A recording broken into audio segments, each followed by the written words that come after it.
Post my Twitch link. Post my Twitch link. Time? Uh-oh.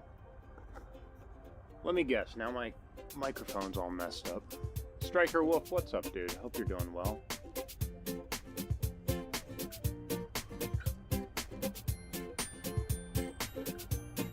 Post my Twitch link.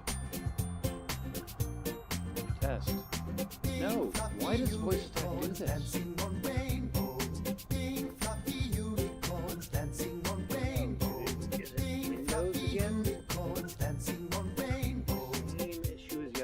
Hold on. Recording. It is! Stop doing that, you piece of junk! Oh my god. Right click. Set as default device.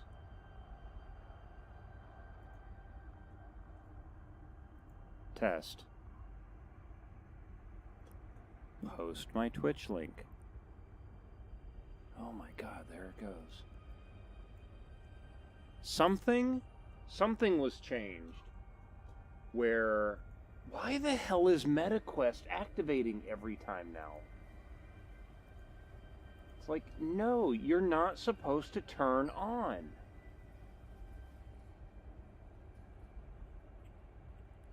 Why are you turning on automatically?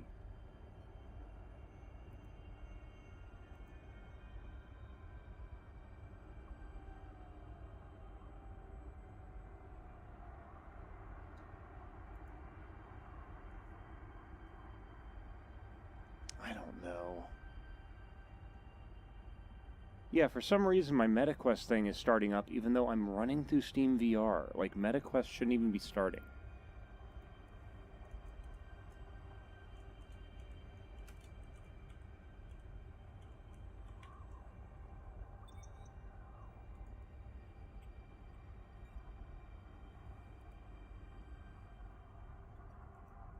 Alright.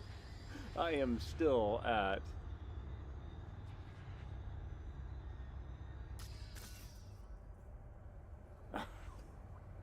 I forgot I was still at 7% hull.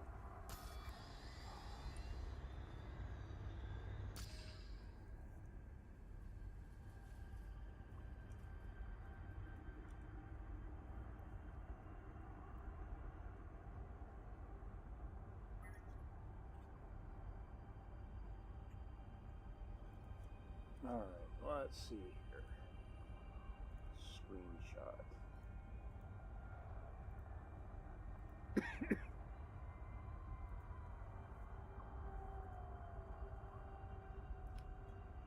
Alright. There we go. Hopefully that works a little bit better. I need to fix this thing. I have completely broken it. And oh man, shoot. Hold on. I forgot to fix this thing too. Oh my god. Hold on.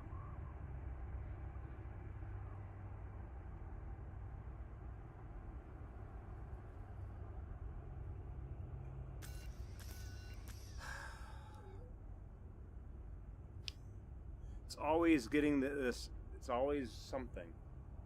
Right? Right? Hmm? Yeah. Okay.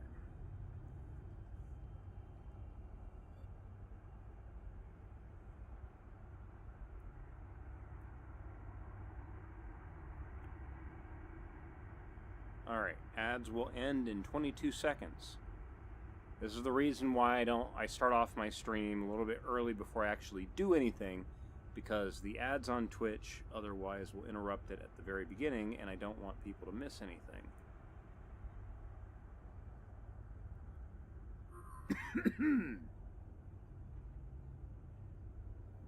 Okay.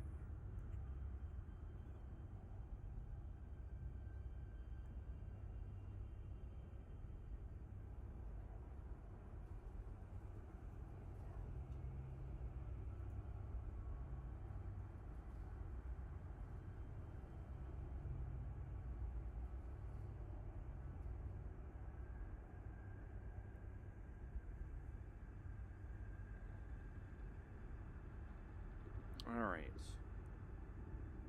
There it goes. Okay, that can continue. That can continue. Alright. Ads are done. Jump back into the game, please.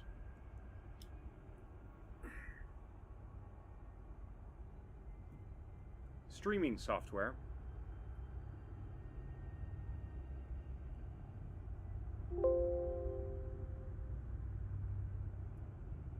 Why are my controls not working now?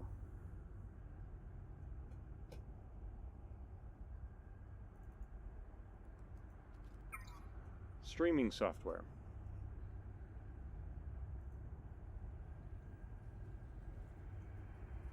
Why is that?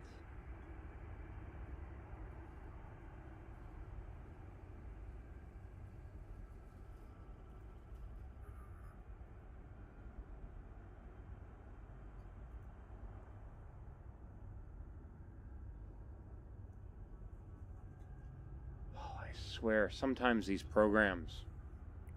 Streaming software.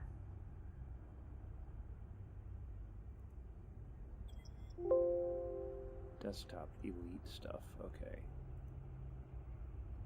Journal folder does not exist. What?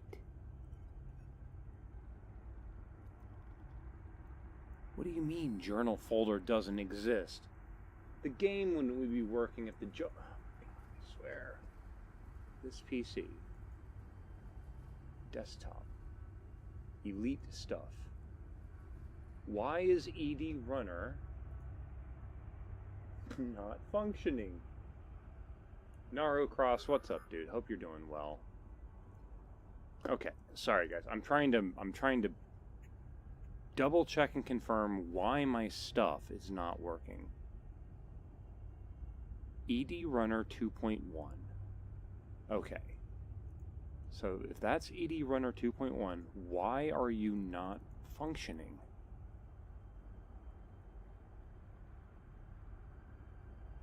Because somehow this is now controller 6?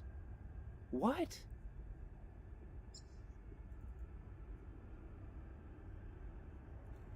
How did this go from controller 0 to controller 6? Okay, how about we do this? Edit with notepad. Joystick ID. Sure, joystick 6, whatever. Save. I don't know.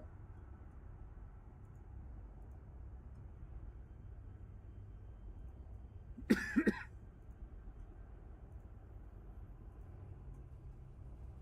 did it again. I closed it. Desktop. Elite stuff. ED Runner. ED Runner. Okay, good. So that works. Why? Why is my... Why did when I move the controller, my window just shrunk down? No. Borderless. What is going on? Stop messing with things.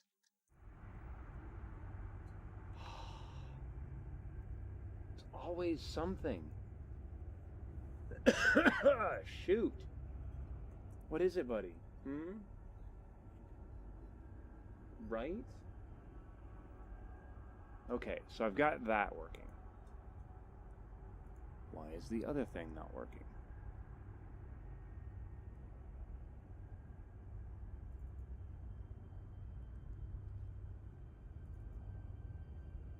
Try to start that, and it goes, journal path folder does not exist. I'm so confused. Settings GUI INI. What do you...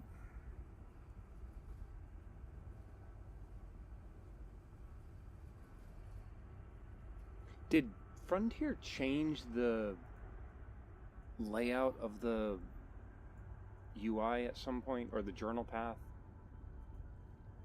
C drive, users. Oh, that's on me, because it's no longer called Game PC. It's called Game PC, and then the date I built it. That'll do it. Let's see if that fixes it. Shoot.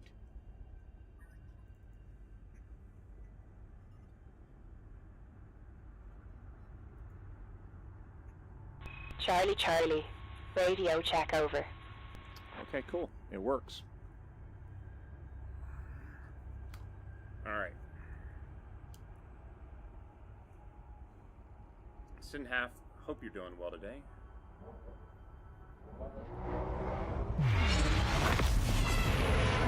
Distance to Earth. 4.4 light years from Earth. Oh, we're right here.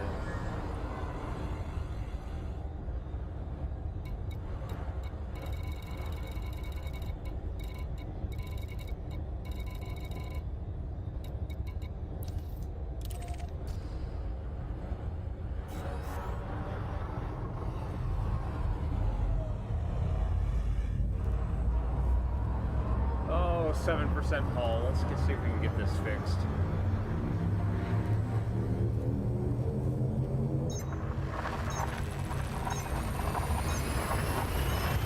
Striker Wolf, welcome back, dude. Oh, I'm going here to repair, like, it's close. Let's go to the maker of hyperdrive station. So let's see here. Lin Liquing Zhao, maker of hyperdrive.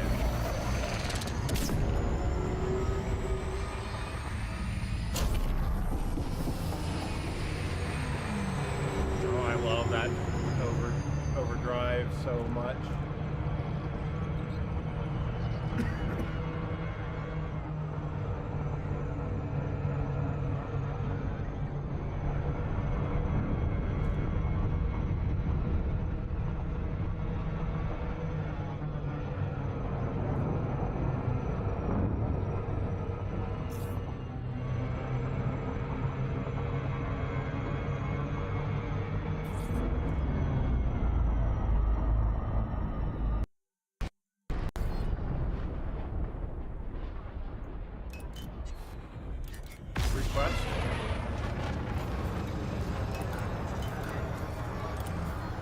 Pad 41.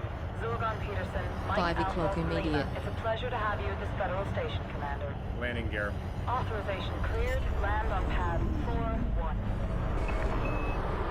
We don't have to do this. We don't have to do this. Oh, I forgot how funny that thing could be. Docking completed. Ground crew have been dispatched. And we're out of here.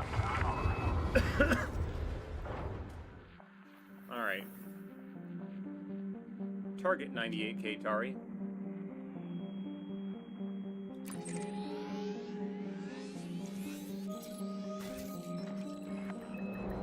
Impossible.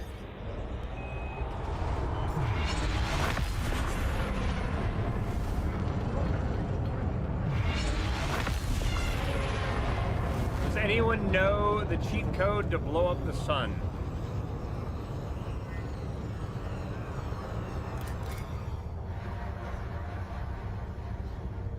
This is where I make my stand. Find me. You have exceeded the station exclusion zone. Watch your 6, Commander.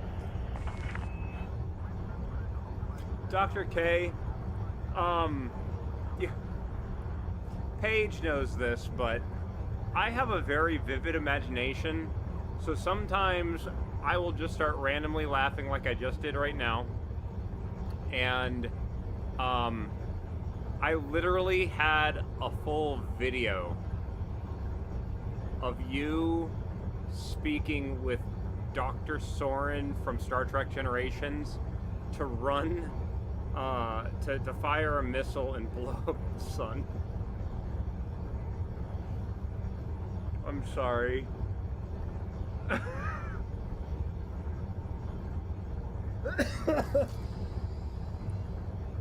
Oh my god. Oh, yes, he is. Oh, crap. Okay. sorry. I just immediately you say that, and I just somewhere in there was going to be an up, down, left, right, VA start as well. But you know that's on top of everything.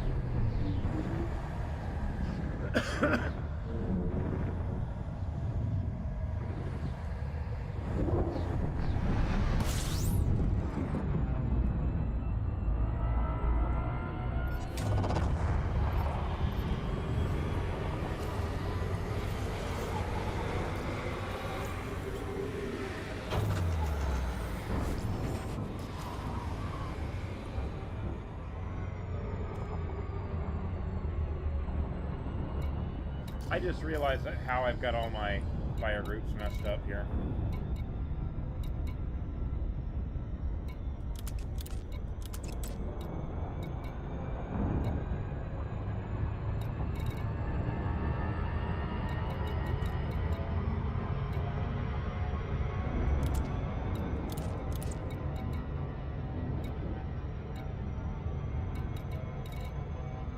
Okay, I think now I have it.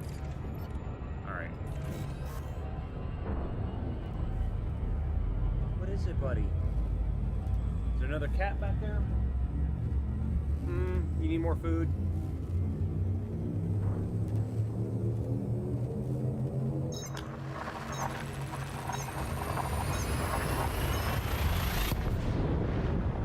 There you go.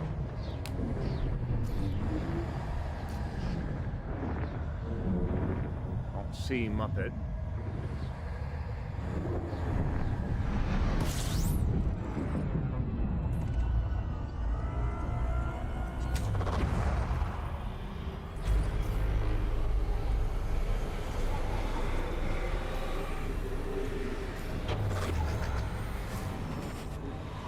Frick a landing. Okay. What fricking ship is that? Well, this fricking ship is a Mandalay. It's not out yet. It's supposed to be coming out tomorrow. But I am currently in the partner program flying it around.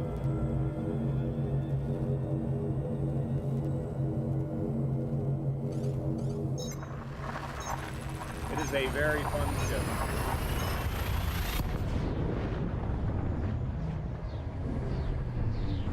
It's only been delayed 2 days.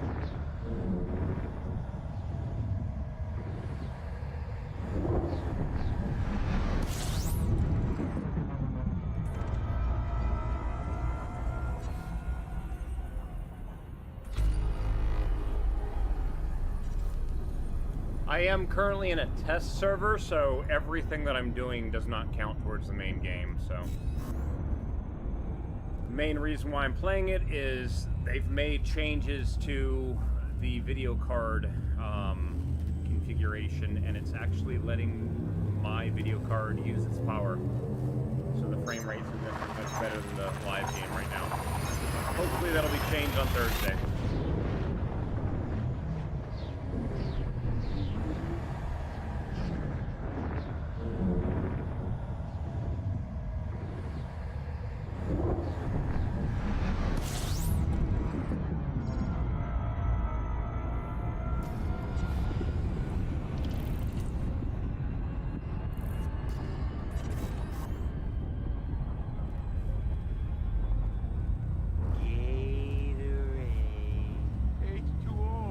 Hey Dietrich, how you doing today? Water sucks. It really sucks. And you say that, and I'm gonna grab my drink. Not water. Alright, 98k Tari. Here we go. Throttle down. Try to dodge the killing star. There you are. Multi-boo, that's one of the main reasons why I kind of stopped playing too. My understanding is that the game file, the video card, did not have my card in it, and because of that, it was defaulting it to lowest possible settings, my graphics card was using like 3% of its entire power or whatever. It's now using like 68%. So it's actually using the GPU now.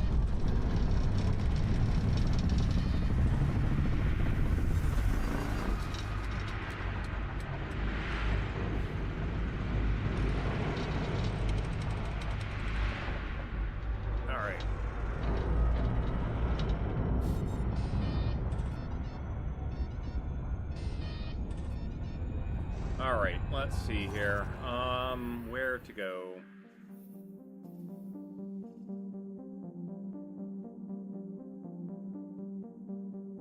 Target California Neutron Route 2.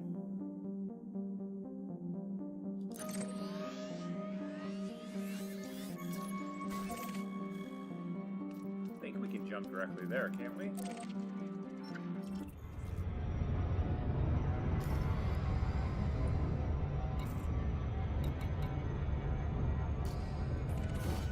Oh, almost.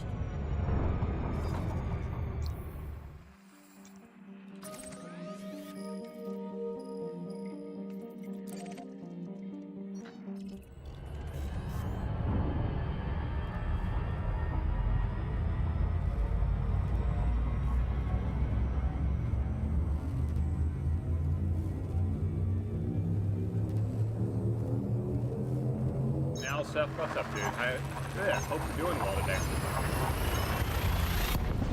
Twist over my own tongue. Shoot.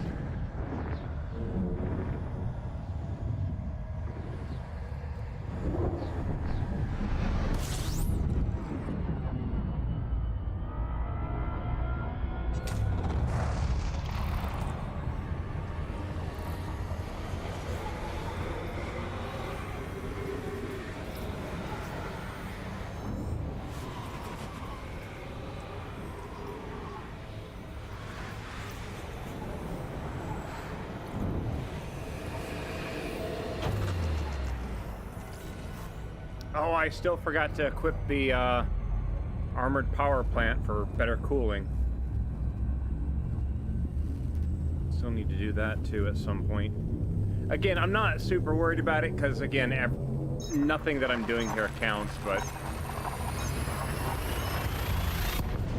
I'm gonna have to do everything in the main game.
Target California Neutron Route 3.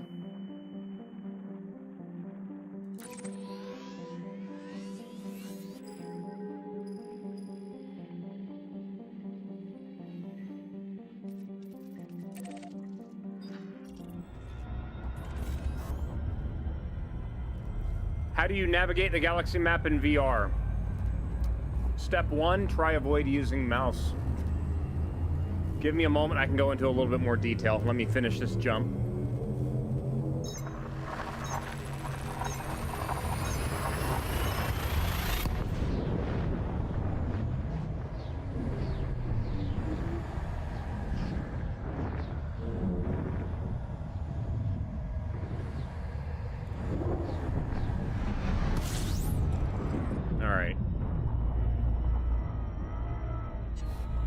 here, open up the galaxy map.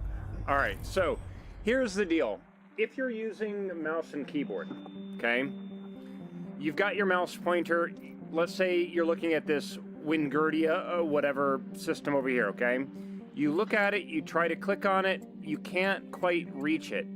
The problem is that that mouse pointer is nowhere near the star. Like, the mouse is on a plane in front of you, and what you're trying to click on is three-dimensional. So, you like, it's very, like, you can sometimes get it to recognize a click, but it's very rare. It's very difficult. The mouse is good for moving the camera around. So right-click up and down on the Y-axis, I think is what it is. Left-click, move around like this. Both of them slide around, okay? The other thing is when you're using both mouse buttons and you get this, they call it the 3D cursor. It's not really a 3D cursor. Like, you can sit there and see how, like it's not really selecting anything, right? However, if I move over to my keyboard and I use the WASD keys, see how the WASD keys, as I get close to things, it kind of, like, it gets close enough for you to select a thing, right? That's what you kind of do, is you get that 3D cursor close enough and then you hit spacebar, right? Because I've got a full, like, HOTAS setup, what I've got is I've got pitch on my control stick is still up and down. My yaw foot pedals is still yaw. And then when I get close to something and I hit the little trigger button, it allows me to select stuff, right? On my throttle, left and right zoom in and out, and up and down goes up and down the Z-axis. So together like that, I can sit there and go, like, wherever in the galaxy I need to be. Like, if I want to go and find, like, say, the black holes in the galaxy, which I think there's a bunch right around here, maybe? Nope, maybe a little bit up. Black holes? Maybe? Too far up.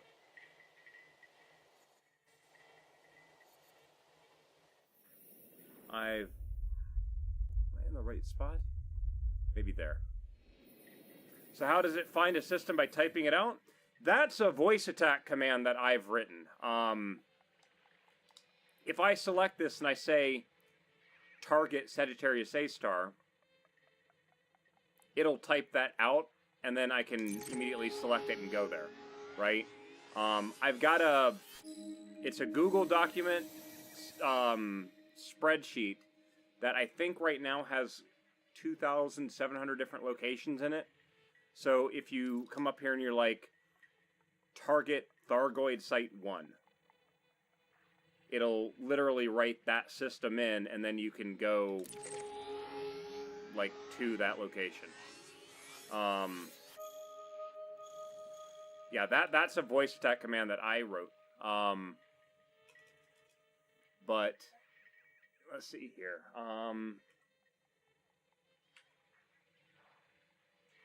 I mean, if you start typing something, it'll find any location that has those names in it as an example.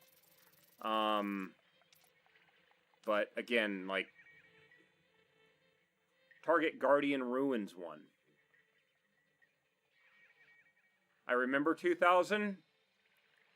I tried to make them relatively easy. Several of them are duplicates of each other, though, because if you're like, target Professor Palin, it goes to ARC, right? I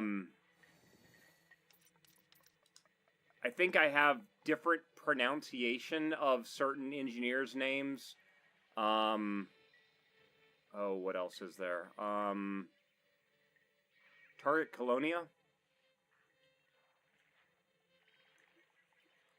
Time? 12 o'clock. That was weird. Target Colonia.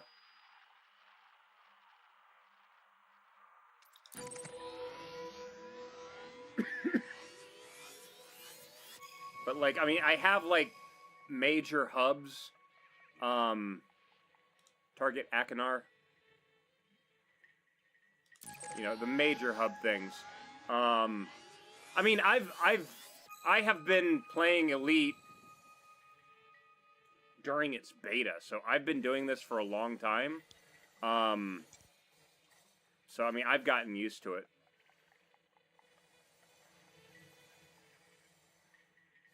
But, yeah, I'm heading over to California Nebula right now, which is...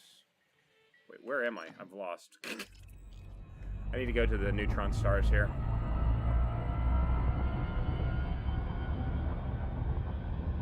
Oh, and also, here's the other thing, too, with my thing. That was just the targeting command, right?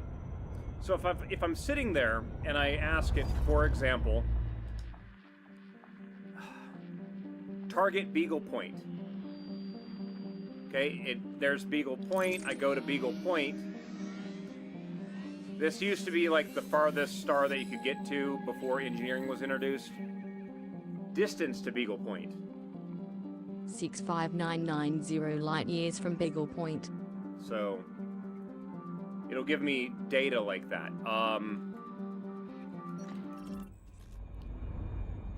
Distance to Thargoid Site 1.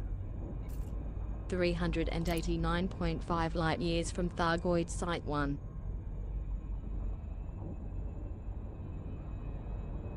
Sorry, I've just gone blank on what the command was. Hold on. I will get it in a moment. Location of Thargoid Site 1. Okay, so what happens there is that I have target, I have distance, and I have location. When you ask it a location, it actually has information that uses your chat window as essentially a clipboard, and it will actually tell you Thargoid Site 1, HIP 19026, planet B1C, latitude, longitude, and it puts all that stuff into the database. Included in my profile, I also have a little program that if I go to that location and go down to the planet and open up the compass, because I play in VR, it actually does audio beeps using the left and right speakers to let me know if I need to turn left or right to go to a place. That was developed because that was during the time where planetary locations were not targetable. You literally had to find the latitude and longitude on the planet, and it does the math to go in a straight line over the planet at weird angles, as an example. So there's things like that that the community has come up with.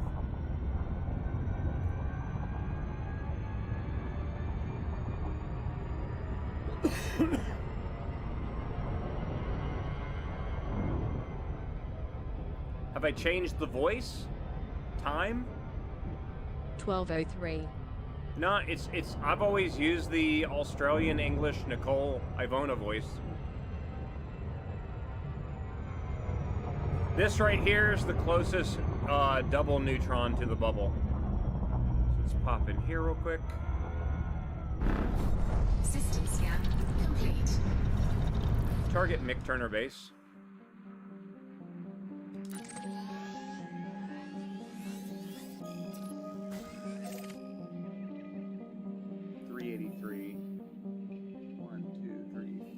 Jumps.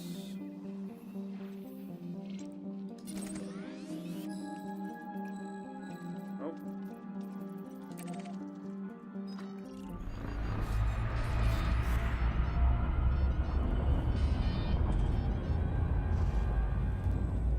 No by mouth, what's up, dude? Hope you're doing well today. Black Jaguar, how you doing? Yeah, I've got a lot of voice attack automation that does a lot of things on my game. So, yeah.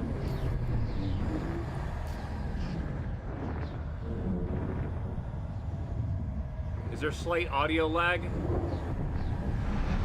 There might be. It's one of those weird things. Like, I'm using VR stabilization for the video, and because of that, it delays the video. which then I delay the camera and I delay my microphone. Oh, shoot, I forgot to delay the actual game audio. Shoot, thank you for reminding me of that. I completely spaced out on that. Yeah, the desktop audio is supposed to have game PC 150 milliseconds of delay. Let's see if that fixes it. Maybe that's the delay people were hearing the other day. Not my microphone. It was the game audio.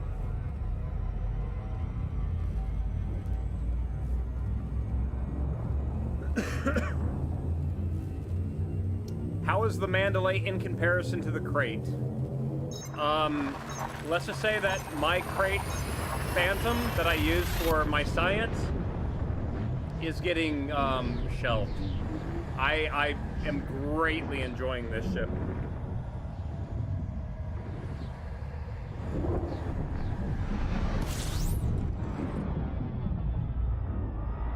Almost 15 more light years jump range in science outfit, which is heavy. Does Elite have new ships? This ship is coming out tomorrow. This is the Mandalay.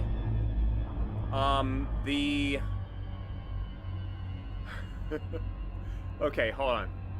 The Python Mark II is already out. The Type 8 is already out. I think the Type 8 becomes available for credits tomorrow. This ship will be available for ARCs starting tomorrow, and in about 3 months, it will probably move to being available for ARCs too. Looks like a bigger Mamba. I mean, it's that Zorgan Peterson Mamba cockpit for sure. But it's a cockpit in a much better chassis, in my opinion. It's not combat focused like the Mamba is. This one is exploration focused. Yeah. It's a nice ship, and it also has a very nice window on the front.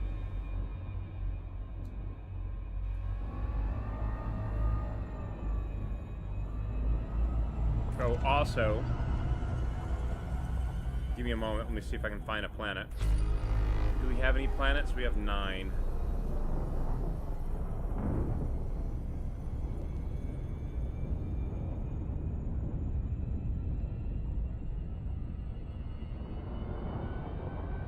I am attempting to do the old school parallax site, but I don't see any moving dots that signify planets. Wait. Hold on. Oh no, they are planets. Hold on. So what I'm going to do is, because I can't see parallax going that fast, let's do this.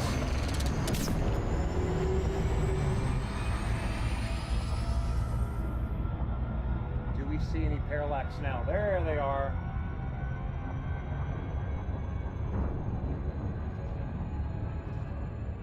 There we are.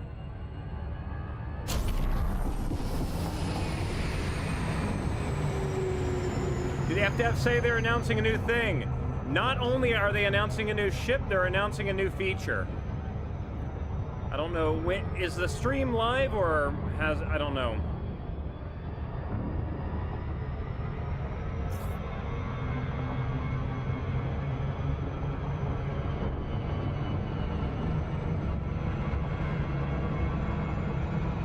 Apparently that isn't close enough to get the scan on the planet. Oh, there it is. Imagination to form, yeah, it's a new feature. 50 minutes? Okay.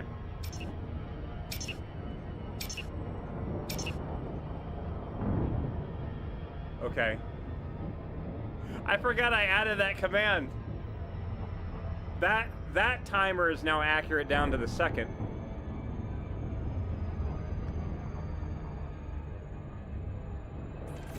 All right, let's go.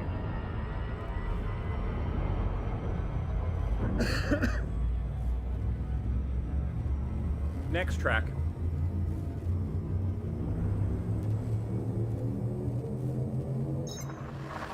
Volume 30.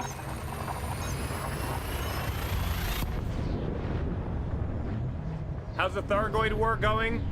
7 of the 8 Titans have been destroyed.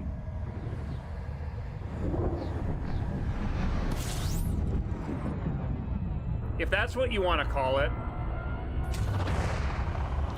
Every time you kill one, that's a loss for humanity. System scan complete.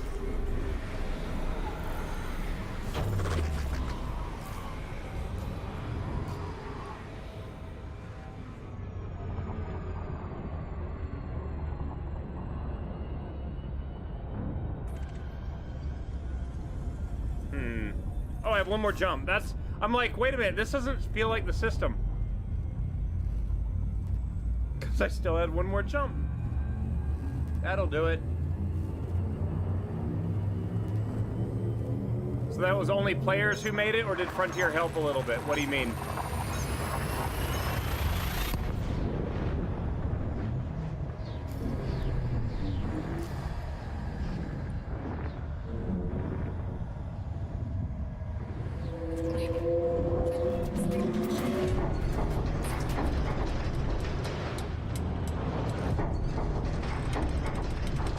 Winning the war? I don't know.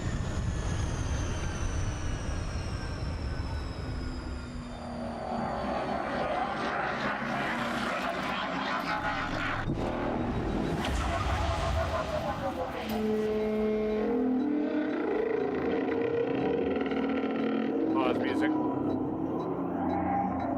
Oh, it's in... Oh, okay. It's not in that long. Stop all commands.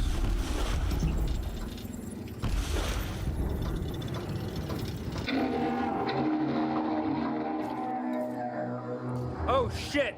Oh shit! I forgot about all the Guardian shit I had on board. I'm so sorry. I'm sorry. Destroy it, please. I forgot about all the Guardian stuff that I was carrying. No wonder my jump range was lower. I was carrying like 8 tons of crap. And they don't care? I mean, I know this is the test server, but come on. Cargo scoop.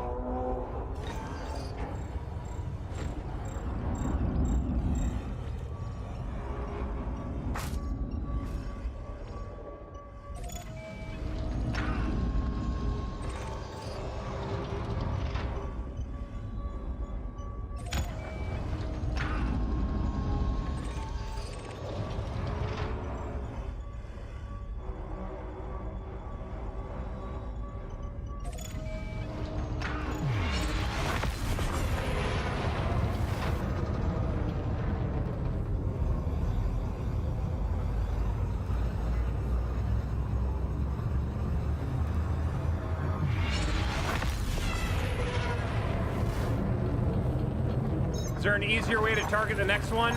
I mean, I could go to like the UI and select the next one, but for me, it's you like look at it and target it while looking at it in VR. So.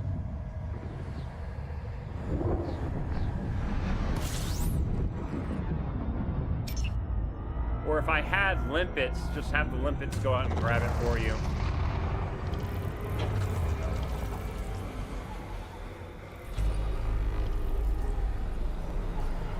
Set station. Set settlement.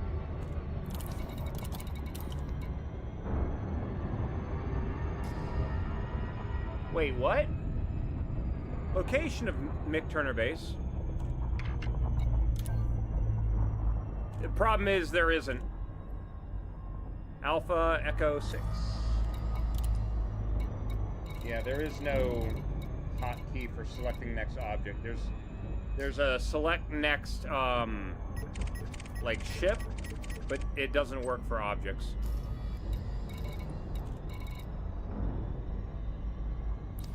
Okay, so I guess the planet doesn't exist. I don't know.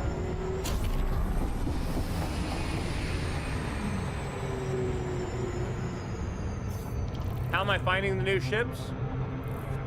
played with the Python a little bit when it was in testing phase. It was an okay ship. Felt a little bit better than the original. I know, just hoping they implement it. No, they're not going to be ever implementing that. There's things that people have been asking to be implemented since 2016 that still aren't in the game.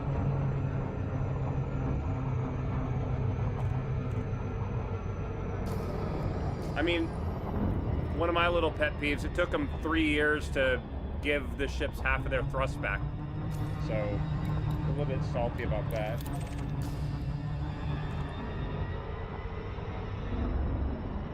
Took about a year and a half to fix the pulse wave scanner so it actually worked.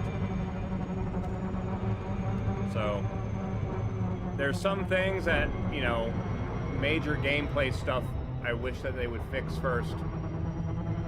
3 years to what? Everybody's thrusters were halved for 3 years.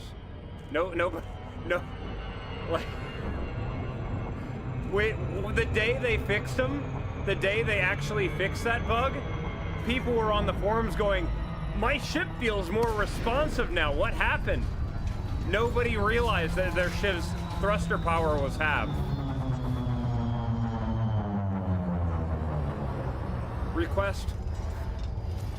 Yeah, they only took 3 years. Landing gear. Request before docking and enjoy your visit, Commander. Access granted. Clear to land on pad 07.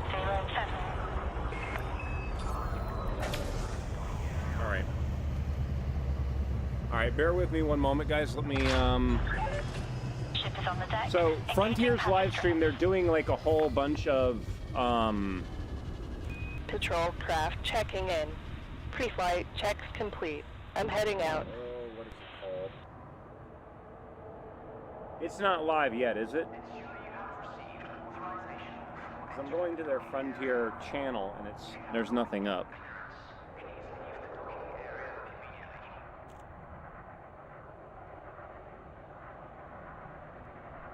Why am I so quiet?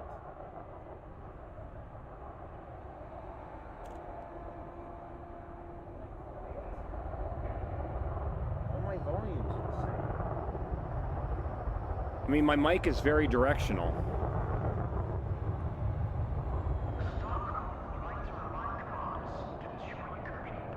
Yeah, so here's the deal. My understanding is that their next stream is at the top of the hour. Was that control flight checking in audio from the game? No, it's not. Still quiet. My microphone on OBS is flirting with the red part. So, like, if I go any higher, I'm gonna start clipping. I don't know.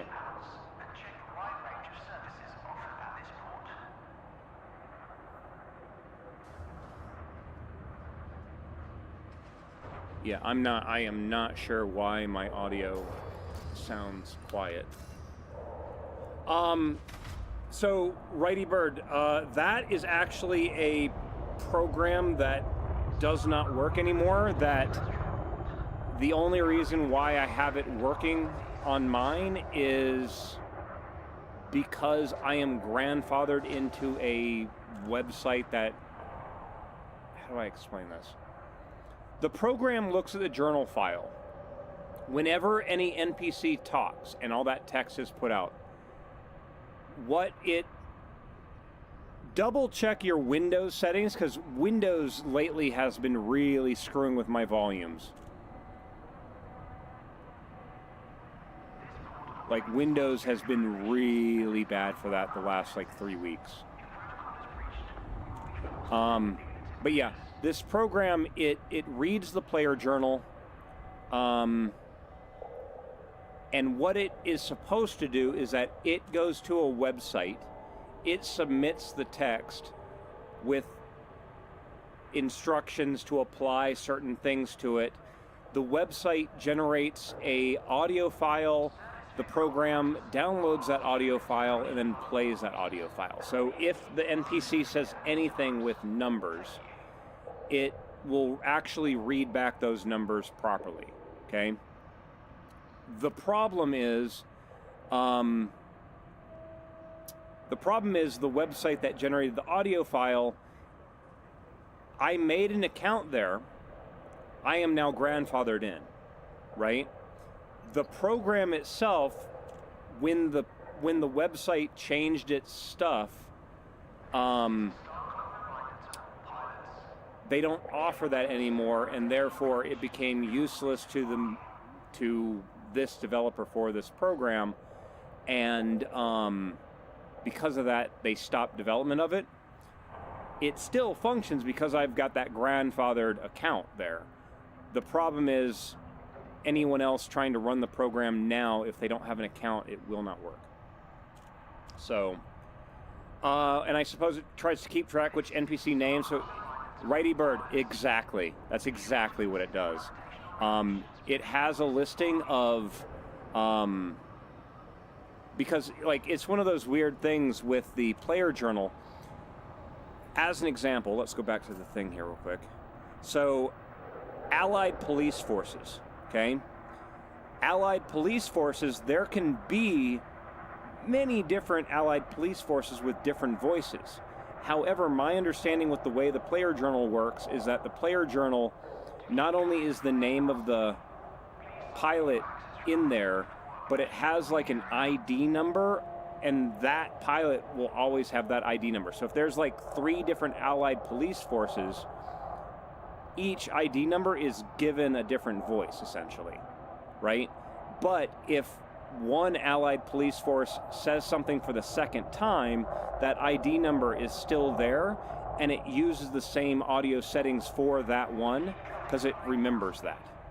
So, yeah. And Striker Wolf, take care, dude. Thanks for dropping in, man. Oh, God. You're playing that again.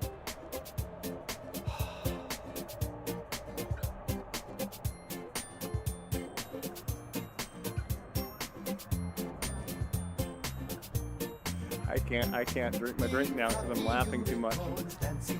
Oh my God. I'm actually surprised somebody in the Elite community hasn't put together like an AI voice thing that auto-generates from a bass voice and then does modulation or something, but I don't know.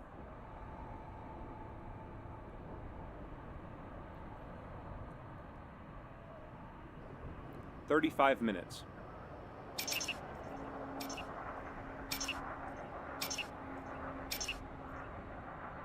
So now that's going to give me an audio chirp, letting me know that Frontier is about to start their stream. We need players for that? I don't know.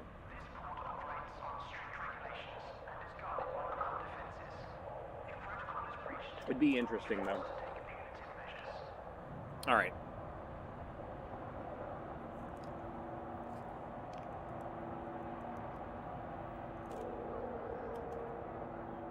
Back to the game.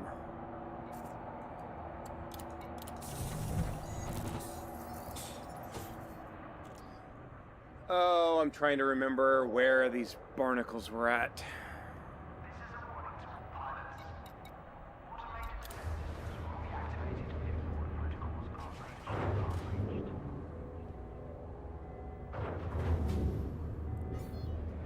Negative. Tower, something low on fuel. RDB. Ship released. Begin climb sequence.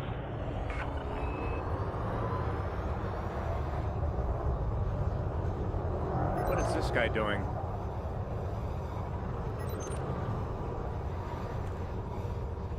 Oh, they're coming in to do stuff.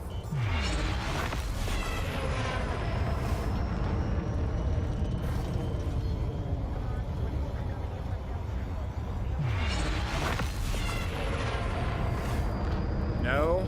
There it goes. You've cleared the perimeter. Have a safe journey, Commander.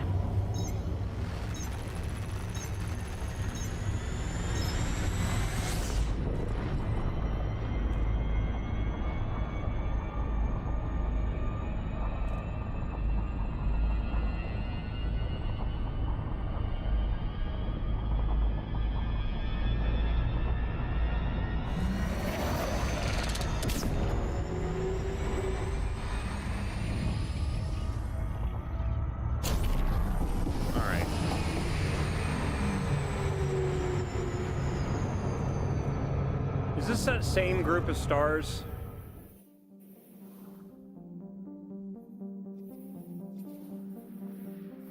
Is it those?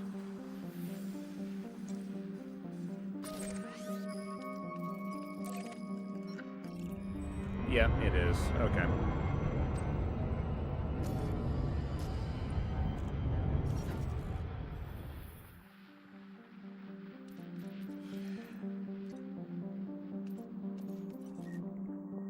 I don't... Wait, does this... It does. It's... Wow, it's using my main game Have I Visited filter. Interesting.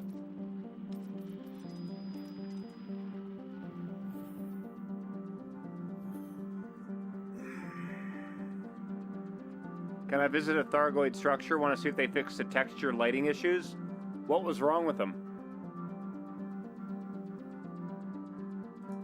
Target California Neutron Route 3.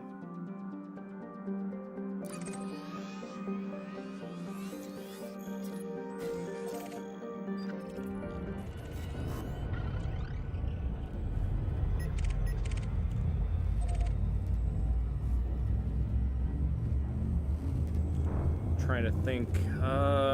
Sensors are probably still at the third crash thing. They were too shiny.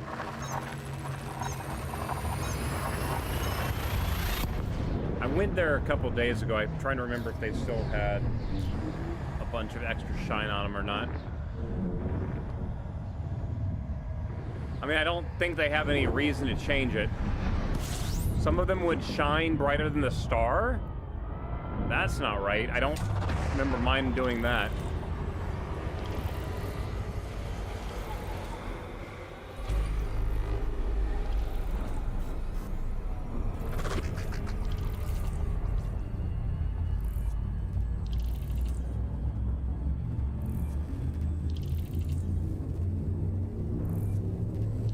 Then again, the ones that I went to, one was in the dark and one was in twilight, so...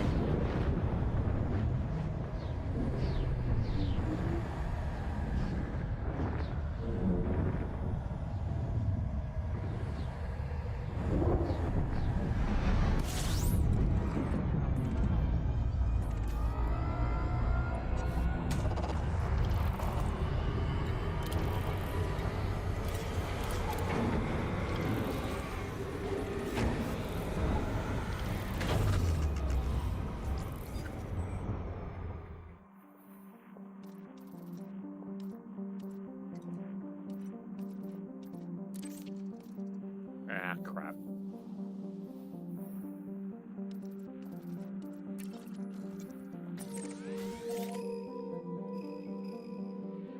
Interesting, it did.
Next track.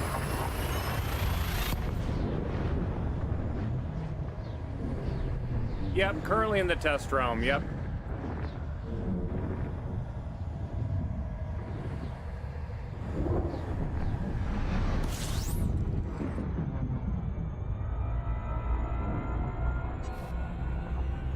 Hold on, let me try something here.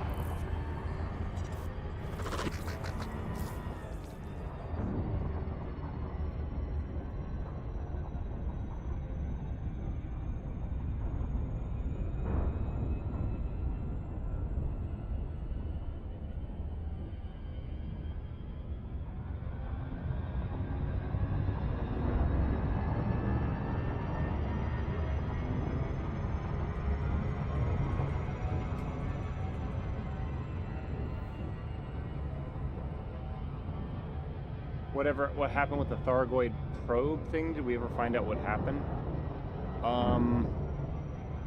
Can you go into more detail? Remind me what you're talking about, because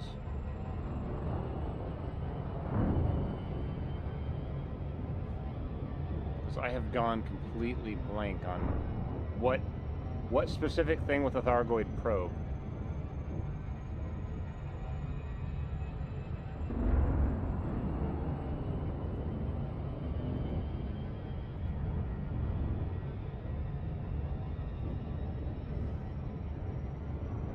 The image and the probe sound? It just led to Call 70. It's just this is how far this system is from this specific system in Call 70. Call 70 is still locked down.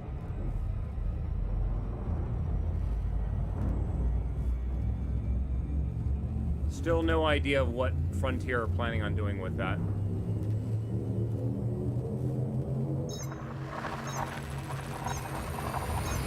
What nebula is that?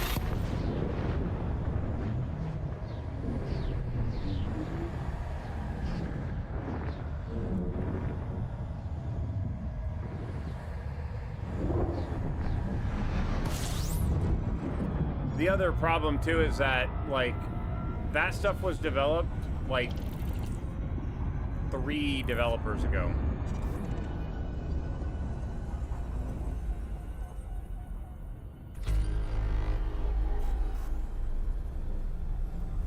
Elite Volume 50.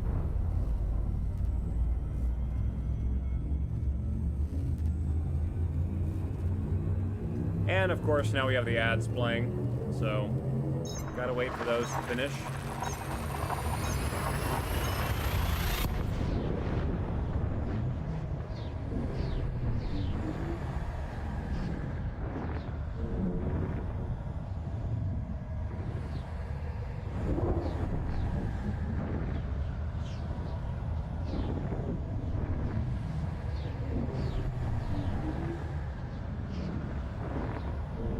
Why is my jump taking so long? Thargoid war is about to end? If you say so.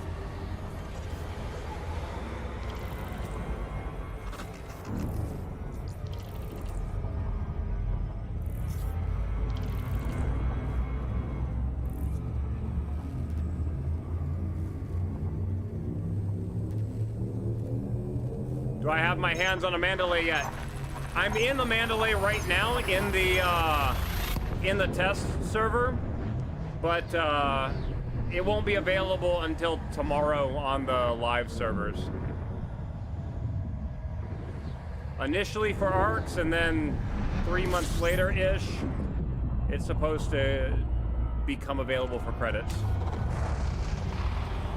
Oh yeah, we're in the Mandalay right now.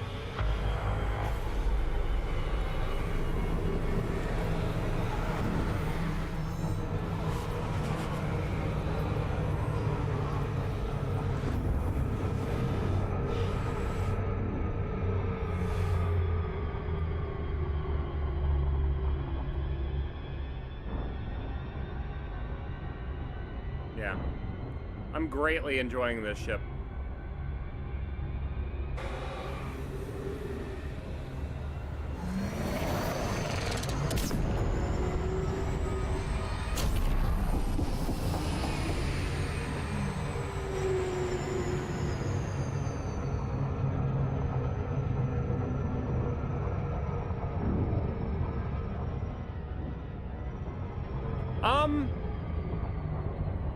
I mean, I flew about 1.7 million light seconds on my tank yesterday. Went to the New Horizons probe in Seoul. Target California Neutron Route 2.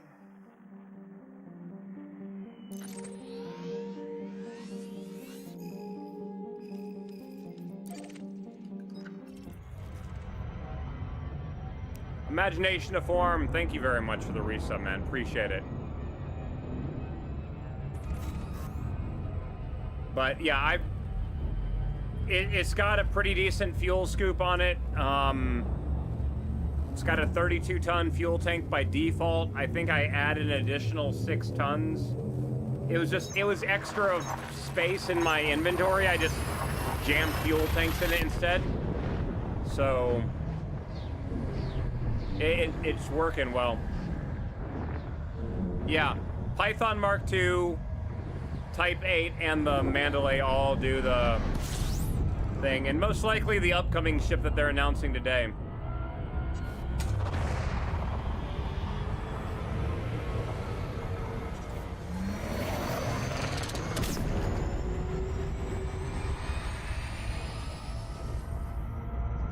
I mean, like, as an example, I'm in Super Cruise Assist. Let's go to the D star here.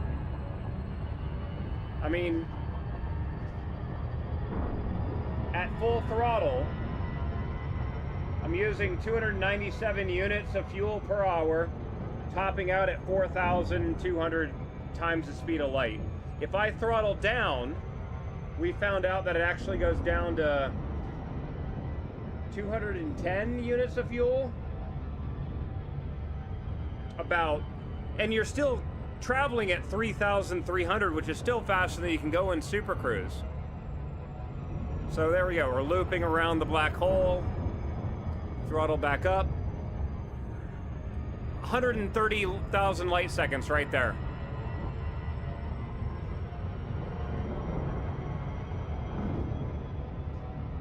And I've only used that much fuel to get out here.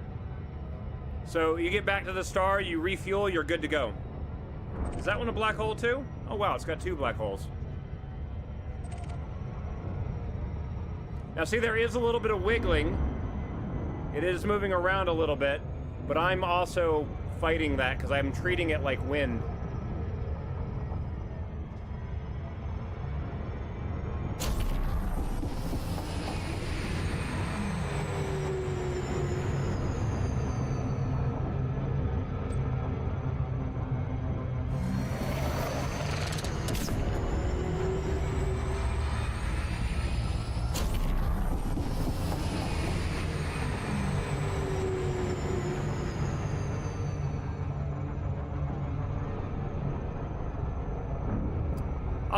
Right now, for being in my channel, you're getting the Elite Partner skins. So there's 2 base skins for just being in an Elite channel that's streaming, and then there's 2 more for being in a Elite Partner. When Frontier go live with theirs, you want to be in their channel because they're dropping even more things, but that's specific for their channel. No, it starts in 20 minutes is what it is. It hasn't started yet. But it's the whole... Is that why Thargoids spin when entering their portal? No idea.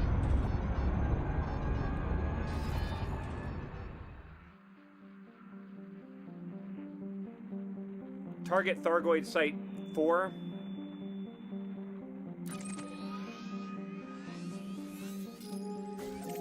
I have no idea if any of this is going to be on the daytime side of the planet.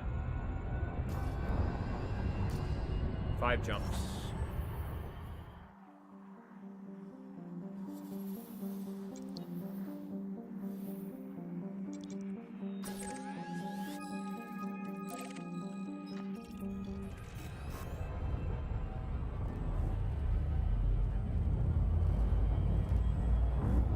But, I mean, that was to and from the Delta Star, and I've only used that much fuel. So, I mean, it's not that bad.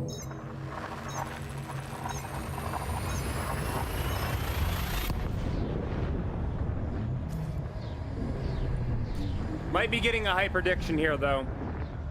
Not sure now. Maybe. Or not. Oh, that's right, I did target a hip system.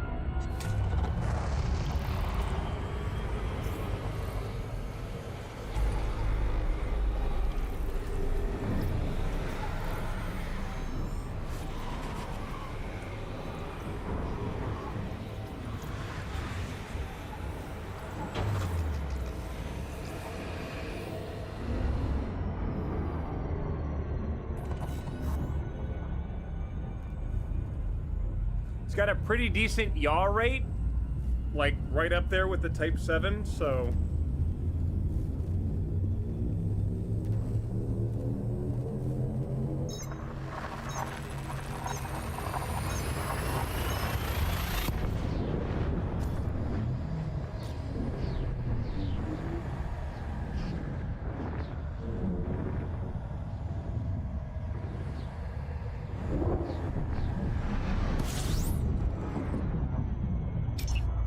What is here? Thargoid Site 4. Location of Thargoid Site 4.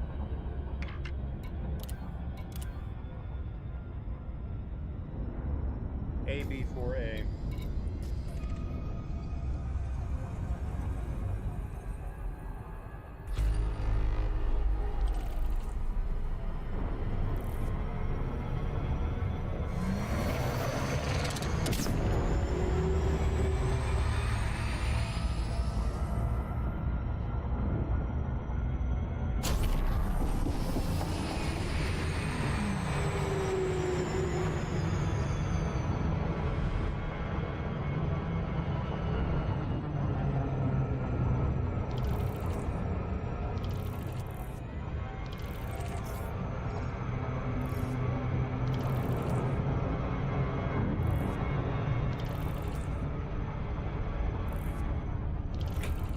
It's in the shadow of the gas giant. Are you kidding me? Or is it? Oh, it's right on the edge. Right on the edge. And it's in the dark. Damn it. So that's not gonna work. Target Thargoid Site 7. Thargoid Site 6, I know for sure, is in the dark, because we were there yesterday, or the day before, or something.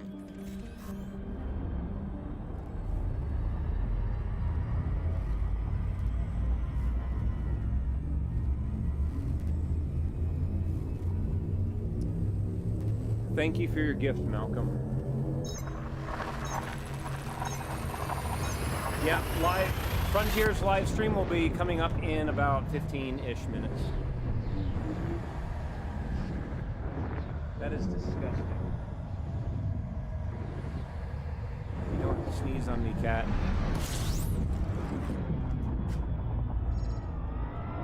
Ugh. What is here? System check.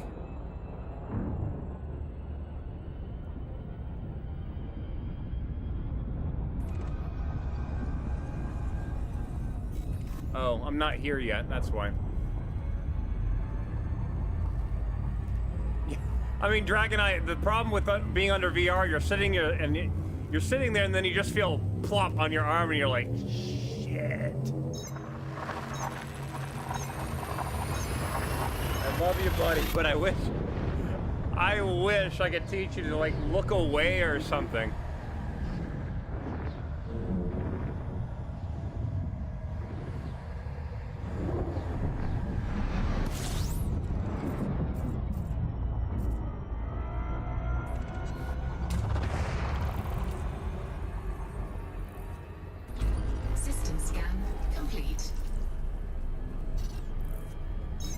Go, please. There we go.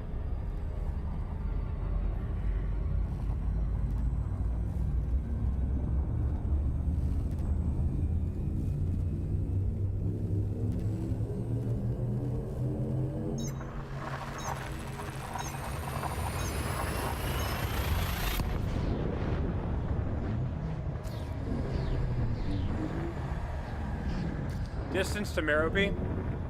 95.3 light years from Merope.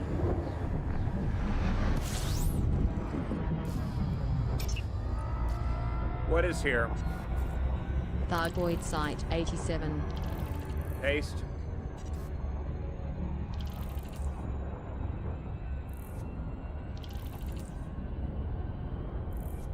Eight Alpha.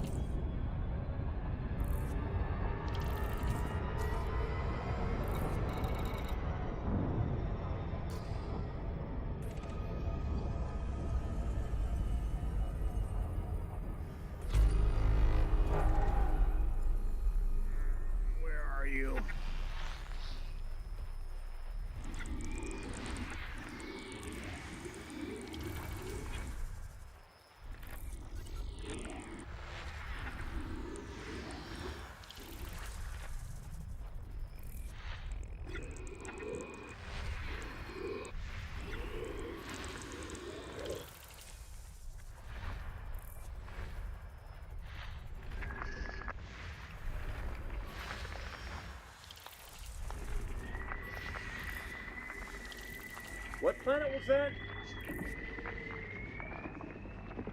C11. Or no, 15. Shit. That's... What? Okay, whatever. 3... I don't know.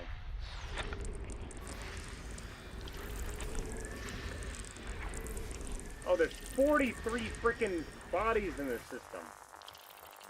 That's why.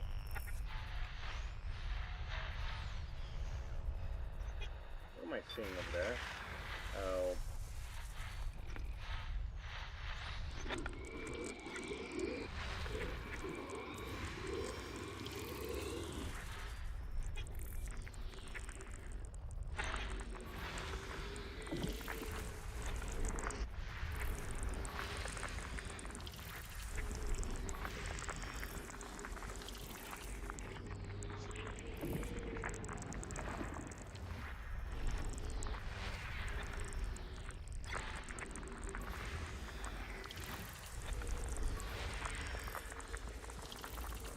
Come on. I don't know why, this feels like it's taking a lot longer than it used to.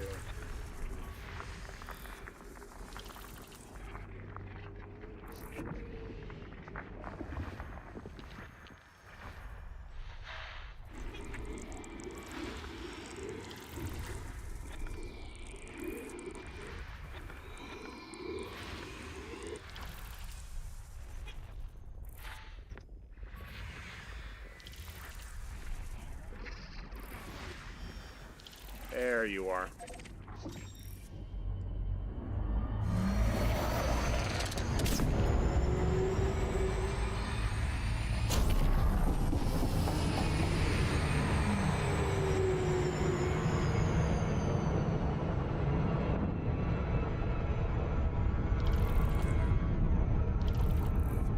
What happened to Frontier Unlocked? It starts in like 11 minutes.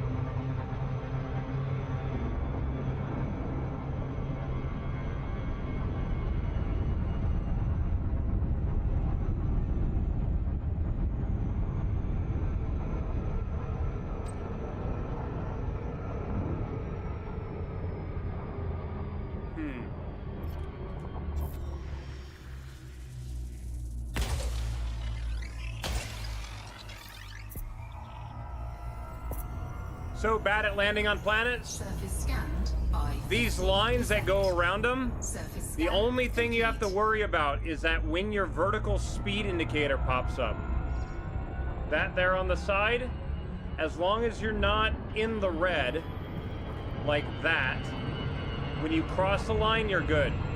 That's it. That's the major metric for going through those orbital lines.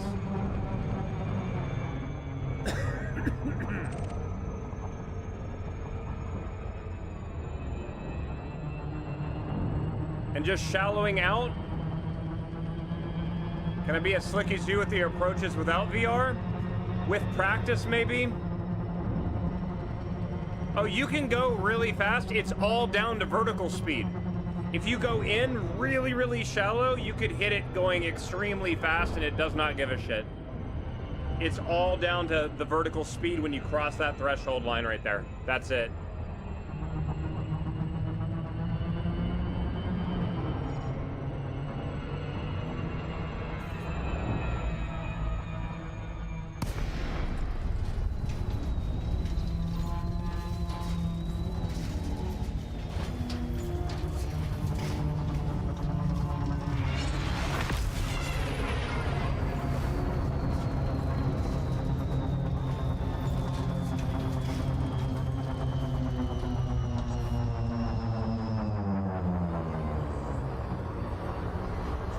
Gravity 0.09 G.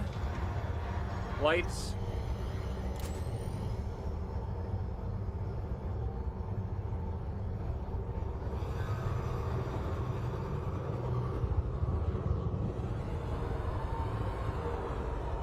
Is this still too shiny, or I can't really... I don't know what you were looking for.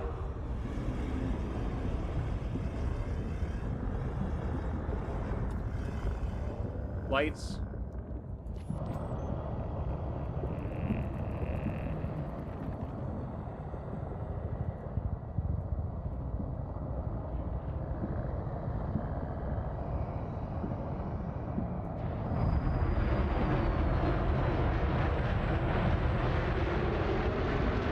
Lights.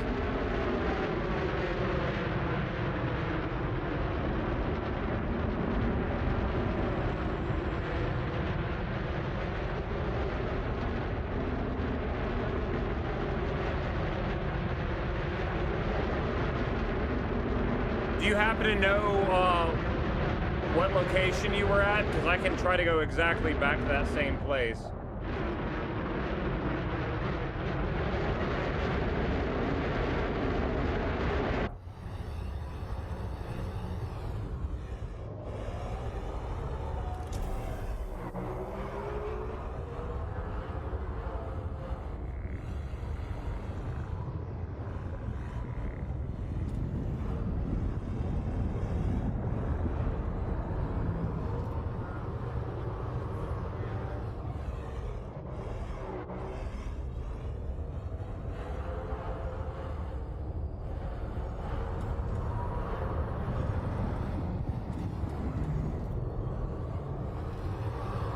Shine of the structure outshine the star.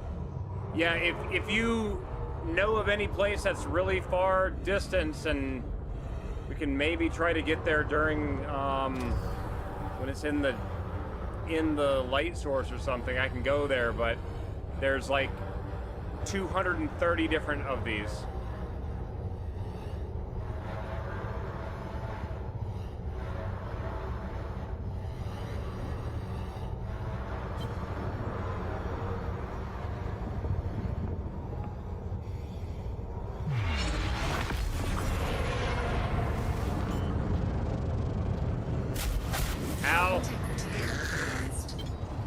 That's good. Break the ship.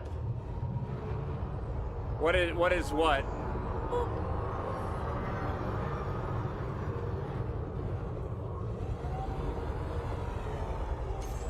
Xenu Master, thank you very much for the resub, dude. Appreciate it. What was what, Eulocator?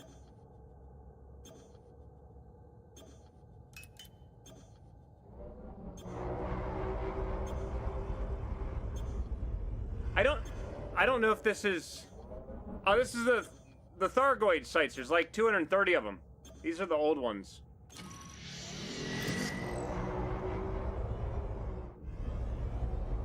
Thing I booped into? I forgot what people called that part of the structure.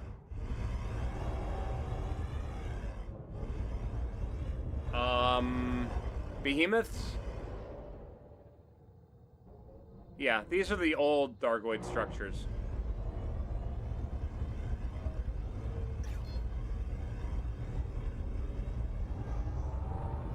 I recognize the streamer. Who's the guy with glasses in his place? What do you mean?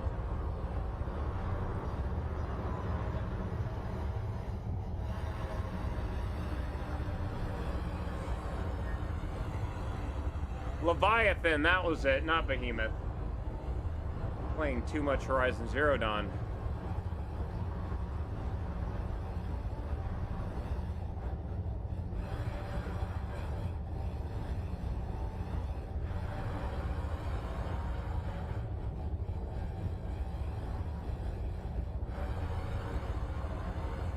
Oh, my cat.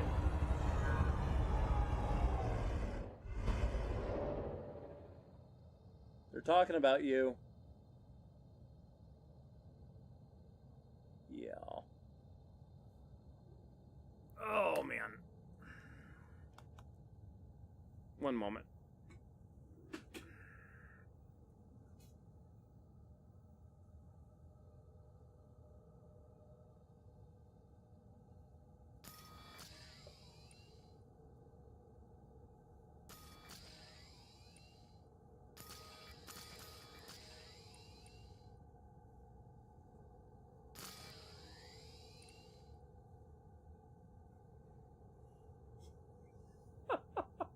I love that he looks up at the headset like, I love you, but I don't know what you're wearing. Right? Yeah. Yep. Yep. Get it out.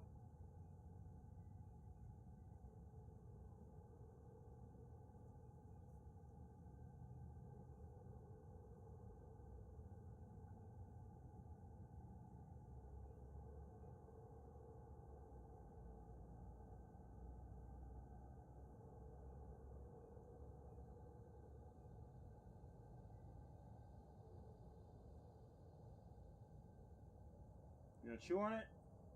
It's your hair.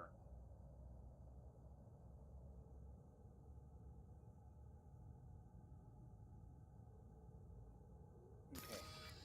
Got that done. Oh, where is it? There it is. One moment, guys.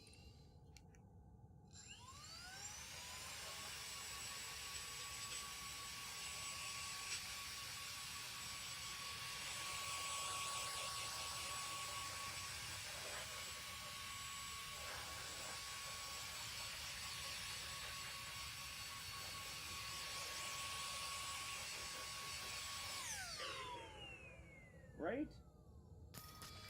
There you go. Oh, he's great. What happens to the drops if you're in both channels, mine and Frontier's? As far as I'm aware, you should be getting both because the drops that Frontier themselves are dropping are completely different than the ones that I am. Time? 12:58. Okay. Alright, so I'm going to have that. Theirs is starting at about 3 minutes and 38 seconds. I need to say some more stuff, so voice tech doesn't recognize that. Okay, good. Double tap, back to the game. Yeah, you should get both.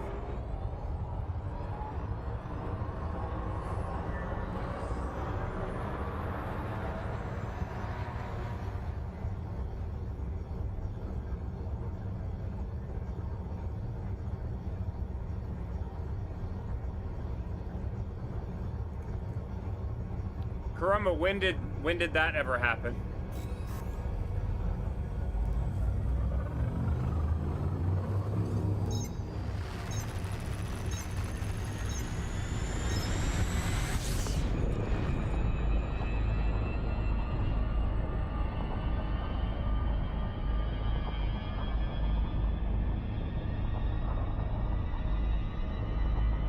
Like, we saw that on day one. 3D printed one to have with you in the car. Oh my god. Oh man. What's their channel? Frontier. Give me a moment, I'll link it. We didn't get early access to the Titans themselves. We got early access to the Maelstroms, but we never got early access to the Titans themselves. Why am I doing that?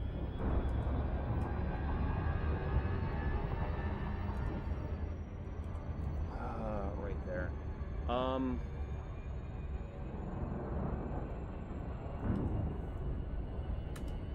I'm putting this onto the YouTube as well because... Wait a minute. Oh, crap. Hold on. Ah, shit. I apologize, guys. Why does YouTube do this shit constantly? Hapasack, I apologize, dude. I did not see any of your chat. Rutony said that it was connected, but it wasn't. I did a test before I started the stream. It said it was connected. Why does it keep doing this?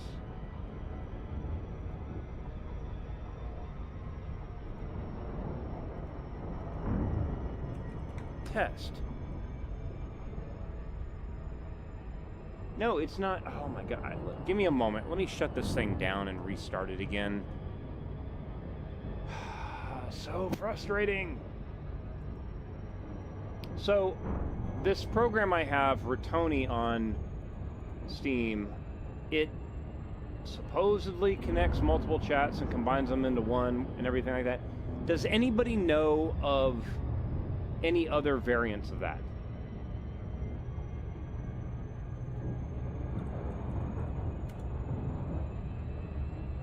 Okay, now it's... Oh my god.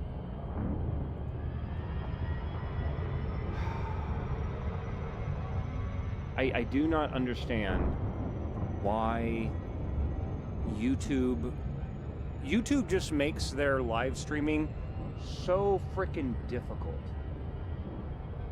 How do we find out these ground Thargoid structures actually crashed vessels?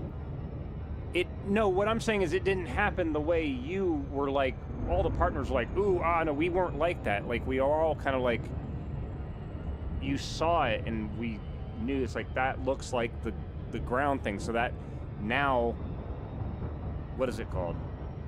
Is it viewing top chat versus live chat? I don't know. It's supposed to connect to YouTube and it isn't. So I don't know. I don't know. It's weird.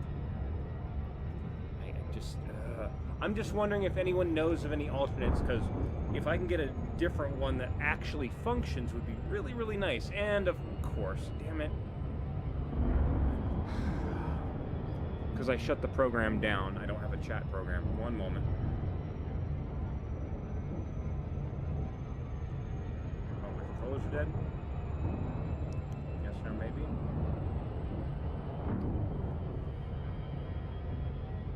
I swear. I hate having to continuously redo all this crap. You over there, you close. No, press R.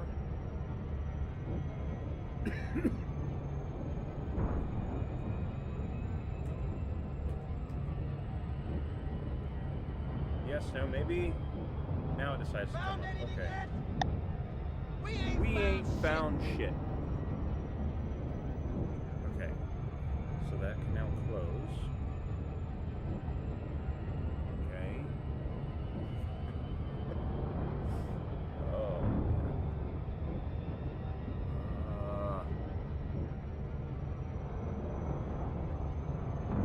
Talk about the hand controllers for the Quest.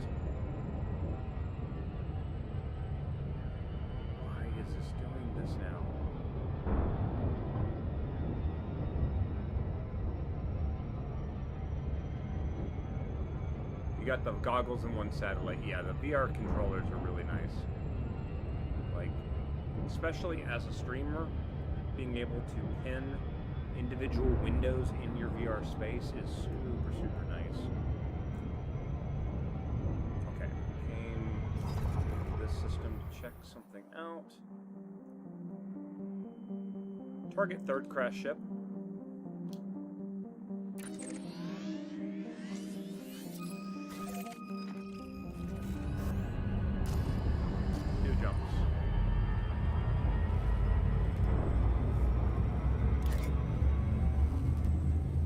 Nimble, it is now. I can see that.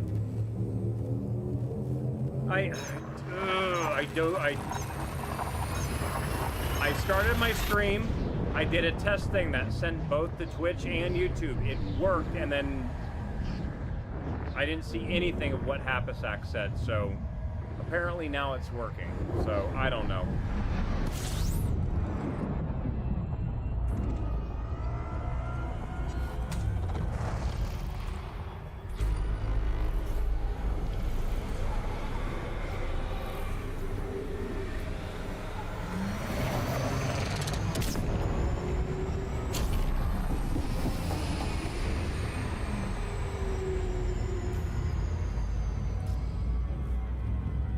White Star, we'll top off fuel there.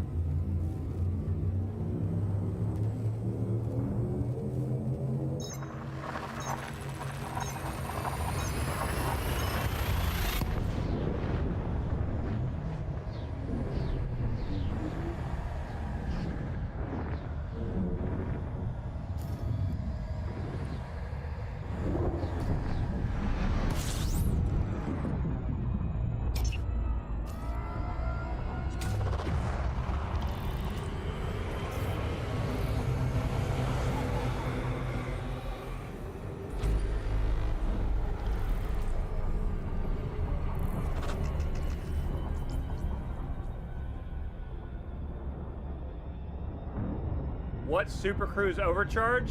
Ooh, okay, give me a second, I'll show you. Gotta scan the system first to find where the Thargoid crash ship is at. If I was playing in the live game, wouldn't have this issue because I've explored all these systems so much. But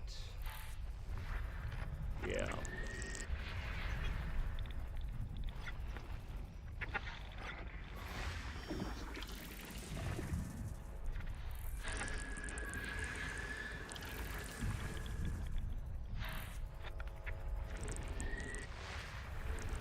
I need to make myself a desk that sits off to the side of my cockpit that I put my mouse on or something, because this whole leaning forward, my back's already wrecked. This is making it worse.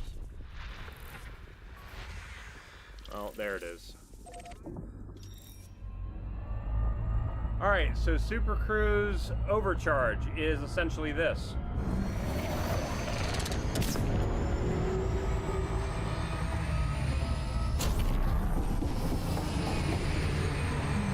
Lets you get through Super Cruise a lot faster.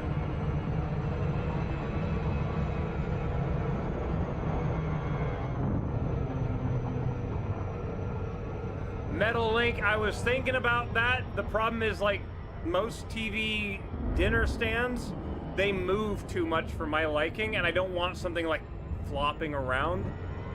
I've got to have it deal with the weight of a cat and, you know, be able to move my arm around without it flopping around. I don't like that.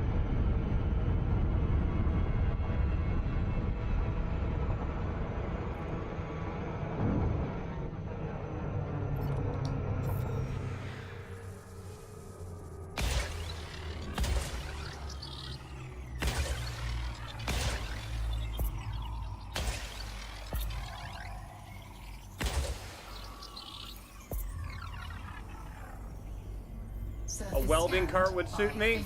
50%. I mean, I have one in the garage, but it's being used for the welder.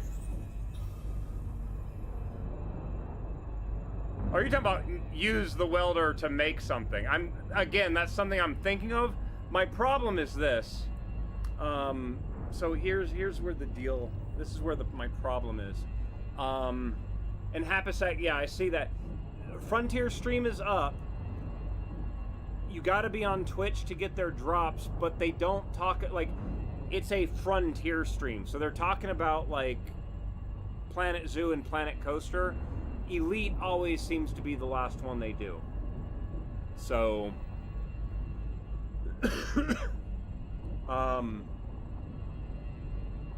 like, most of the viewership tends to be Elite Dangerous players because they want to see new stuff, right? When their other games, they finish that, you see like a drop of about 100 to 1,000 people drop, but like there's like almost like 10,000 people waiting just for the Elite stuff. What was I gonna say? Shit, I was gonna say something and then I forgot what I was gonna say. Crap. Oh, the welding cart. Yeah, so and again, for those that haven't seen my current build here, let me do this. There we go. So this is a top down of my cockpit. I've got my fighter stick over here. It's got a relatively strong spring, so it returns to center really good. Between my legs, I actually have a much lighter weight centering spring, which, I mean, you see it just kind of bounces around. Right? This is the cyclic that I use for helicopter flight in Microsoft Flight Sim. Over here, of course, my throttle, all that kind of stuff. I do plan on adding a collective underneath for me to use for my helicopter flight, but I recently just added all this stuff, which I've already got it programmed where I can adjust the brightness on it, and so far that's about it. And then I've got pedals underneath the front, which you can't really see. I was getting to something and now I forgot why I was talking about this. Oh yeah, the reason why this is that this cockpit, it's all one piece. It's made by SimFab. It has their attachment on the front to attach all this stuff. but everything else is super, super solid. Like there's like, if I grab this and try to move it, like, I mean, there's very little motion in the actual sim, right? In the frame of the sim itself, because it's got really beefy bolts holding everything together. The adjustment stuff for this stuff, it's using big Allen keyed nuts or whatever, I forget what they're called, to let you adjust it for yourself, right? If I build something over here for my mouse, I want it tied to the machine so when I pick it up and move it out of the way, I can move it. The problem is, if I keep adding shit to it, it just gets bigger and bigger and bigger. And if I bolt something onto the side, I need something with like a pin that I can remove the pin and it folds out of the way. So whatever hinge I put in there, whatever hinge I put in there needs to be super beefy to handle the load that I plan on putting on it, right? Where I live, there's a town that I go to all my hardware stuff, but in this town they have a lot of farming equipment stuff, right? And I'm literally looking at farming equipment for the big, super beefy hinges. What about a trackball? No, I don't do trackballs. Doesn't work for me. Another thing, see, okay, I got to do this now on stream so you guys can see this. If you look at the top of my cockpit here, okay, this is actually my desk. Like, you can see like an inch of the desk, right? On my desk, I have this thing, okay? This is I forgot what it's called, something potentiometer. It's a soft potentiometer, okay? This soft potentiometer is attached to a controller, and that is literally how I'm tuning my frequency. Like, I literally reach out and touch that to adjust that. I need to take this, and I either need to get a smaller one or bolt it, figure out something where I can actually get to it, and I'm thinking about putting it right here on the top of this button box, a shorter one that I can run my finger on or something, or make a 3D printed thing shelf here to put it. I'm not sure yet. But this, oh my God, this thing is so nice. Now also, I apologize.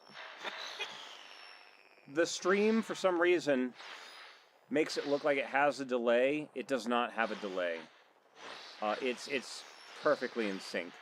How do I interface with that potentiometer? No, I've actually got it plugged into a Leo Bodnar.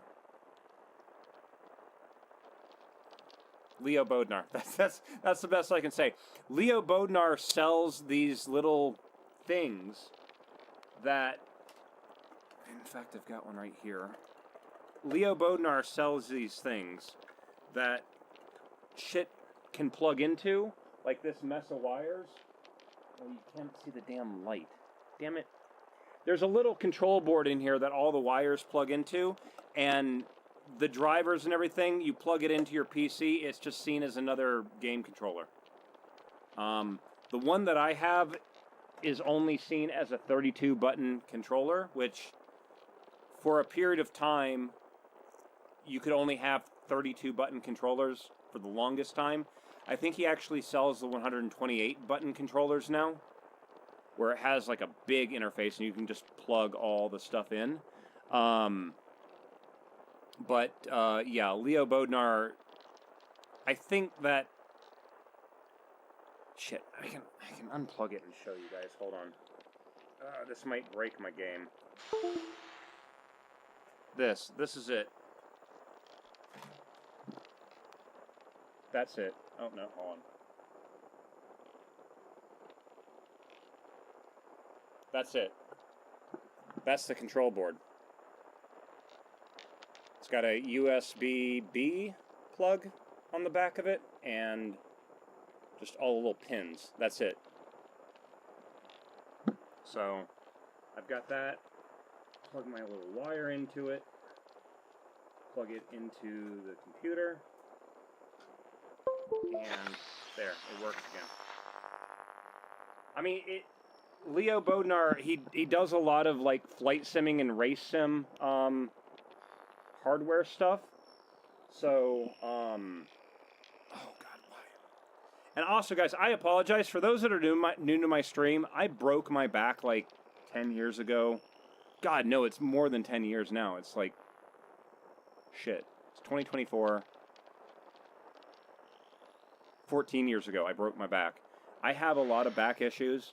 So I've got this like lumbar support thing underneath my back. So whenever I stand up and sit back down, I've got to do a lot of like readjusting to get the pressure in the right spot. How did I break it? That's the crazy thing, is at the time I didn't know I broke it. Dragon Eye, exactly. That site. leobodnar.com.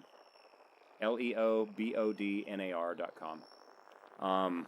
Yeah, I think he's based out of the UK.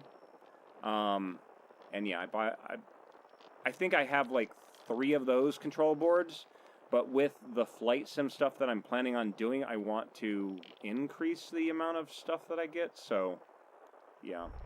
I was in the Air Force, and I was in so much pain from a bunch of other stuff that I was walking around with my back broken and didn't even realize it. I only found out that I broke my back 10 years later.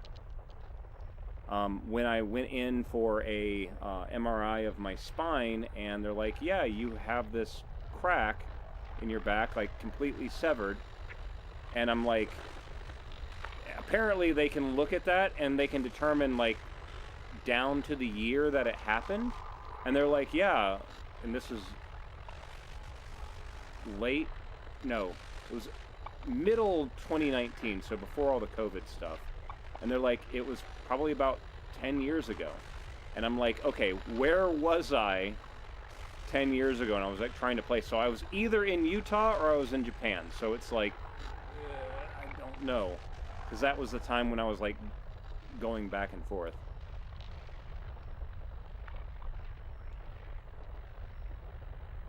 All right. But yeah, I have so many back issues. There's something else I was going to talk about. Shit.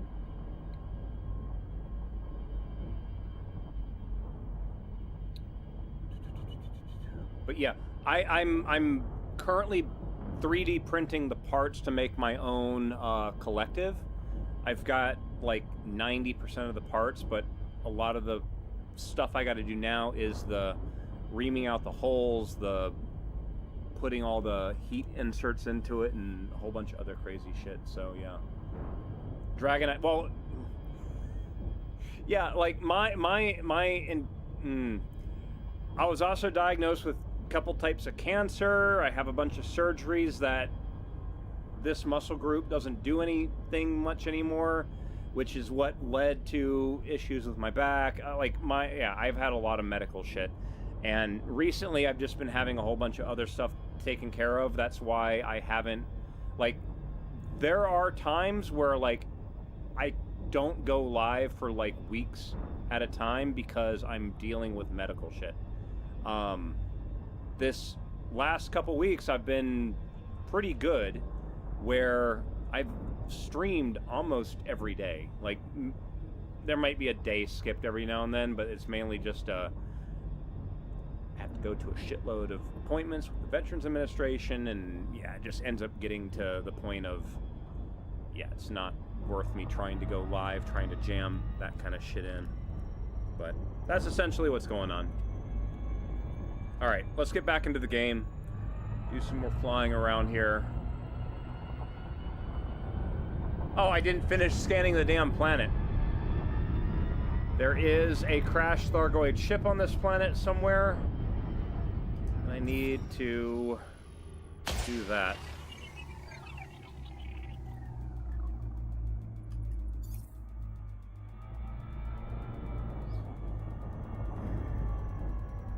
Wait. Surface scan complete.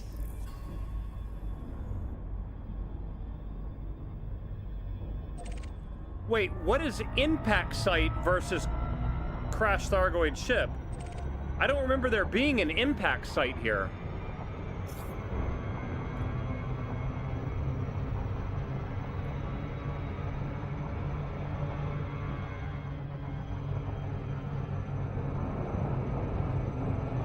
Xeno Crimson, keep that in your clipboard. We'll try to go there next. I'm going here to get a specific thing.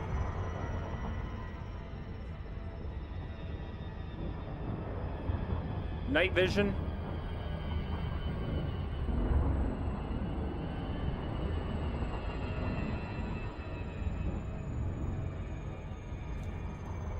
What's going on? Oh, because I'm on the wrong PC. None of my commands were being sent to the game PC. That'll do it. Guy had the front end of a plane for sale. Nice.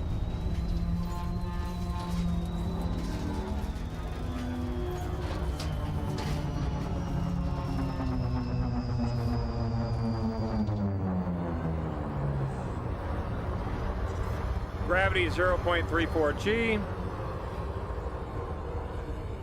Lights.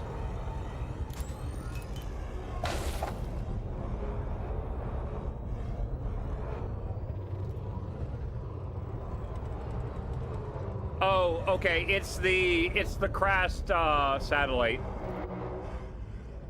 That's one of those. Okay.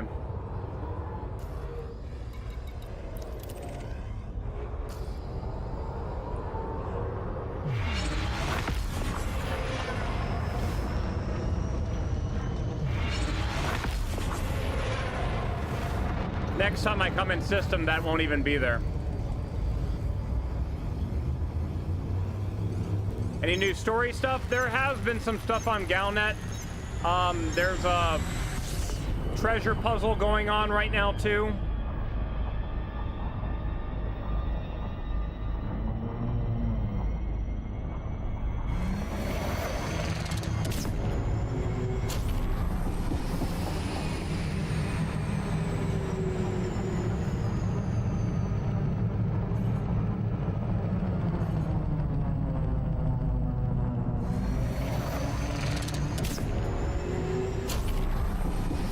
I'm not doing it long enough.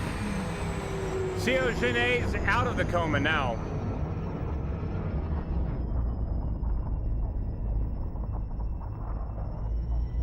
Did the final Titan absorb the dead Titan to become the Giga Titan of heck? Oh, I can't wait to see what happens when players defeat the last one, because yeah, they're gonna be like, oh, we are the baddies.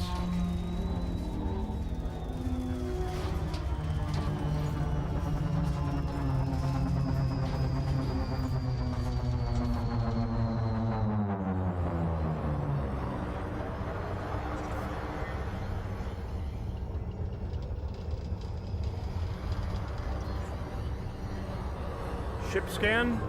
There we go. Cargo scoop.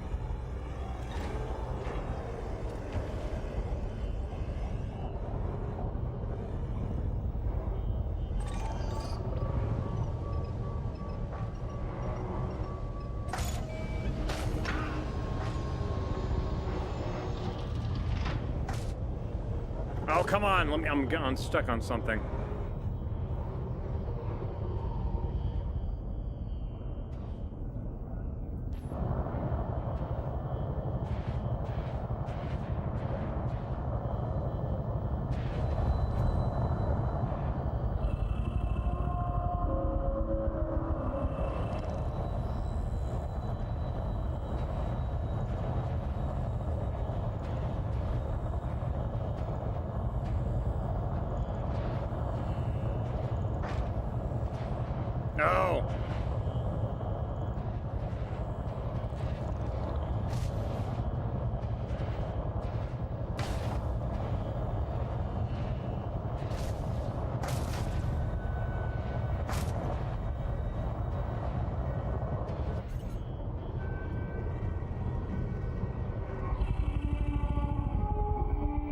Dang it.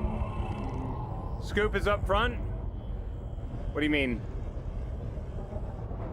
No, I was trying to use the wingtip to kick it over and out of the ship because I can't.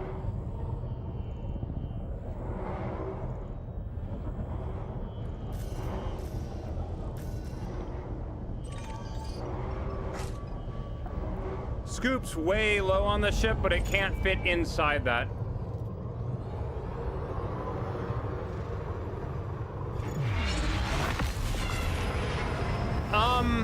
What was the name of that system again?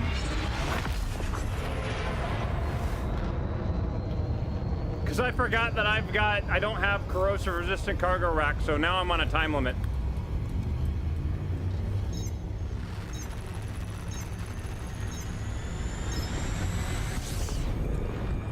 Was it Sinuet HZM?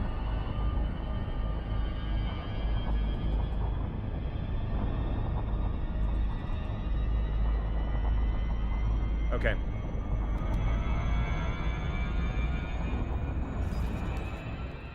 Paste.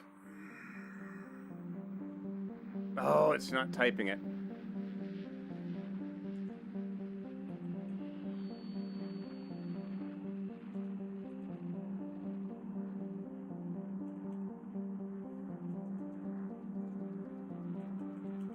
Oh, I can't spell. N-U-E-F-E-H-Z-M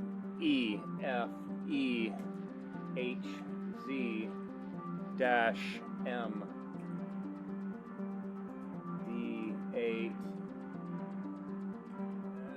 69. Okay.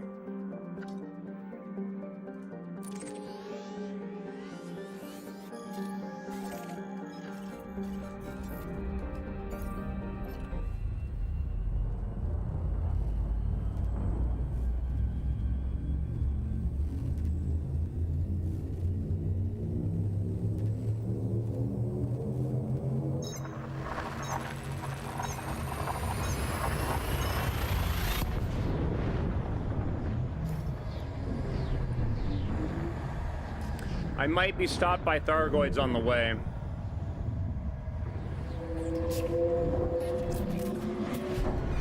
Of course.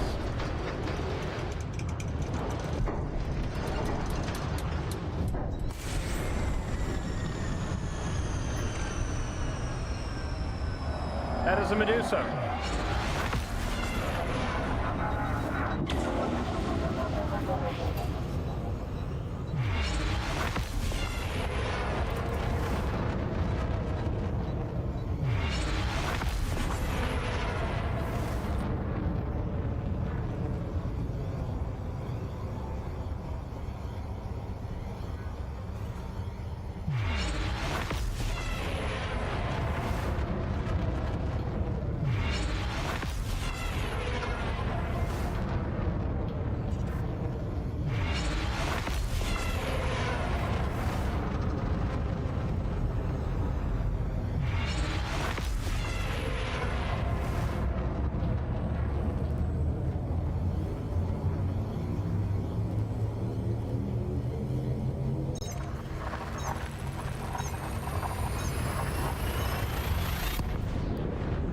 Like, I need the Thargoid stuff to open a door, but they want me to drop the Thargoid stuff, and it's like,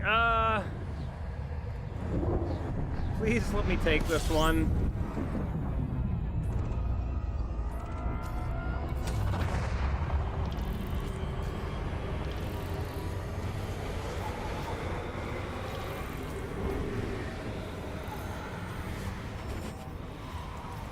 Night vision.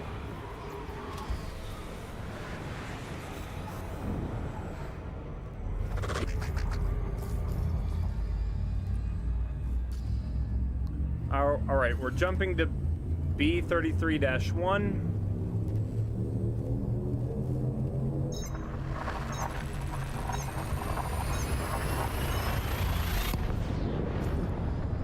Okay, we're getting there.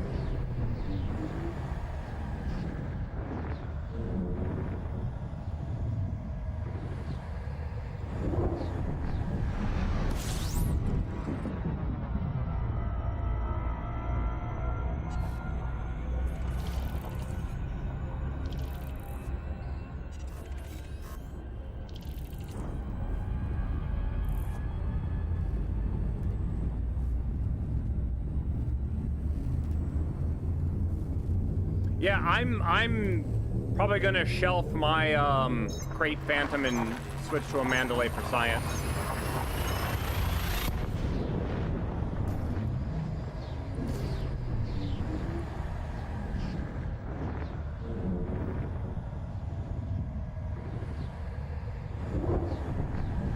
Commander Glockenlow, they fixed that like several years ago now. What is here? Thargoid Site 228.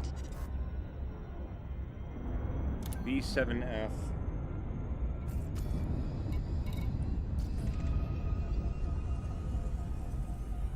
Of course, now we have the ads.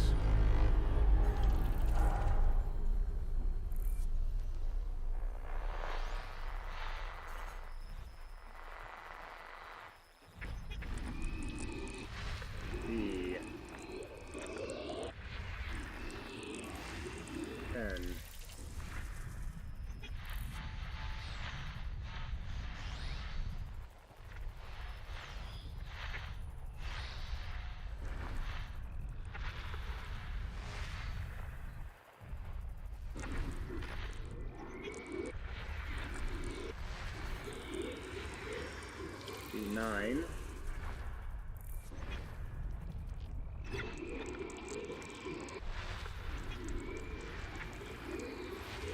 B8.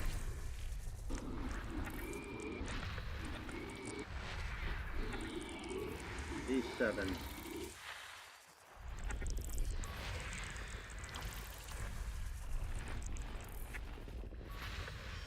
B. E. Is it you? D. Of course. F.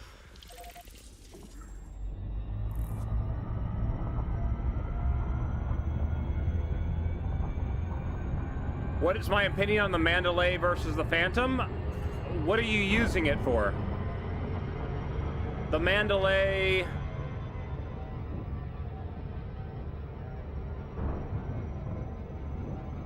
The Mandalay better jump range.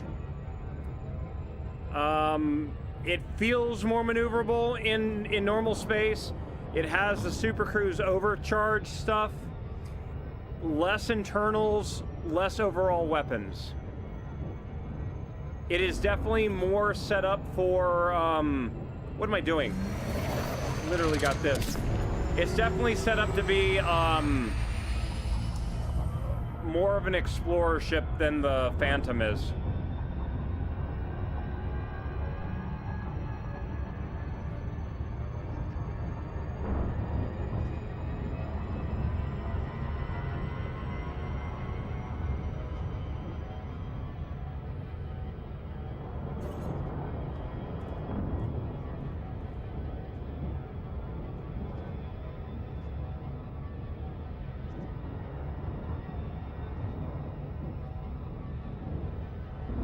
I mean, I'm planning on turning it into my main science ship. I'm enjoying it so much. The cockpit visibility is amazing. Yeah. I mean, we just flew 200,000 light seconds.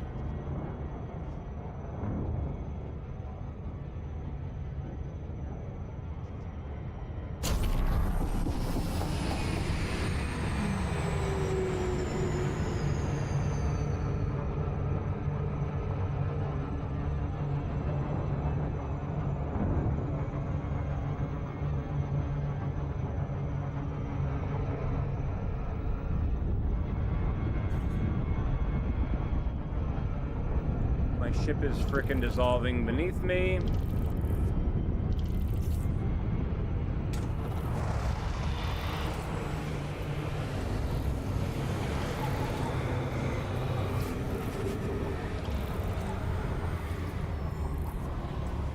Smaller footprint than the Phantom. It doesn't need as big of a spot to set the gear down on.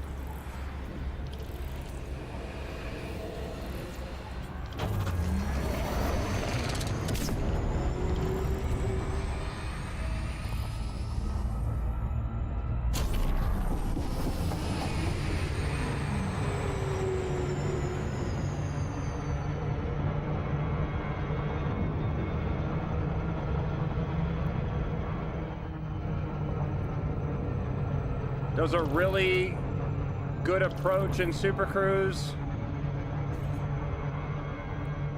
All the ships are about the same height. They all raise themselves up off the ground for the SRV to get underneath it.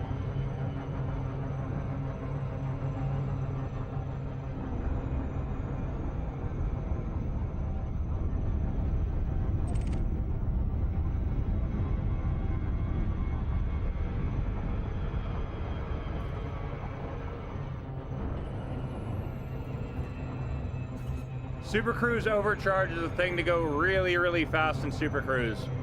Up to 4,000 times the speed of light. Night vision.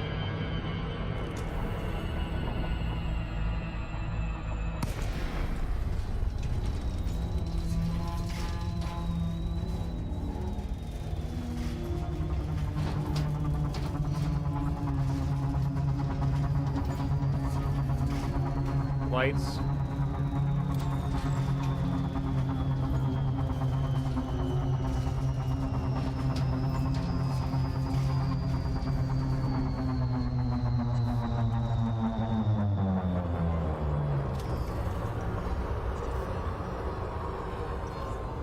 Are you talking about this?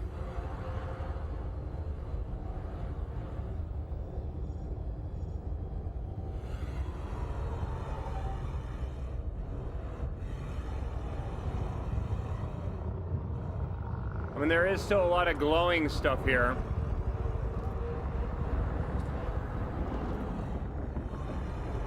Eject cargo. Confirm eject.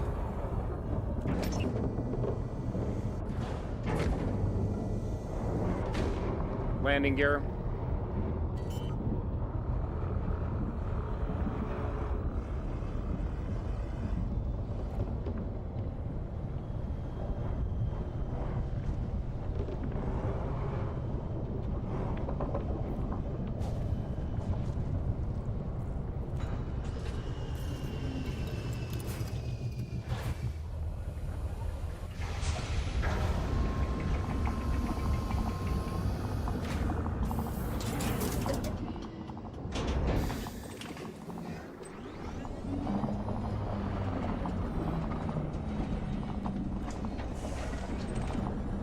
Cargo scoop.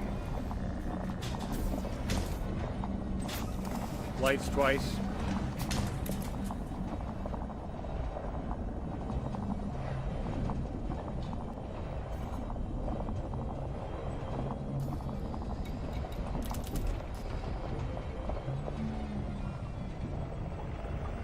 Night vision.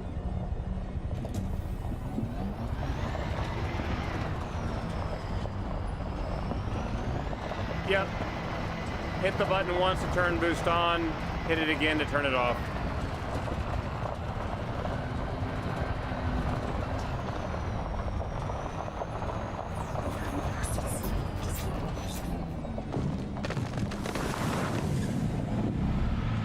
Night vision.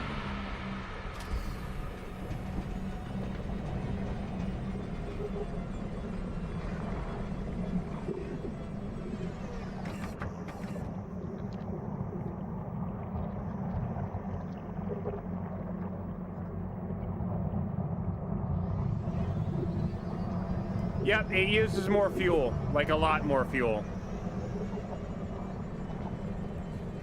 If it's not one of the newer ships, it does. I think there is a heating effect too. I don't remember it having. Ooh, yeah, this is not supposed to be happening. What the hell is going on here?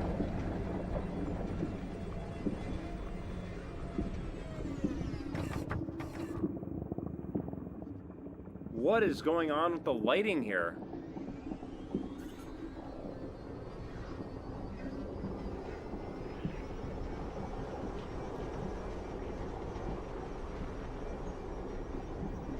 There didn't used to be this much fog inside.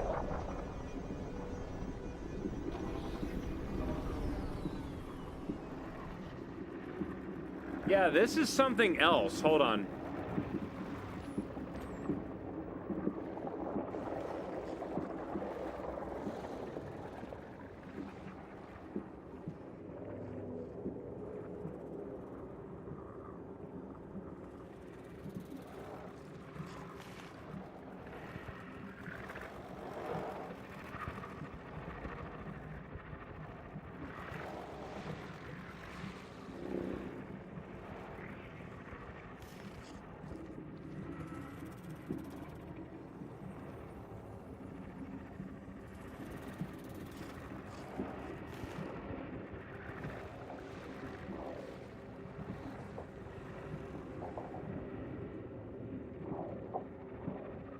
is going on.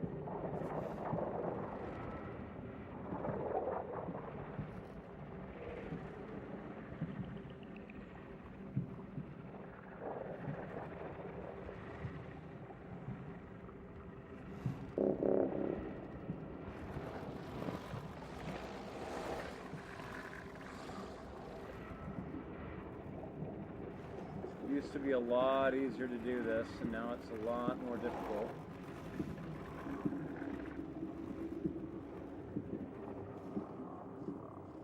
Come on. Just a little bit more. Come on.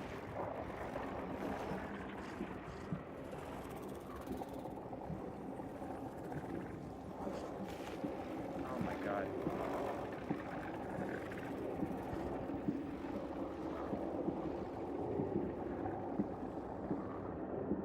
Yeah, this is something else causing this problem. That didn't work.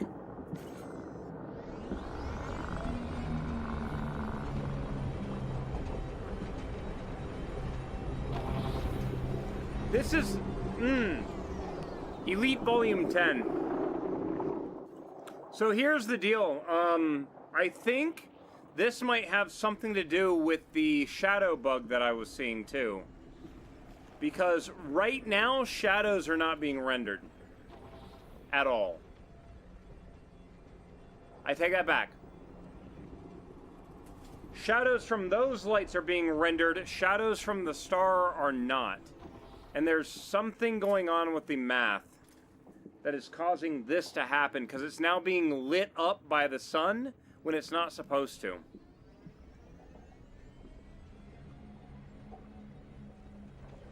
It shouldn't be doing this.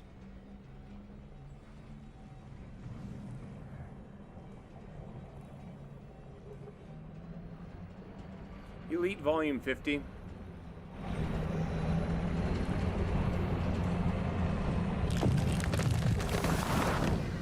Well, the outside shining might be happening because of where in the orbit it is. See, it's altitude based. Like when I go below a certain point, that appears. If I go above it,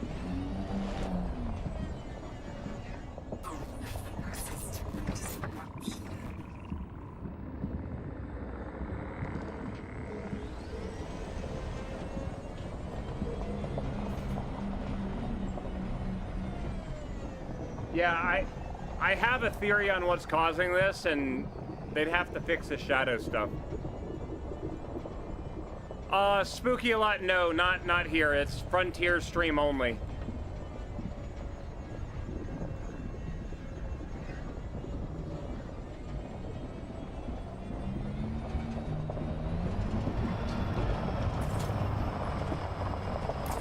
See, like, I don't know what's going on even with my lights.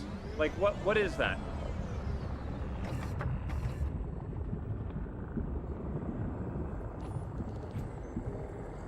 Like, what is going on with the lighting?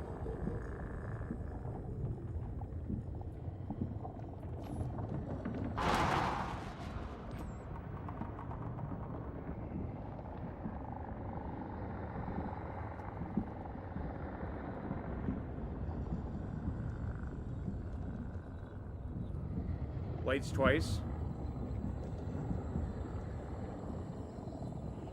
When are they going to start talking about Elite? At the end? If they talked about Elite at the beginning, the people that are there only for Elite would come in, see it, and then leave. And they'd lose like 10,000 viewers.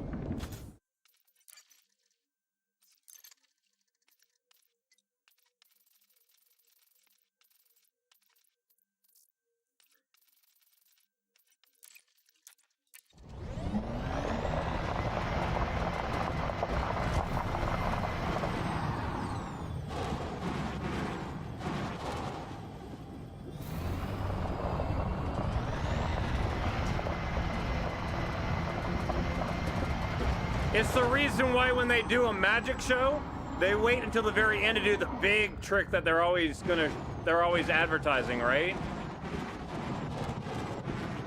They always do like the big reveals at the Game Awards, because if they did it at the beginning, everyone would leave. They're like, oh, Grand Theft Auto 6 is being announced, and they leave. They wouldn't watch the rest of the show.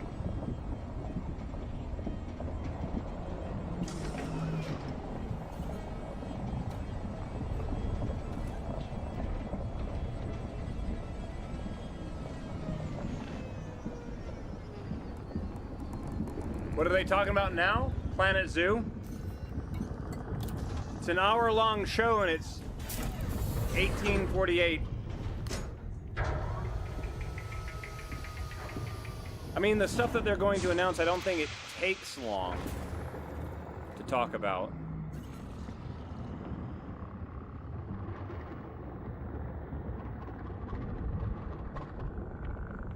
One thing I'm still really confused though is, did you guys know that Planet Zoo and Microsoft Flight Sim 2024 apparently have a partnership?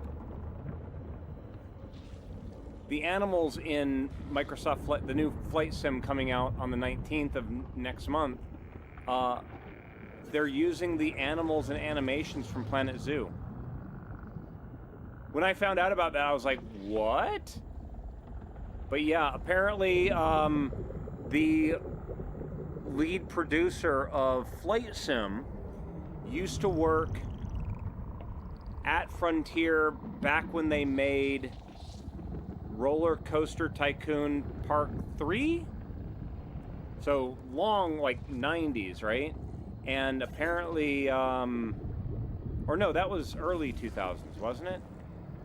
I don't know. There's some kind of thing. Apparently there's some kind of partnership, and the animals from Planet Zoo are going to be appearing in Microsoft Flight Sim 2024. So, yeah. All right, let me do a quick check here. Hold on. People surprised in chat what we had to say there. Well, look, we've talked about the planet stuff, from planets on Earth to planets in space. Look, see what I did there? Elite Volume 0. I'm joined by the wonderful Zach, and we've established you're no longer young Zach. You are Yay, just Zach. old man Zach. I'm offended. Now by they're talking about one being Elite. old I'm going to keep the technically audio by up. I'm going to be horrendous quiet while I segue try to that get you the I thought it was video a great working segue. again. You put in. Hello, Well, everybody. look, thank you for joining us again. I know we've got a lot to go through on today's show, so we'll probably crack on, and maybe a little treat at the end. I think we've got for them. You spoke about yesterday online. If you Kinda follow Zach on spoiled his it. socials. Yep. But should we kick off with? Oh, hang on. Before we do that, Is that working?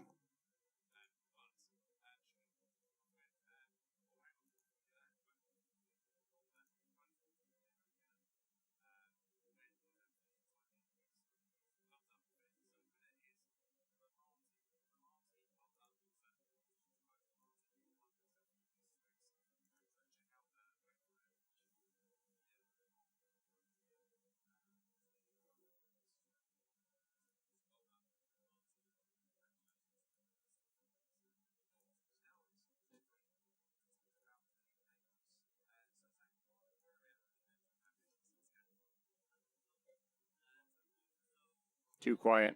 Give me a moment.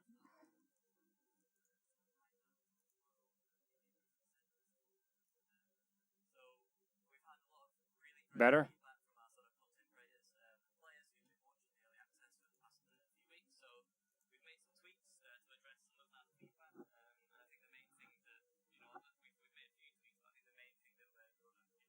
Oh crap, I just realized. Hold on.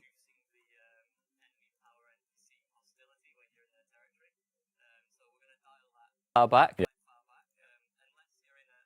Yes, if you are in a stronghold system, please expect I to still apologize for be those on YouTube. attacked Audio because should be that is coming a out for stronghold you guys system, and too they will not be taken too kindly to some of a rival power being in there.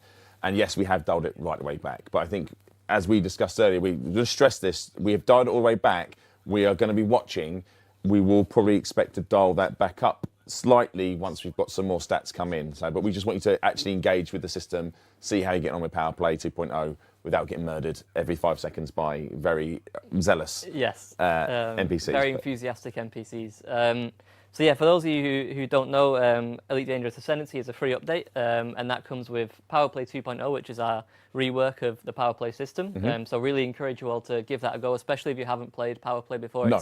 It's much more engaging and sort of accessible for someone who's new to the system. Yeah. It also gives you an idea. Like if you join Elite and you're not sure what to do or where to start, pledging to a power gives you that kind of direction, right? That you want to pledge that power and start moving. It's much easier. 100%. I think something in there that's really beneficial for that is the sort of weekly tasks that are now there. So if you pledge to a power, you'll have a set of tasks that will earn you merits, and they sort of give you some guidance as to, if you log on for the day and you say, oh, what do I want to do? I've got an hour to play, maybe. Perfect set of tasks for you to do there. Excellent.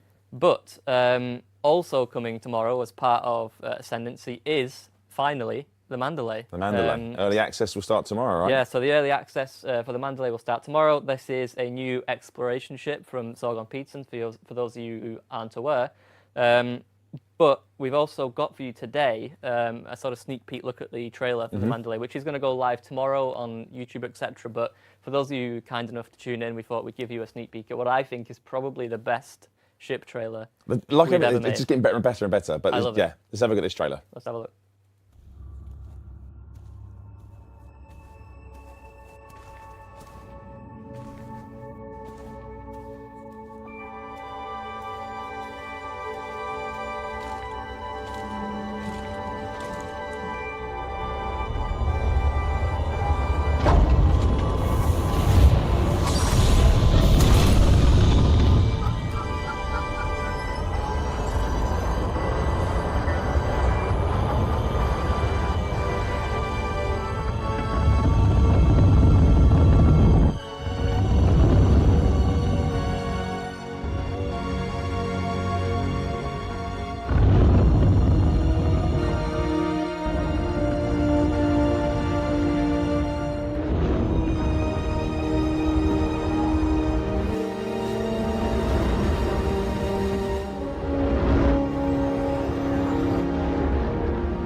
There we go. That is a wonderful trailer. Well done to the team that put it together. They're always good. They're always good, but the audio was warbling the entire time, even on my incredible. side. I mean, special shout out to James on the creative service team who sort of led on this one. He's done a fantastic job. I saw a few people in the chat who said pretty Voyager-like, one of the inspirations. A few people saying they got goosebumps. This is like, when I was going through the process of reviewing this, it was like, I don't think I've ever worked on something here where I've had goosebumps in the sort of creative process of something. And yeah, this trailer was definitely that. So yeah, the Mandalay is here tomorrow for our early access.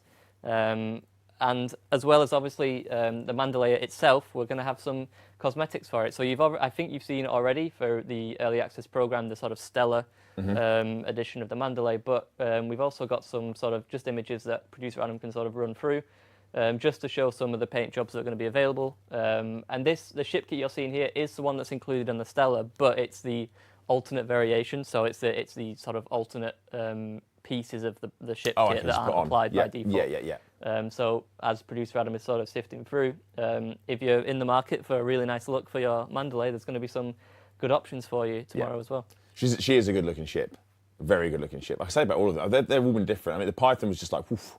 Yeah. And I really like how different the Type 8 was. This is also entirely different. These all look fantastic. Yeah. That's not it though in terms of cosmetics. So Power Play 2.0 is obviously a big thing in Ascendancy. Yep.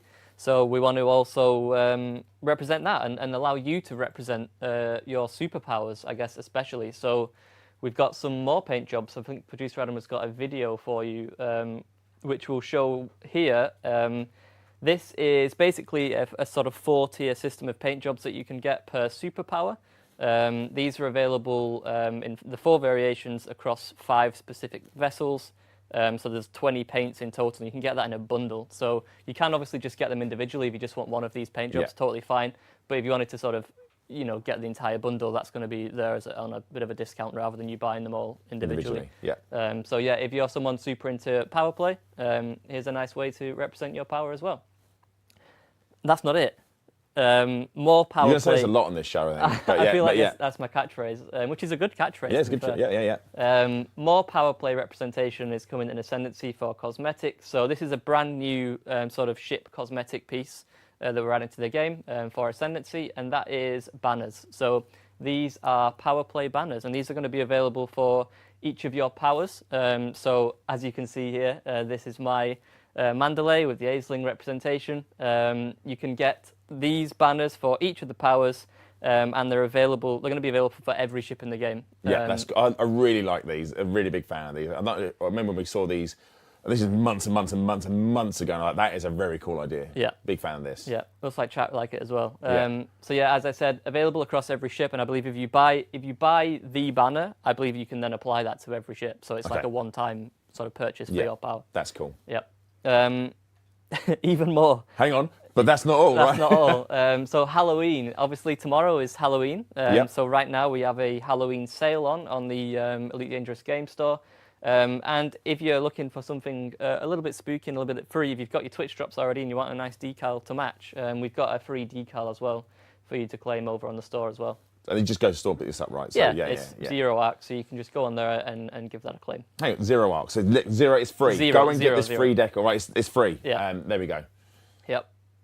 Cool. All right, so there we go. So we're going to move on. I know people are itching for what else we've got to talk about. We've got a few more bits to go through. People ask us a lot about, ask you, when is the Type 8 going to release? Sure, okay, yeah. So obviously, we've seen a lot of people ask about the credits release of the Type 8. So yeah, we'll confirm that is going to be coming to Odyssey owners for credits on the 28th of November. So that's 4 weeks, I believe, on the dot after the debut of the Mandalay. There we go. So 28th of November, you'll be able to grab the Type 8 in-game. Right, Zach. We promised at the end of the last show we would talk very briefly, or we actually said we would announce what the next feature is, but we're going to do a little bit more. We're going to slightly talk through a tiny light touch overview chat, which is more than we said we were going to do. So please don't kill us, but I think it'd be enough to whet your appetite as to what the next feature is that's coming to Elite Dangerous. So I guess, Zach, without further ado, what is the next feature that we'll be bringing to Elite Dangerous? So, I'm happy to say the new feature that we're adding to Elite Dangerous is system colonization. Looking directly at the camera. So this is going to give us a sort of player-led free-form expansion in the galaxy. And I think the real sort of takeaway from this is that the bubble is no longer going to be static. So pretty big deal. Very exciting to get this on the go. I guess without going to, we're not going to go into massive amounts of detail. We're going to go into next month. I think we'll probably have a couple of guests on as well to go through stuff and some videos and all that sort of stuff. But just light touch, how does this work? Sure. So think of it on the sort of galactic scale. So players will be able to colonize unpopulated systems that they find within reach. So you can't obviously you can't just take a system that's currently has sort of a human civilization there. You have to find a system that doesn't currently have human population. And when I say within reach, there'll be a sort of certain limit which we'll cover at a later date. So you can't just sort of fly straight to the other end of the galaxy and colonize straight away. There's a bit of a limit there. Colonize, but yeah, so you find the new system, and then basically once you have that system, once you've claimed that system as your own, you'll then start to build an establishing starport in that system. We'll obviously talk more about how that works next month as well. But then once you've done that, you'll then be able to go in and expand that system. So you'll be able to sort of place things like some of the existing sort of assets that you're familiar with within Elite Dangerous, and the sort of settlements and starports. You're going to have a bit of a plethora of tools to work with in terms of the sort of things that you can place within that system, right? Yeah. And you can also dictate the economy of that system as well, right? But what those facilities and stuff you pop down will dictate the economy of that system. Yeah, 100%. Cool. So like the type of settlements and things that you're placing in your system will affect the economy. And for those out there that want to, create an empire, can you have more than one system, Zach? You can. I mean, I'm sure there'll be a lot of commanders who've got the plate full with just the one system. But yes, if you're the kind of person that does want to create their own part of empire, a group? yeah, or a group of players, you can have more than one system. So you do need to at least complete that primary starport in your current system that you're working on before you can claim another one. But in theory, you could daisy chain systems to reach a destination. So if you do have that sort of system that you've loved forever in Elite Dangerous, but it's quite far away, you can sort of, work your way towards it. Work your way towards it. You can build, basic systems, and then get over there and sort of build out your real sort of home, I guess, over in that system. Cool. And obviously, Ascendancy launches tomorrow. We said this before. I think I was quoted for saying dovetail. I really need to watch what I'm saying. However, I am correct in what I said this time. Powerplay 2.0 dovetails lovely into this, doesn't it? So how does this sort of fit with Powerplay 2.0? Yeah, sure. So players who are sort of really engaging in Powerplay 2.0. So what you can sort of take advantage of this is you can sort of colonize a system. And then you can then push your chosen power into that system, right? So if you're not necessarily somebody that wants to fight or do sort of head-to-head combat with other players or other powers, and this might be a really nice way for you to expand your power's influence within the game. You can just go out there and sort of create new systems and civilizations for them. And I think something to sort of point out is that each system will have a value associated to it. So we know in Elite Dangerous, every system is unique, to some extent, and that will be represented within system colonization, which we'll talk about later on. But there'll be sort of reasons too, and you want to go for this system or this system. But unlike Powerplay, so system architects, which are what will be a nice fancy name for the players that sort of own or claim the system, you'll kind of have a direct impact on the placement of your starports, planet ports, settlements, that kind of thing, which we'll go into more specifics on how that works. So there's a lot here already, and we did say it's a light touch. This is slightly more than a light touch we're going into. But I think it's obvious, but how does this impact in Powerplay 2.0? Sorry, how does it impact players? Sorry. Yeah, I mean, you're right. I mean, it does obviously impact Powerplay 2.0. It impacts the players that are going to engage with this directly. So if you're sort of taking this on as a new sort of challenge within Elite, that's something you're going to sort of think about quite a lot. But I think it really fits into that sort of goal that we've had to allow players to sort of this year, that everything we've kind of added has been to allow players to shape the galaxy and shape the narrative of Elite Dangerous themselves, and really do that now on a galactic scale. I think one of the examples I really like to use when we've been talking about this is Colonia, right? And how Colonia, wouldn't it be really cool if Colonia is something that could now be created by the players, and that story now is in your hands really to do what you want with. It's really exciting. I think it's something that we've all discussed, and when we say we, honestly, me and you talking this here, Zach, but the development team are incredibly passionate about giving the players a tool to shape the narrative of the galaxy and see what they do. We saw some of this with how we've gone about the Thargoid War. Players have their own impact on that and where they've been attacking and all that sort of stuff. But everything's been a step closer to giving the player the agency. So Powerplay 2.0 allows players to do that. System colonization will allow players to expand and grow the bubble. The bubble will change forever after this is launched.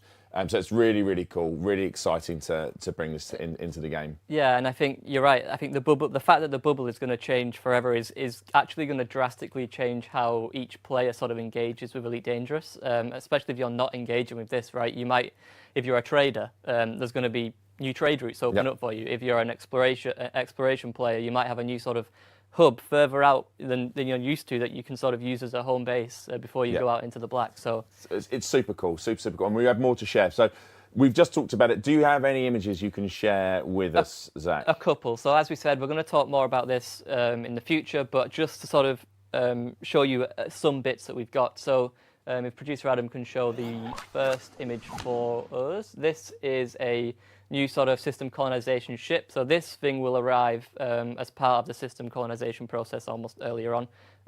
This thing is massive. Huge. Bigger than a dreadnought, bigger than a Farragut dreadnought. I think it's close to the size of a space station. I think when you, so. I'm not, yeah, it's she big. She is very, very big, and she has a purpose, which we'll talk more about in the next stream. But what we're trying to get to is it's not just a feature. There are new things you've never seen before that are coming to the game. I think you've got the next image might be something we've never had in Elite before. So yeah, we've got four more images. So producer Adam, feel free to cycle through these 4. This is a space depot. So again, as part of the sort of process of system colonization, you're going to need somewhere to, have sort of that hub where you sort of, work on that. And this is a brand new thing within Elite Dangerous. This is a space depot. As you can probably see throughout the images, there's landing pads on there and things like that. And yeah, there is, as you said, there's more that we're not showing today. Yeah, we want to save something for next. Well, save something, a lot of something for next month. We'll be got some guests on. We'll have some video footage of it. We'll show you what we're going to be doing. We were talking about sort of the release date and timings, all that sort of good stuff. But that was a very brief overview of the next feature, which is system colonization. I know you and I have been chomping at the bit to talk about it for a long time. Yeah, it's surreal to actually talk about. It's weird now because now it's out. We knew about this at the start of the year, but we were really conscious that it's why we're trying to get everything right. Like all these systems are galactic systems. Elite, as I know our players know this, but Elite is very unique in a sense that it's a one-to-one scale representation of the Milky Way galaxy, right? To implement something like Power Play 2.0 and system colonization, it's a huge undertaking. We don't always get it right, and we know that, but we try to get it as close to being right as possible. So we do apologise about some of the delays we have, like with Power Play 2.0, but we are listening and we are trying to get this thing right, and I'm sure there might be some rough edges when it goes out, but we will always be listening to get it in there. Super, super excited to see players change the galaxy forever. Yeah. So that's cool. Yeah. Really, really cool. But that's not all, Zach, is it? That's not it. So yeah, we've got one more thing to talk about One today. more thing to talk about. Never We ends. said there'd be 4 ships this year, didn't we? Yep. Should we show them and tell them what the next ship's going to be? Actually, tell them first and then let's show them. Sure, okay. So, hello everybody. The next ship is going to be the Cobra Mark V. The Mark V. Now, can we see the Cobra Mark V, please, producer Adam? She's beautiful. Oh, yes. She's B-E-A beautiful. Yeah, she is. I don't want to talk to... I will absolutely ruin our flow here, but I say this all the time, but genuinely, this replaces the Chieftain for me for a number of reasons. And players are probably already seeing this, but it's the cockpit, is the first new cockpit we've done, right? Yep. But we'll get there. Look at this ship, chat. Yep. Look at her. Yep. Zach, why did we pick the Cobra Mark V? Sure. So as you all know already, we started this sort of wave of new ships with a combat ship, then we did a trade ship, then an explorer. So there was room there for a ship that sort of provided a sort of multi-role ship. Yeah. One that can do a decent, and I say a good job at everything. Yeah. So obviously the Cobra has traditionally done that. And we're coming up to the 10th anniversary of Elite Dangerous. The Cobra is probably the most iconic. I'd say it's probably the most iconic. Ship I know in people Elite. start on a sidey, but I think the Cobra is the ship you would say, right? Yeah. So in recognition of that anniversary, it felt like the best time to sort of bring the Cobra back and give it that modern take, so that it can such a good-looking ship. So it can live alongside the new sort of wave of ships that we've got. There we go. And I think we've guessed it already, but what size is the ship? Yep, so as this is the year of medium ships, I saw somebody say the other day, so this is a medium ship. It's a little larger than the Cobra Mark III, but it is a medium. Yeah, and why would you want, apart from the obvious, why would you want to have this ship? Yeah, I mean, if you're a fan of the Cobra Mark III, you're going to be a fan of this one. It's got obviously improved performance and stats, which we'll talk about at a later date, as we always do. But apart from that, I mean, it'll have the SEO capabilities that you would expect from a new ship. And I mean, look at it. Look at it! Look at it! Yeah. Such a good-looking ship. And what we were talking about it. Tell me about the look. Where did this look come from? Sure. So Chris and the team, as always, have done a great job with this one. I think when they designed the Mark III initially, they stuck very closely to the original wireframe vectors from the sort of 1980s version of the game. And with the Mark V, they've done a similar thing. But what they've done is actually imagine what the Cobra would have looked like if David had a bit more polygons available on his BBC Micro when he was working on the original Elite. Do you know what? It's really sweet, but also, and this is why I love this design, because all the ships, as we've said before, like, David is like the George Lucas of Elites, but all this stuff goes to David. So he would have looked at this and he understood the inspiration and he's approved it. So yeah, maybe this was what was in David's mind way back in 1980 when we looked at the Cobra. But it's a wonderful looking ship. Yeah, I mean, it's really sort of simple. It's contemporary. It's cutting edge. And yeah, it's just, I think it's a really nice swear modern... you could sell cars. Yeah, it's simple. It's classic. I'm so used to selling lines. these ships at this point. Look, let's talk about the cockpit. Sure. I think your producer Adam can pull up there we go. So that is the cockpit. It is a new cockpit for the Cobra the Mark windows 5. going down is what and it gives us a chance to make some really meaningful changes compared to the Cobra Mark 3. So as someone in chat has already pointed out, it's got a central pilot's chair, which is really nice. Big fan of that. Yep, it's got 2 multi-crew seats, and as you can you'll see when you get a shot from the inside probably next month, but those sort of really wide flat windows give you a great view. So this is the thing, right? So when I was shown this, we are very lucky to see this ship getting made. It was either Curtis or it was Max was flying it, and the view from the cockpit, because obviously it's got the transparent bottom part of the cockpit as well, which you get in the Mandalay. Every time the Panther you look through the bottom as well. A month is added. But We're at it's the view, and he was flying through some ice rings, and he just tilted the Cobra Mark 5, and I was like, my God, I'm in love with this ship. Like, it's beautiful, because the cockpit is where you live, but most of the 90% of the time you live in the cockpit, right? So it's such a great ship. Yep. So yeah, that is the Cobra Mark 5, and it will be coming this year. There we go. So look, that's kind of all we've got time for on Elite. But can I have the wonderful Chantels can run back just so we can say goodbye? We're going to run past camera. We're going to do something to tell. Anyways, there we go. Magic. Look, listen, it's been a great show. Really enjoyed today. It's been wild for many reasons. We've talked about a lot of stuff. We've gone through Planet Coaster 2 releasing next week, November 6th. We went and looked at a standalone water park to show that was viable. We did a deep dive asset live, traveling between floors and talking to different people in the building. We talked about Planet Zoo. We gave a load of swag, and then we sat down with Zach and we talked about Power Play. We talked about the Mandalay coming tomorrow. We talked about Ascendancy coming tomorrow. We talked about the new feature for Elite Dangerous, which is system colonization, and we're going to talk more about that next month. And then we premiered and showed off the brand new Cobra Mark 5. I'm honestly, chat, I'm buzzing. This is such a great year for a Frontier fan to have been through. This year's been fantastic, and we're not finished yet. So listen, everyone, thank you so much as always for tuning in. I hope you grabbed your drops. I hope to see you on the streams throughout this coming week, and we'll see you on the next show, Wednesday, 27th of November. Love you all. Goodbye. Mwah. Okay. And where is it? Browser. Okay, cool. And we're back. Okay, so now I can talk a lot more. But yes, it's a medium ship. I'm not sure what the thing with the Mandalay is. Or I'm sorry, not Mandalay. What am I talking about? Dietrich, thank you very much for the resub, dude. Appreciate that. Aero Dion, thank you very much for the sub as well. No drops from Frontier. I got 2 from them. So I don't know.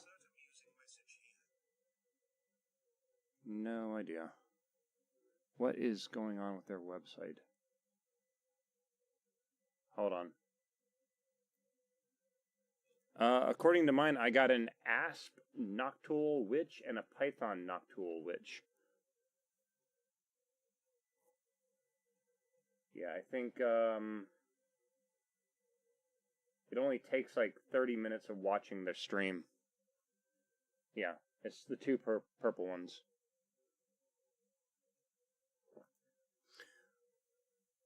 Thoughts on the Cobra Mark 5? I'm really interested in the cockpit. It has the upper windows, and then you have the wedge shape of the ship, and then it has bottom windows too, which again I'm very, very interested in. What quality am I using for a Quest 2 with an EVGA 3060? Quest 2 is 18 pixels per degree, I think. I mean, you should overall be able to crank it up. I mean, the general thing is if you're in the game and you press Control F, okay, you get your frame rate. Well, you can't, it's down at the bottom because I'm using video stabilization software. Pull that up, change your settings, and see, like, I mean, if you're not getting the frame rates you're expecting, then lower the settings down. I mean, I would think you would be able to get high with most of those. So, I don't know. I mean, the other kind of thing you can do is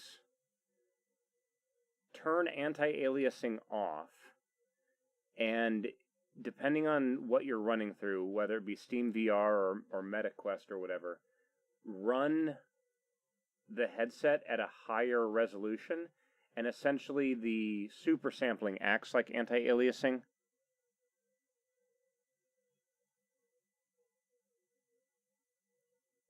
They haven't talked about what the... Okay, so they said that they were going to do 4 ships this year. They gave out a combat ship, the Python Mark II.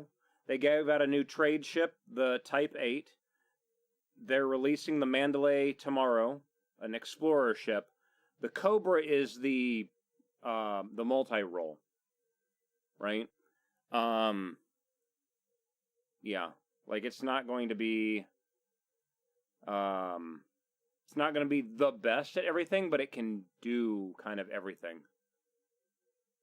Should be small? No, it's a medium ship. They said it was a medium ship. And Rogue Roxy, thank you very much for the sub, dude. Appreciate that. Yeah, I mean the Cobras have been multi-role, yeah. I mean the first game the Cobra was the only one you had, right? We need my sound level back. I haven't touched the sound level. The only thing I did was I muted myself so you guys didn't hear me like cough or whatever during the video, but I just unmuted. The audio's unchanged. I don't know. I mean, like, okay, the Python Mark II, 3 large, 3 medium, if I remember correctly. My mic has been a bit low for a few streams. I am literally looking at my mic mixer on OBS. It's flirting with the red, saying that I'm about to. It's about to, what is it called? Clip. Like my audio is loud. Right? Well, clipping is like when you can't get any louder. Like I don't know why it's. I don't know.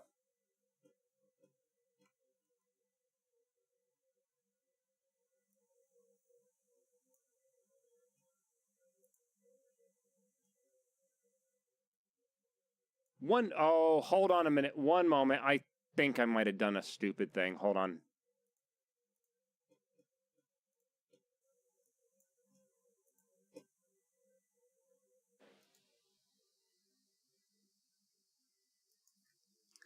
Does that change it?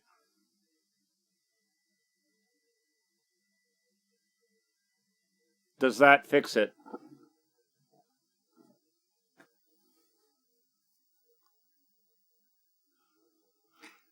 I did the garage stream the other week, and I built a noise profile for the garage, and I didn't rebuild the noise profile for my stream room. That's what it was. So it was getting rid of a lot of the background sound from the echoing in the garage. Oh my God. I need to do something so I don't accidentally do that again. Because if that's the case, that was like 3 weeks ago. Shit. Because like everything on my side was fine. Oh man. Well, it's not just that. It's I have to remember to do it again when I go to the garage. Otherwise, I talk and then you guys get a bunch of echo off of the microphone when I'm in the garage. So I need to sit there and see if I can make a separate audio channel for garage only. Or something. I don't know. Have something for the stream room, have something for the garage. Alright, whatever. Get back to the game. Let's do some stuff. Thanks for letting me know about that. I'm glad we were able to figure out what was going on. I completely had forgotten about the noise profile crap. Yeah, I don't know. I'm going to have to figure something out for when I do a garage stream again. Oh no, the headset turned off again. Oh, no wonder I'm not getting any audio. Elite Volume 50. There we go.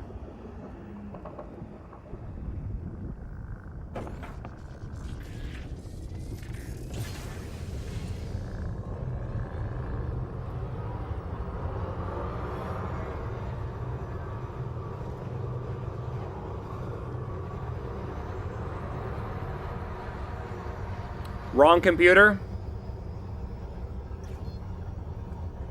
Nope. Voice attack is...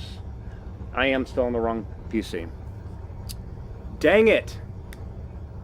Started Elite a day ago, did the tutorials, but still no ship? I believe if you do the tutorial, it should put you into a Sidewinder by default, I believe.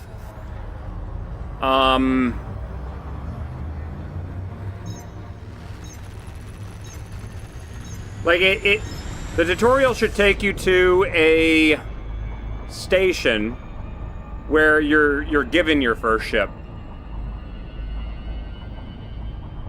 Yeah, yeah. Is the new ship the Jump Range King? My understanding is that several people who have, like, legacy engineered modules, their Anacondas still jump a little bit further. But overall, their Anacondas can't do this. Not at this speed. Or not with this much control.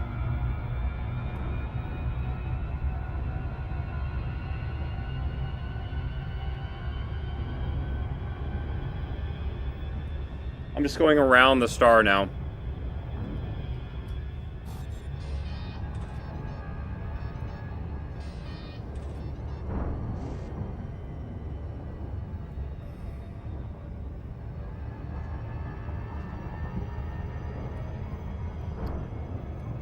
As an example, like 220,000 light seconds away, we'll be there in under a minute.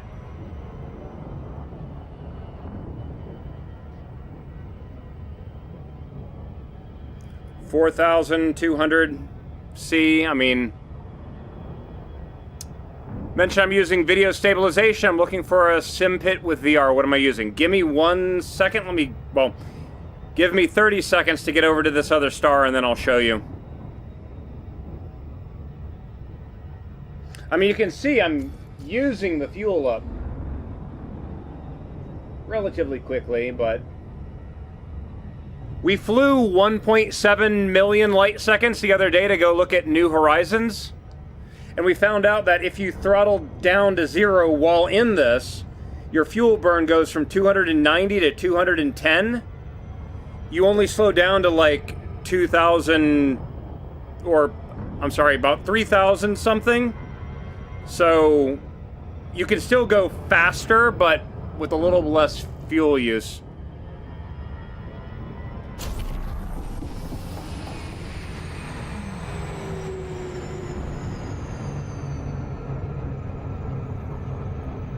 All right. Let me get this and show this real quick. So yeah, what MMMK just posted, it's called Live Vision Kit. And when you get it installed onto OBS, do be aware it is a little bit CPU intensive to do, especially in a live stream situation. You set it as a filter, and it essentially does this. It looks at points in the scene and from that, it kind of stabilizes it. You'll notice that when I speak, on the very edge of the screen, there's like a green border. You can see it more when I'm moving my head around, right? The green is what is, well, the pink is what you see.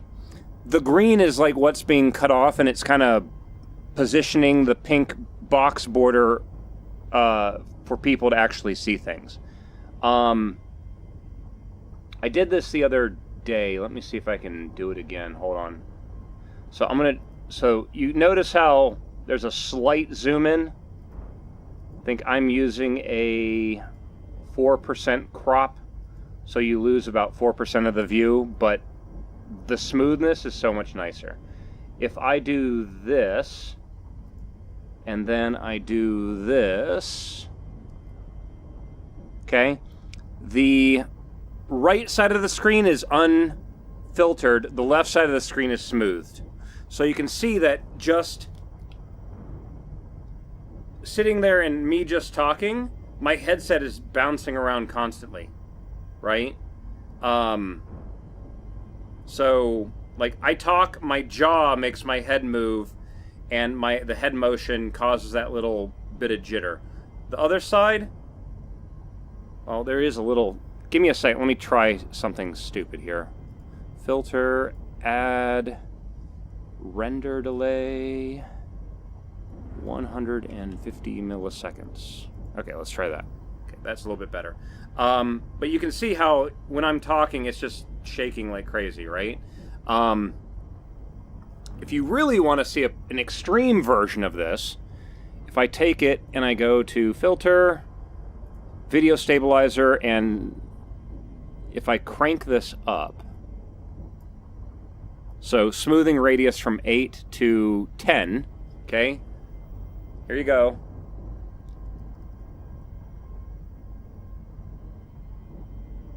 Like you can see how it takes a lot more vibration before it's actually transmitted to the stabilization video, right? Now the other cool thing is you can actually take other videos. Their what do they call it? Their little demo that they have on their GitHub actually has a video attached to a dog, and the dog's running, and they show it before and after stabilization, and you can't, like, it looks like it was just a smooth video, like a GoPro attached to the dog. If I were to queue up a Star Trek Next Generation thing, and they shake the camera of the ship, it would stabilize that too. It is called Live Vision Kit Video Stabilizer. It is a plugin for OBS. And there we go, back to the stabilized view. But yeah. Yeah, you don't want the view in the headset to be stabilized. In VR, you want the raw thing. Like, if your head moves because your jaw is flapping around like mine, you need that transmitted to your eyes because your head is actually doing that even though you don't realize your brain is, right? What if you don't have OBS? It's an OBS plugin, so sadly, that's the only way it works.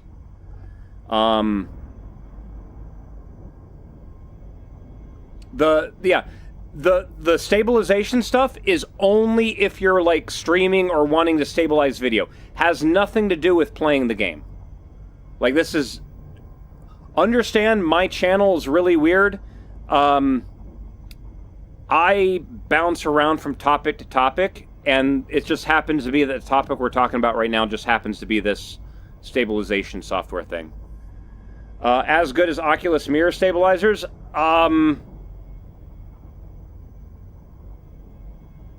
See, theirs is built in. I don't know how much CPU use that has, Bumblebee. That's the only catch. Yeah, like, it's mainly to make sure you guys don't throw up, because I've had a lot of people complain when I'm talking, the camera's doing that jitter thing all the time, That used to be how my stream was at all times, right? Since I've done this video stabilizing stuff, those complaints have drastically gone down. I have to do a bunch of rendering and audio delays to make sure that my video and my audio sync back up, but the end result tends to be a lot better. So, yeah. And of course, now on Twitch we have the ads. They're going to play for 3 minutes. Oh, crap. All right, we're going to go somewhere while the ads are playing, I guess.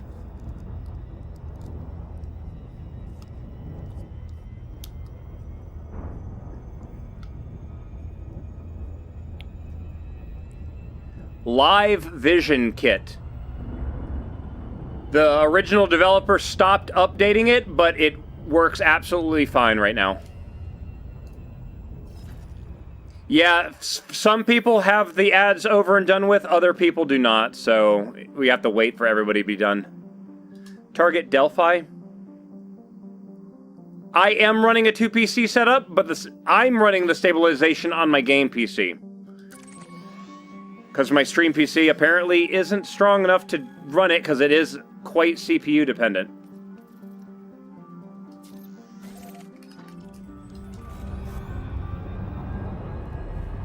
Constant deluge, exactly. And running that gets rid of the jitter on my side, so when you guys watch the stream, it appears a lot smoother.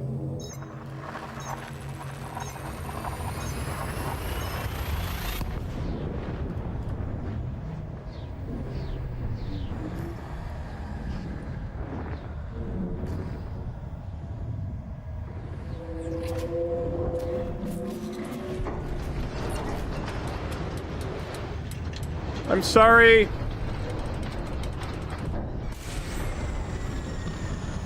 I'm sorry, I said. Here, you can have it. I don't need it.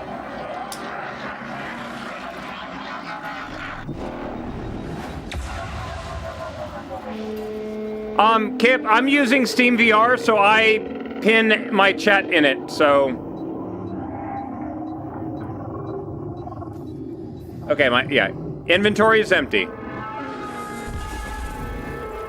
I said I'm sorry.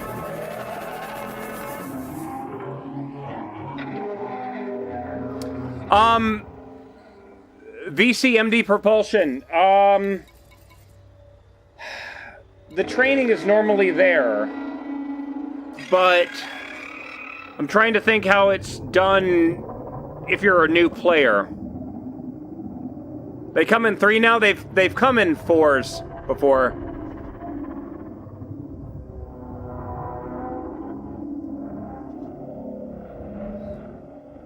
Yeah, the most I've ever had is 4 at a time.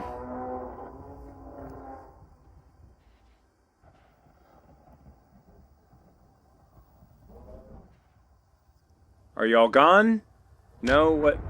There you go. Okay. I'm just trying to think, like, what would cause... Who else has started playing the game in the last month or so? Because when you start a new character, it should run you through this on-foot tutorial. They have you run to a building, they have you shoot some people, they have you take some stuff. Then you board the guy's ship, he takes you to a station, and he leaves you there, and that's when you should have your own ship. Like, I'm now wondering why you don't have a ship now. Because you should have a ship. You gotta buy the... Wait... They don't give you the ship by default now?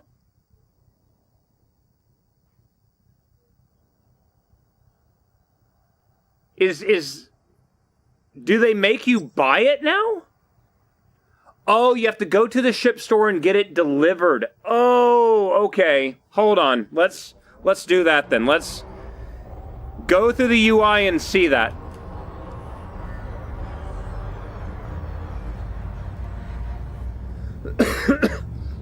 You have to go to the ship seller and claim the Sidewinder. Okay.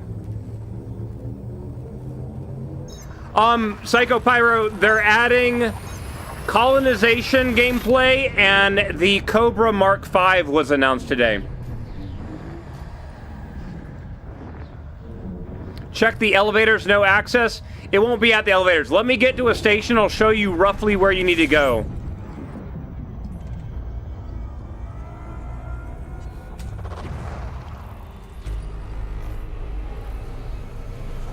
When I started playing the game in 2014, none of that stuff existed. So, like, all that is new to me.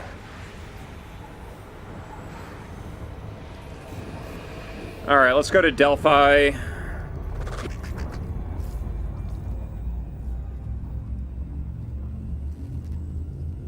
Well, I'm in a Mandalay right now. The ship that's coming out tomorrow.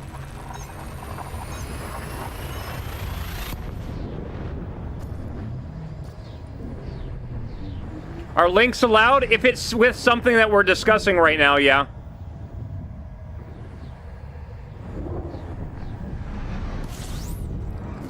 Set station.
Pad 41. 5 o'clock immediate.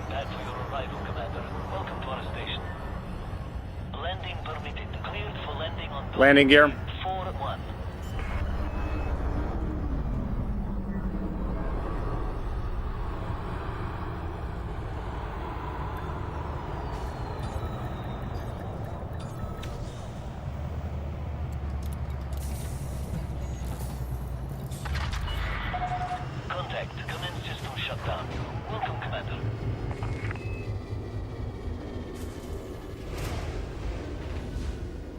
Can I ask what the field of view is like in the index? Well, the index, when I used it, I think it's somewhere between 110 and 112.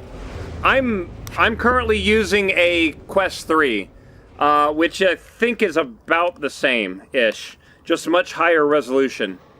22 pixels per degree instead of... I'm sorry, 25 pixels per degree instead of 11.5.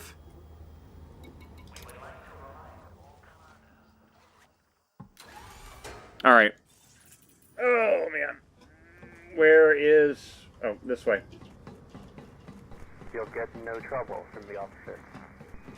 Silver Johnny's getting shot.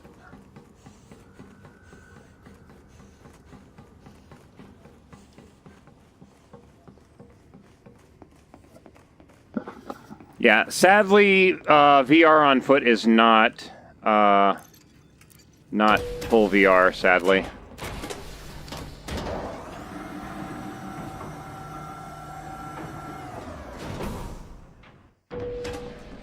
All right, so if you're in this section of the station, you want to go up the steps and to the right, this kind of blue area up here.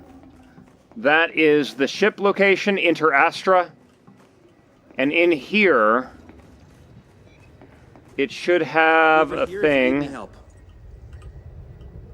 Wonderful. talk to Let them, me help you find the ship of your dreams. interested in your services, and then, yeah, Nothing to find. you move the ship to your current location, or buy it through this guy, essentially. I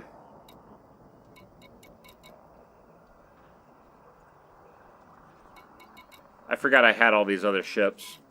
Which, by the way, I haven't flown this thing yet.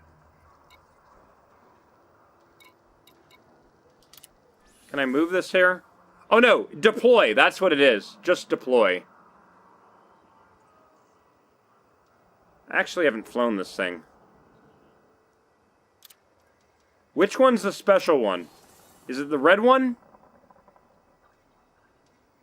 Yeah, definitely the red one. It has a body kit.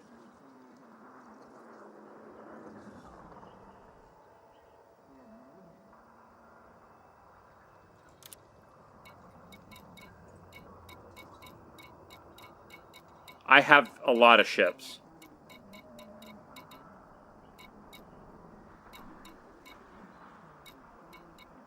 It's sad because that's going to end up being put into storage. Why is it at Sinatra? Oh, it's because my fleet carrier was deleted. That's why.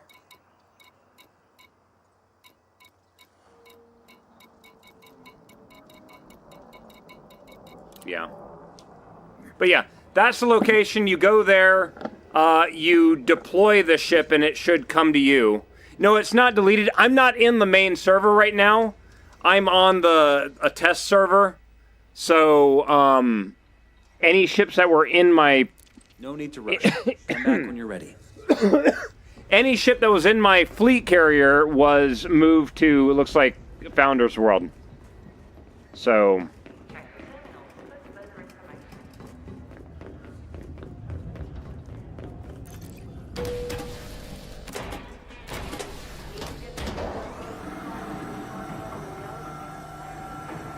But yeah, I am greatly enjoying my Mandalay, so I am probably going to be retiring my Phantom as well.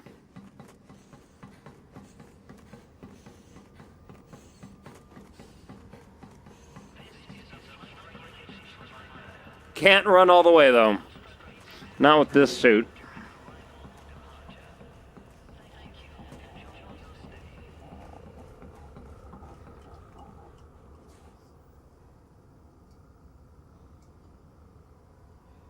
Oh my God.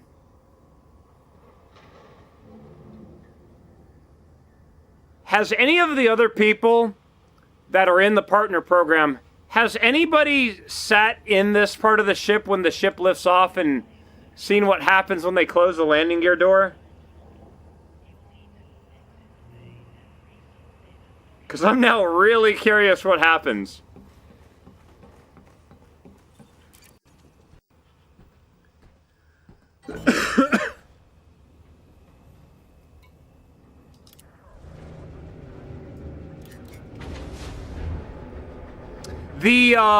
Well, I can't. I gotta be online with somebody else that's in the partner program. So...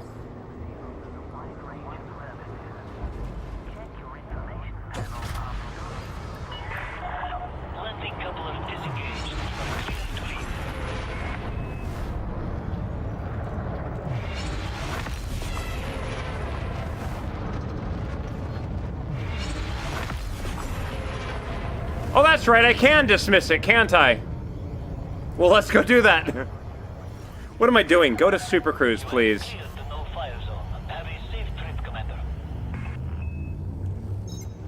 I can do that. I forgot I can do that.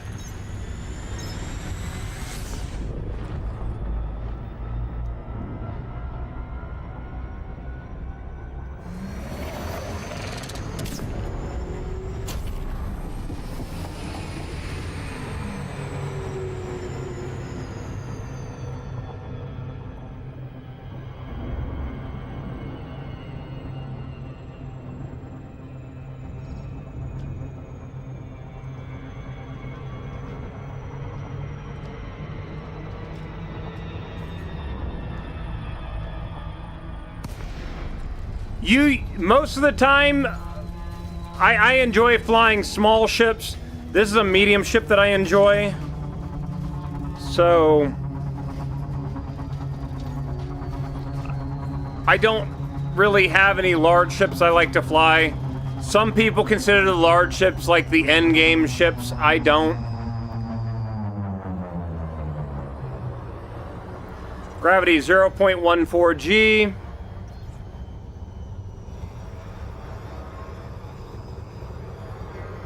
Landing gear.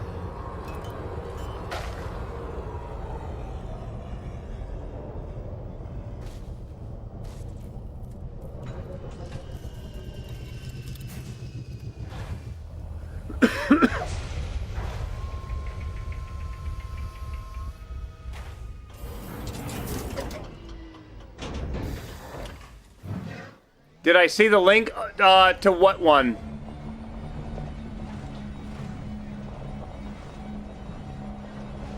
Lights twice.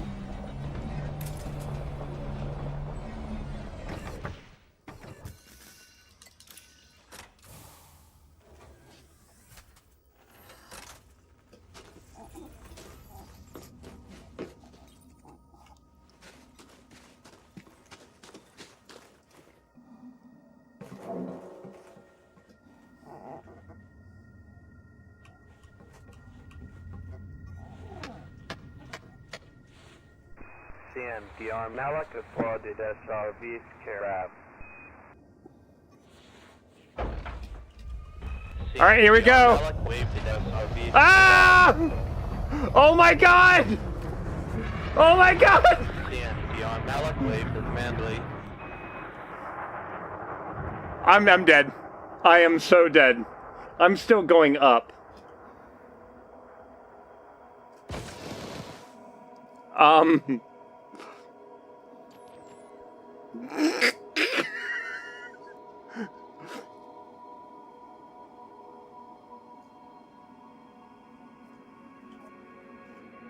I'm still going up.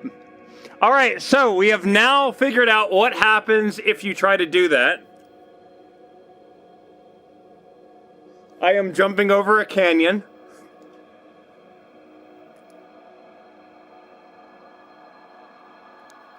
And now we're falling.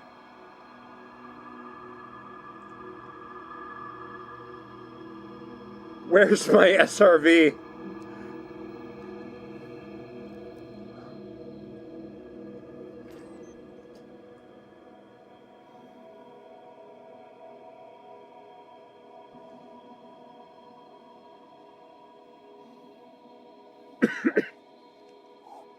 Oh, okay, so here's the catch. I'm going to try to hit the ground and pop a health pack at the same time. Oh yeah, we're falling. If we're lucky, the health pack activates before I hit 0 health. No, the Mandalay comes out tomorrow. The Cobra 5 comes out later this year.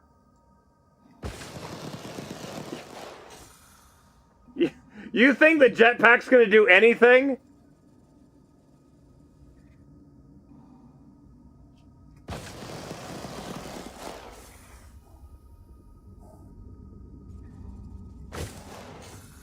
Okay, shield is up, and 3, 2, 1. And I'm dead. Yeah. No. Shield offline. Like, yeah, no. Well, shit, my SRV is gone.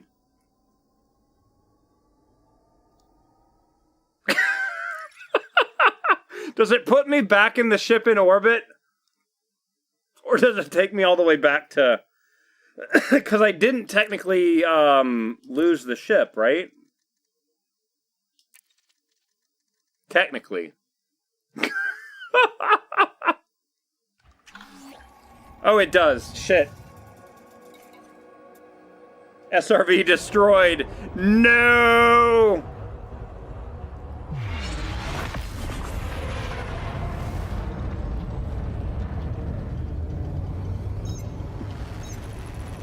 Incident report, guy was stupid and died.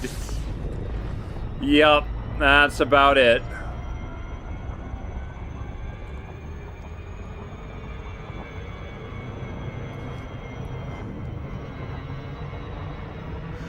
Oh.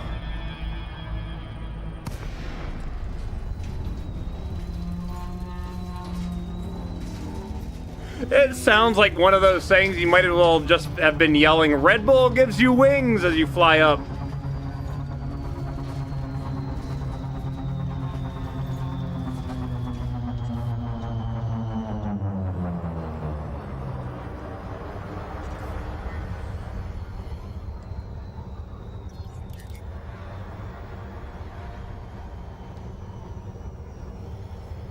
Well, that SRV is deleted from the server. It is gone.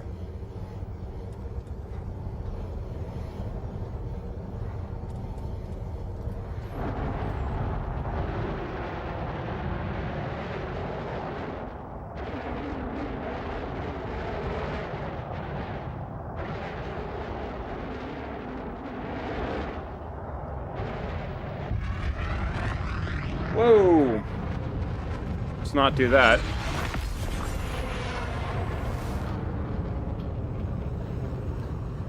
The on-foot pack does not have enough,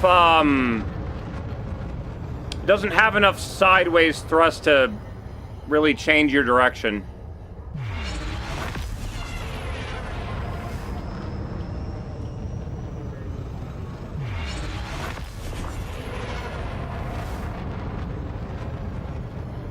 I was going to do something dumb with the SRV and then just remembered I don't have the SRV anymore.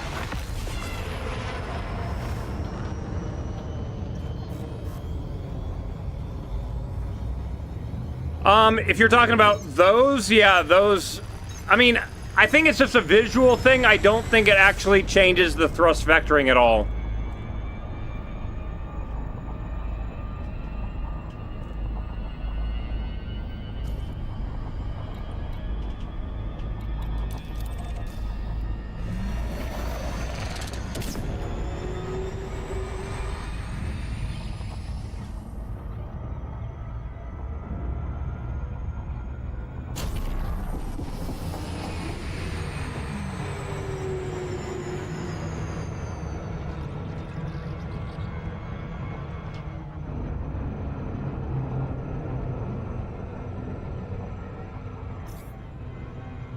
No, Striker, it's just the way the game functions is that if you die, your SRV gets essentially deleted. I take that back, no. The moment you leave the instance ends and any vehicles in it are deleted. If I was in an instance with other players and I died and then revived and came back, my SRV could possibly still be there. But, yeah, because I'm in a solo instance, no, it's not going to be there. It doesn't stay. It's not persistent or whatever.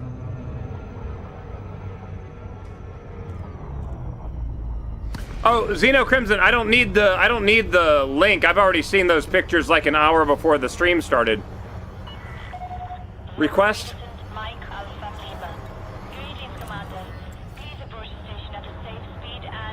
Pad 33.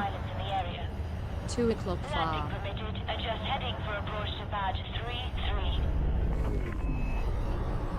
Landing gear.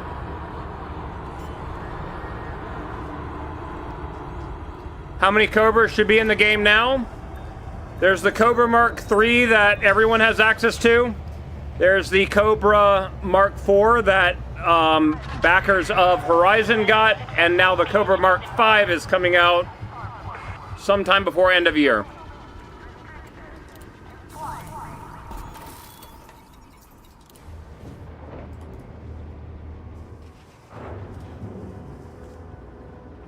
And MMC, thank you very much for that, dude. Appreciate it. Yeah, he's sleepy. You might see an... Hold on. Oh my god. I'm trying to cough.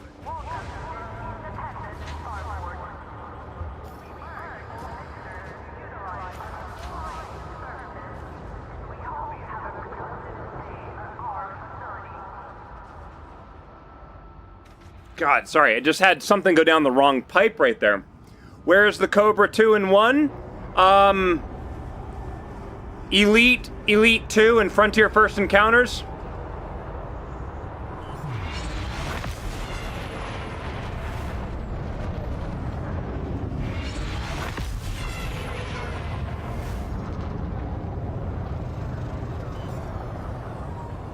And MMC 001, thank you very much for the sub, dude. Appreciate that.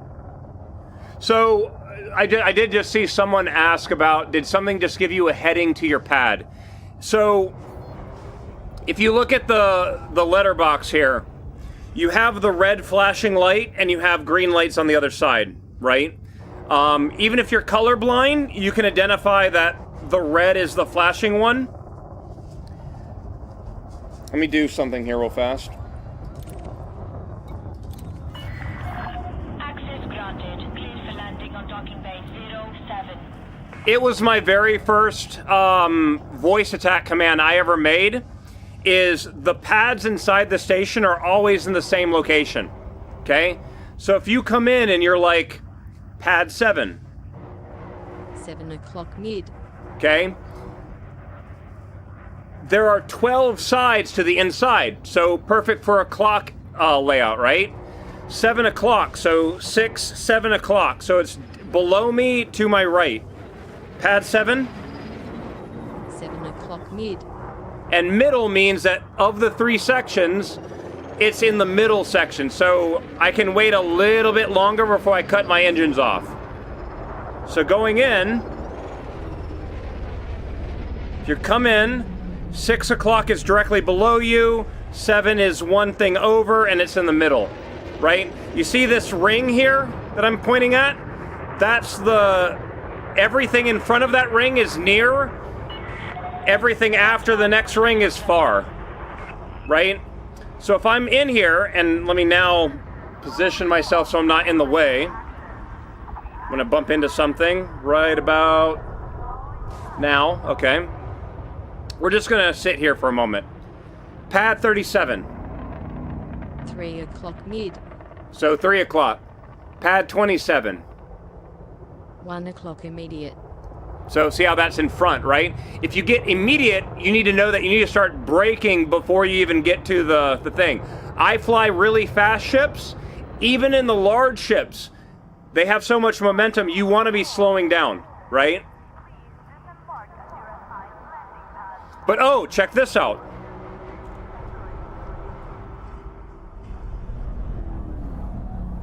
Okay?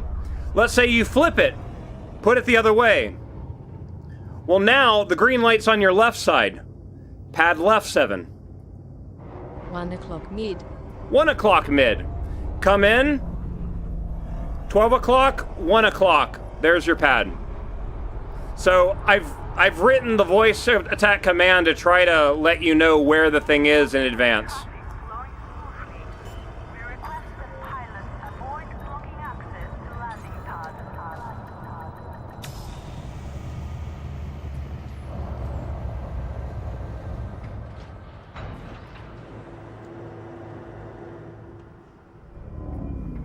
So we can just chill here, watch the ships come in. Where in the system is an Astra area? It should be any of the large stations like this. Oh, crap. Why is... My headset's beeping at me that I'm running out of power again.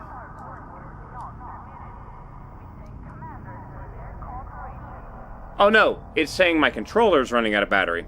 One moment. While ago, I was tracking Thargoid interdictions, whatever came of that. Nothing really. I tried plotting the data into Blender to visualize it in 3D and everything, because Blender has a VR plugin. I visually could not find any patterns. I'm not entirely sure if there is. But that's essentially all that's come out of it. Okay. One moment, guys. Let me change the batteries here. Where's my mic? Ugh. I have to climb out of the damn cockpit.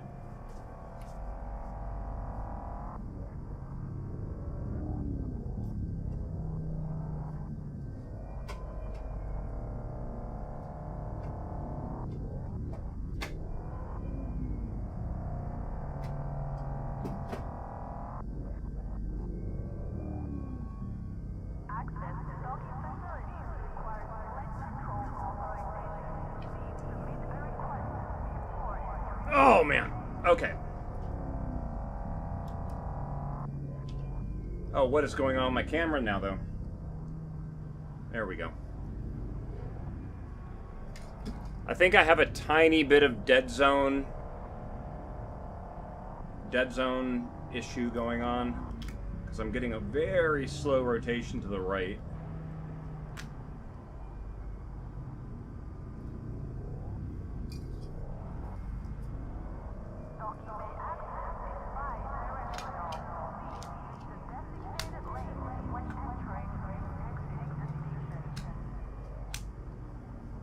So yeah, originally when I wrote that command, it was actually, it was a command for every pad, right? So you have pad 40, pad 45, 5 o'clock far. pad 46. Yeah, so there's only 45 pads in these stations, right? Elite Volume 10. Okay, so there's only 45 pads in the station. You'll notice that there's a large pad down and to the right, down and to the left, and straight up. Okay, those are your 3 large pads in the front. In those same rows, there's large pads in the back too. So there's 6 large pads total in the thing. The 6 o'clock position is where pads 1, 2, 3, and 4 are. And then they're labeled, let's see here. 1, 2, 3, 4. Hold on, is it 4 or 5? I don't even remember now. Shit. But they're labeled going front to back in each face, essentially. And it ends up going all the way around the entire thing, and it's 45 pads total. Pad 3. 6 o'clock far. Wait. Pad 3. 6 I'm an idiot. Far. That's not pad 3, that's pad 30. Pad 30. 1 o'clock far. Apparently, I can't read numbers upside down. What headphones am I using? I am using it's a Quest 3 with a Vive Deluxe audio strap with special 3D printed bits that allow me to attach the two. So yeah, Vive Deluxe audio strap, also known as the ornithopter headpiece that Duke Leto Atreides flew in the first Dune movie. They used that as a prop. So yeah, there's that too. But yeah, it's a Vive Deluxe audio strap. But yeah, getting back to my story, it started off as 45 separate commands, right? So I literally had if you say pad 1, reply with pad 1. 6 o'clock immediate. Yeah, like 6 o'clock immediate. And I had an individual command per thing. As I learned voice attack, I went back and I was like, okay, and I deleted those 45 commands. And instead I turned those 45 commands into 2 commands. And I made it a prefix and a suffix. And it does help if I plug the headset back in, because now I'm getting battery warnings on it. So the prefix was pad, and the suffix was the number. So I made 2 commands. One was listening for the pad. When it heard pad, it waited for a number to be the suffix. And then depending on what number you said, it would do some, if you said 1, say this. If you said 2, say this, whatever, right? I took those 2 commands and I expanded them into 4 commands.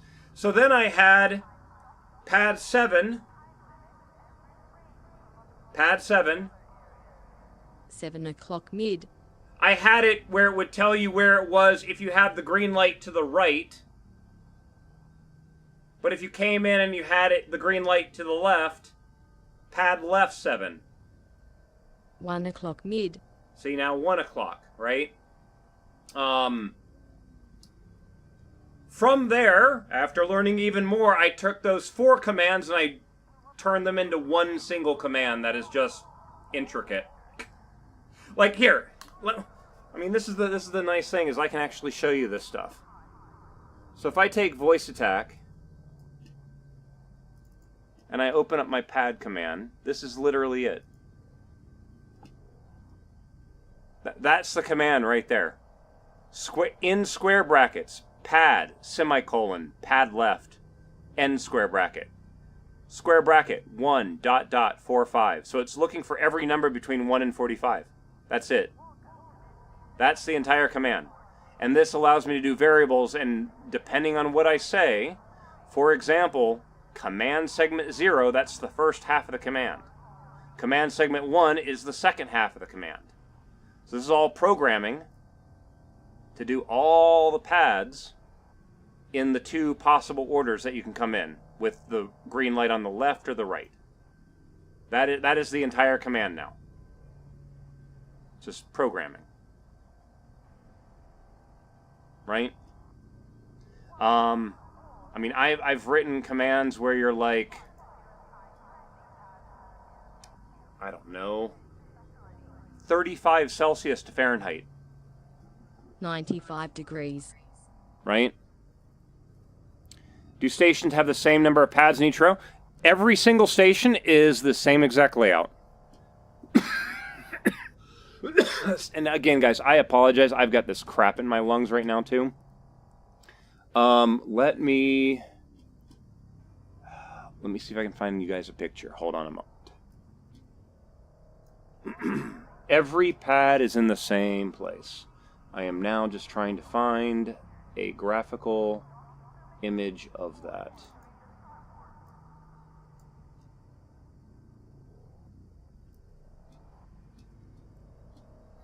Tried to get voice attack running and I was really struggling. Are there pre-made packs that can be downloaded for Elite? I know HCS makes packs, but they're like fully voice acted by some pretty famous people, and they cost money. I think they might have a free one, but it isn't as full featured as the other ones. Righty Bird, is this what I think it is? Well, it's not the one I was looking for, but it'll definitely work. That'll definitely work. Yeah, if you've never seen this before, this is essentially the link that Righty Bird just linked is the yeah, that's your pad layout. Right? Pad 1, 2, 3, 4, 5, 6, 7. So if you're in here and you're like, pad 15. 9 o'clock far. Right? See, and here's the green light. Here's the red light. Pad 32. 2 o'clock immediate. Like, I mean, the further out they are, the closer they are. So this is, you can see the red is all the large pads. Or wait, hold on. Is it? Hold on. Yeah, red are large pads. I was wrong. There's not 6, there's 9. There's 9 large pads. My bad. Again, it's been months since I really played the game. The orange pads are medium pads, and the green pads are small pads. So every single rotating station in the game and the mining outposts that are in the asteroids all have the same exact layout. So if you want to, go to this link, save this image, print it out, put it next to your PC. You can use that and get used to doing that. So, now Omegatron, the other thing to look at is if you're having issue with voice attack recognizing you, because it almost sounds like that's the problem. Open up your Windows Sounds And in fact, I can show you. Hold on a minute. So go into your Windows Sounds, find whatever you're using for your microphone, okay? And what you want to do is you want to right-click it, go into Properties, go to Listen, play back through your headphones. Don't play it through speakers because you'll get that really high-pitched crap, which hurts your ears. But then click Listen to Device and Apply, okay? What a lot of people will find is that the microphone that they're trying to use, the microphone is like either overdriven where it's too loud and it's clipping the audio really bad, or it's like real muffled or just bad quality. For a period of time, my microphone previously, when I had my old microphone, I actually had to lower the volume to like 21% because it was so sensitive. It was picking up everything in the room. And if Voice Attack doesn't recognize that you stopped speaking and it thinks that there's still noise, like just stuff going on in the room, it won't stop the command and it won't recognize it, right? That could also be a thing to look at, but being able to listen to it yourself and hear what you sound like can be a way to kind of rule that out. Also, while we're in here, highly recommend in all of your audio settings, go into Advanced and this exclusive mode crap, turn that off, okay? Exclusive mode is Windows knows better than you and it will automatically adjust volumes. If you get your microphone set up good, you don't want Windows thinking it's better than you and trying to adjust stuff. It's horrible. I have to go through on every Windows update and make sure that that is never turned on, because I have literally had a stream where, like, I shit you not, this is what happened, right? It's like, hey, how are y'all doing today? Yeah, I'm doing well. As I was talking, Windows was actively lowering my microphone volume. It was horrible. Because again, Windows thought it knew better than I did. It sucked. Like we're like, it wasn't that quick, but it was like over the course of an hour, it felt that it knew better than me, and it kept trying to lower my volume more and more and more. Like, Windows, stop messing with my shit, please. Please, please, please. I swear. It screws audio stuff up. So, yeah, uncheck all that stuff. Both recording and playback. It's the worst. Yeah. Again, that's the big thing, is you want to make sure that Voice Attack can first understand you. Head hurts because the jittering, yeah, like that, again, shows you the difference between the, let's do the demo again. There's raw image on the right side, stabilized image on the left. What about audio enhancements? I personally turn all that crap off.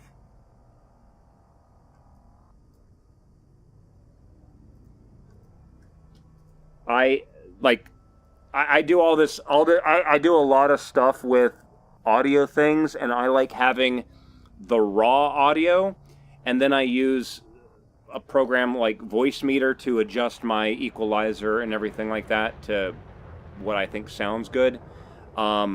Unless you're running, say, through a surround sound system. Audio enhancements can be ran on that. But if you're using headphones, I generally recommend not to. So, is that better, Eulocator? Do I have a protection cover for my MetaQuest? Yes. This is available On Amazon, it comes only in clear plastic. I took this and I scuffed it up with sandpaper and I painted it black. For the sole reason, so I can put googly eyes on it and you guys can actually tell that I have googly eyes, because if you put googly eyes on a white headset, it just looks like a black pupil and you don't even recognize that there is an eye on there. So, and all my other headsets are black anyway. So, yeah. But, yeah, this piece comes in clear, and I painted it. And it just kind of slides onto the front. What you doing? What you up to, buddy?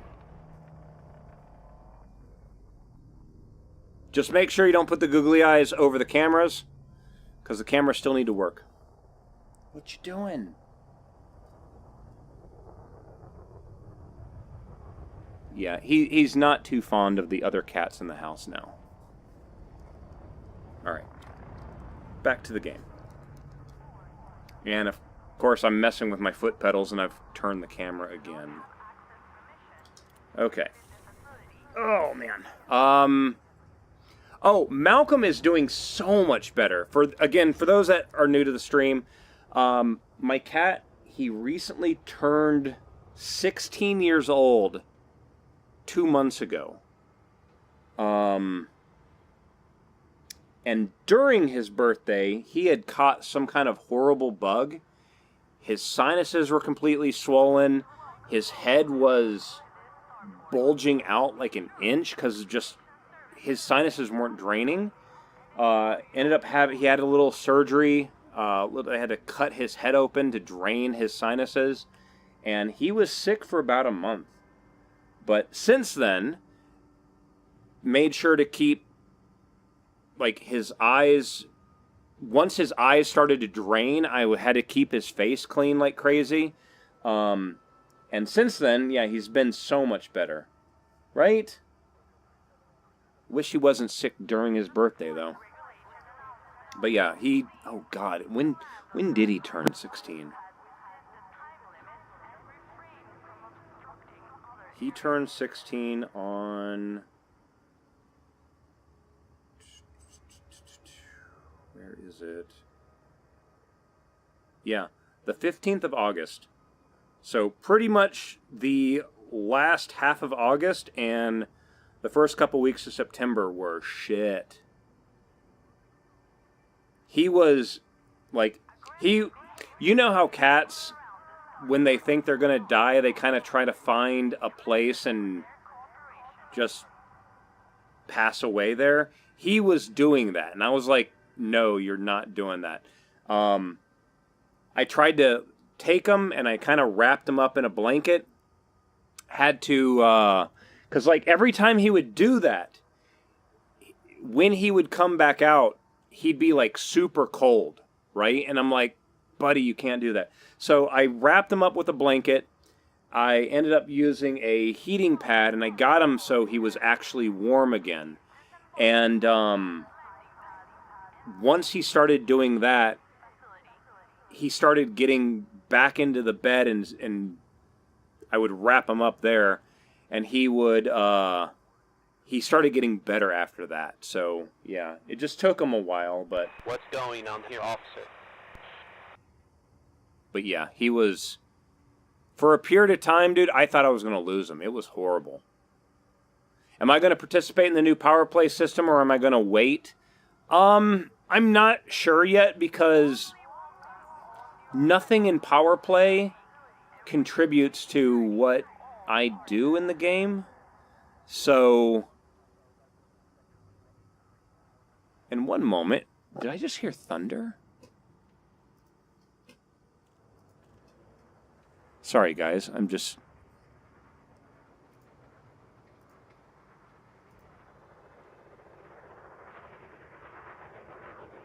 I think I did just hear thunder.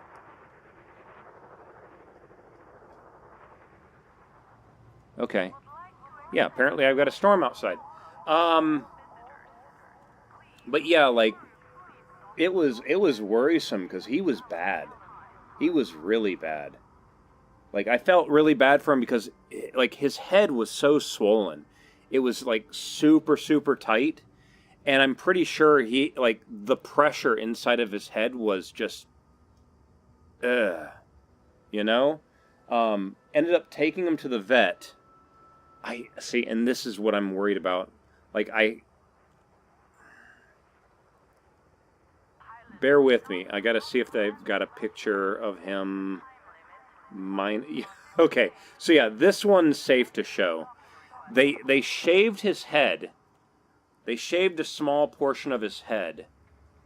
And, oh God, I gotta get up now. Like, like that's an entire bald patch on the top of my cat's head, right? And they had to make a small, like 1/4 inch, 1/2 centimeter incision in his head and drain all the stuff. It was nasty. It was disgusting. His eyes, underneath his eyes, were super swollen. So once his sinuses started to drain, and it was crazy because you knew when the sinus started to drain because you would be sitting there holding on to him and you would hear like something squeaking. And he would look at you, and the bag underneath his eye would start deflating. Right? And then he would sneeze, and then you have to clean up that disgusting mess. But it was so worth it because he's so much better now. Right, buddy? Come here. But yeah, he, like, I don't know. So worth having him around, though. Bon appetit? No. Bone apple tea? How old is he? 16. That's why when you see the other cats bouncing around, the other cats are around 5 years old. So, it's triple their age. But, yeah. But his hair's grown back. Doesn't have a bald patch anymore. It's still a little bit shorter than everything around it, but yeah. He's doing so much better. And it's funny too because like I'll wake up in the morning to him going, because he wants his food. Like, he just wants his food. Let's see. Well, see, my camera view is not the same anymore. Used to be that I had the camera a lot lower in relation to me, and he would line up with that extra chair. Yes. Have your Elite Dangerous soda, right?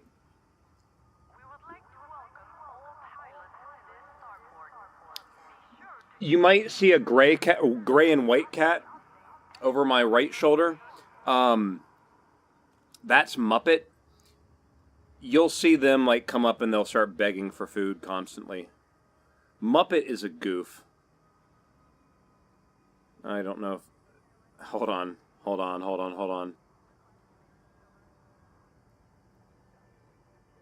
I was going to sleep the other day, and as I'm going up the stairs, I'm trying to see if I can find the picture now. Where is it? Oh, where is it? Is it really...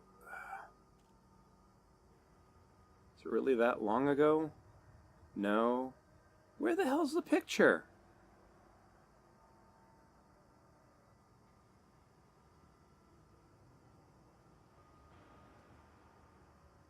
Apparently, I have lost a picture I took of one of the cats.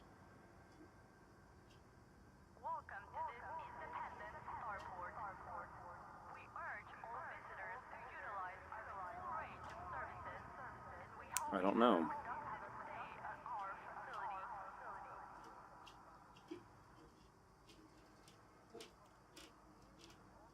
I don't know. I'm not sure. The mic is now green keen. Yeah, the cable is green. If I do this, right there, you can see the green on the cable. I've got a little bit of green behind me, but I don't have the green going around me yet. I need to finish that or something. I don't know. Something.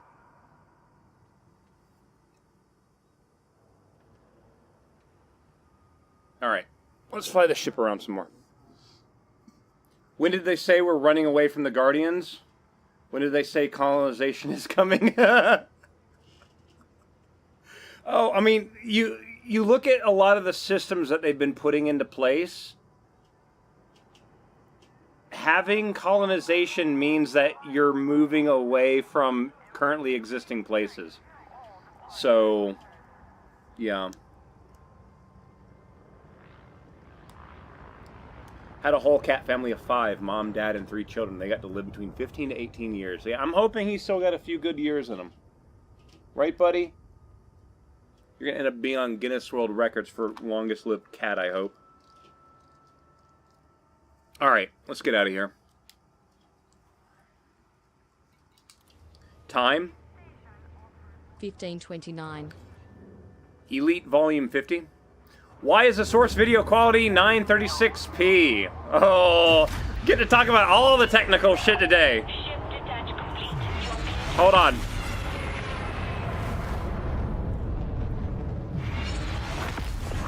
Alright, I gotta get a good image of the this ship while we talk about more technical stuff. We're never gonna get to playing the game today. We're just gonna be talking about technical stuff, I think. Is it the VR headset resolution? No, I stream non-VR games at that resolution too. And when you understand why, it'll make complete sense. Okay, so let me get the camera over here so you can see the ship. Alright, so 936p.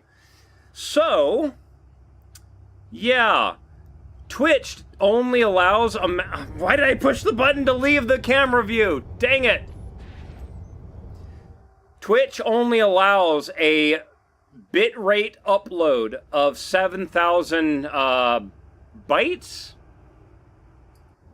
I did it again! Stop hitting the damn button, me! Okay, there. Locked. Okay. So Twitch allows up to a maximum of 7,000, and let me get the correct bit of data. Hold on.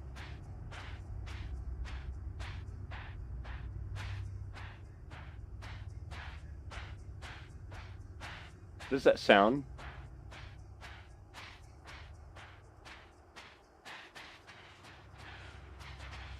Ship, stop doing things.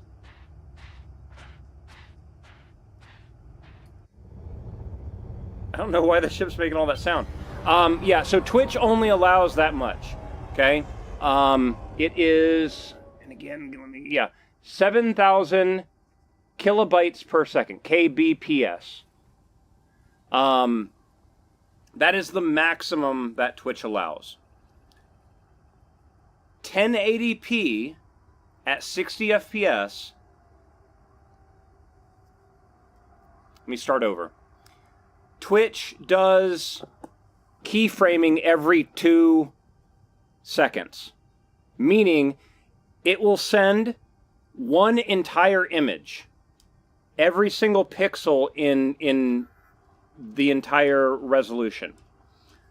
For me, running at 60 frames a second, the next 59 frames are only the pixels that changed from the previous frame. So you're not sending 60 fully image... Ah, shit! No!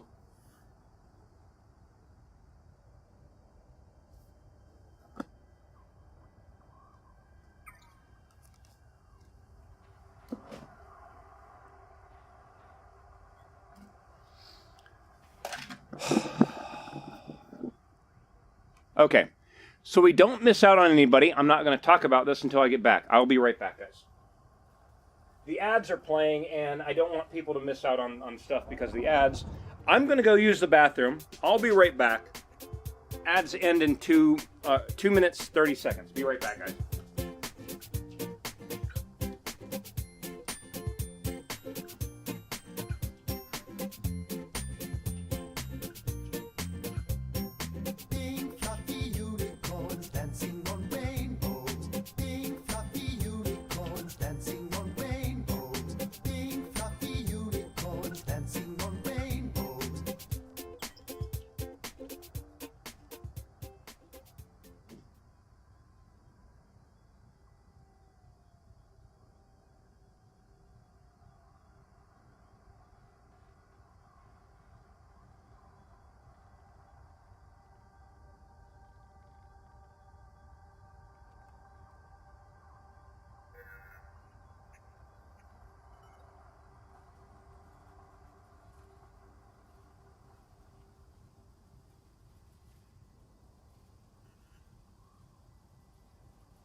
Aero Dion, take care, dude. Thanks for dropping in, man.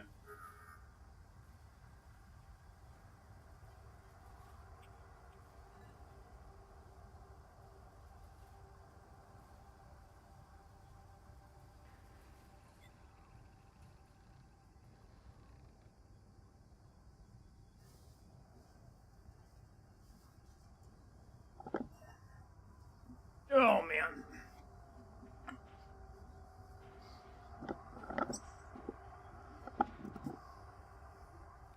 All right, and the ads should hopefully be over. Okay, awesome.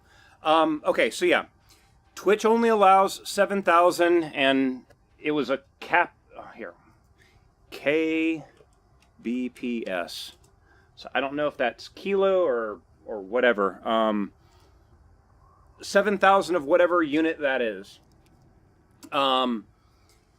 If you have a 1080p resolution scene on OBS, because of the keyframing being every 2 seconds,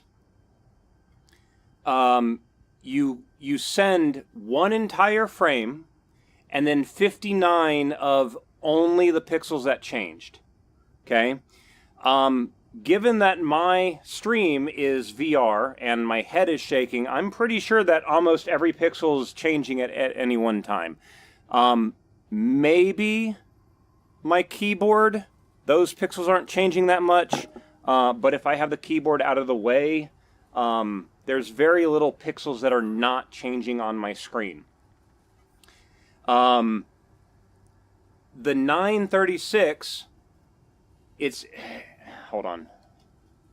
And again, I'm getting technical stuff. I've got to go into my other stream computer. It's actually 1664 by 936. So that's the resolution. 1664 pixels wide, 936 tall.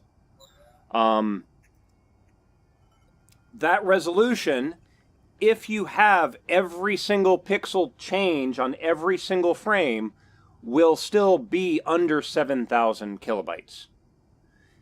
And Eulocator, that's the second part.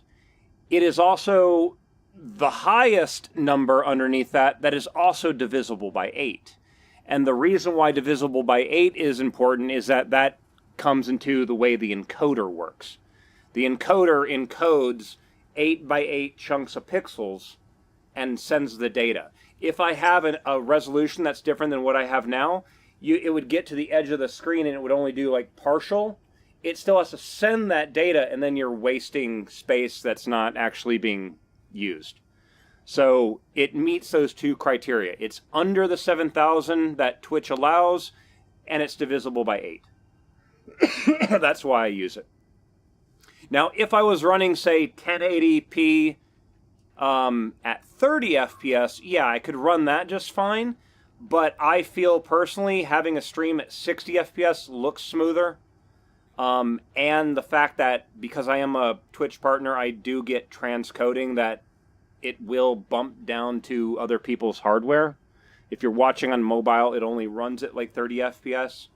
I know that Twitch is experimenting with the AV1 encoder, and I know that there are some streamers on Twitch that in their contract or whatever, they actually have higher bit rates than what the rest of everybody uses. But, yeah. So yeah, that's the explanation. Does that make sense? I hope. Kilobits per second. Okay, awesome. Shoot. Yeah, Provis, the main reason why 3 minutes worth of ads is that is the least that I can even use.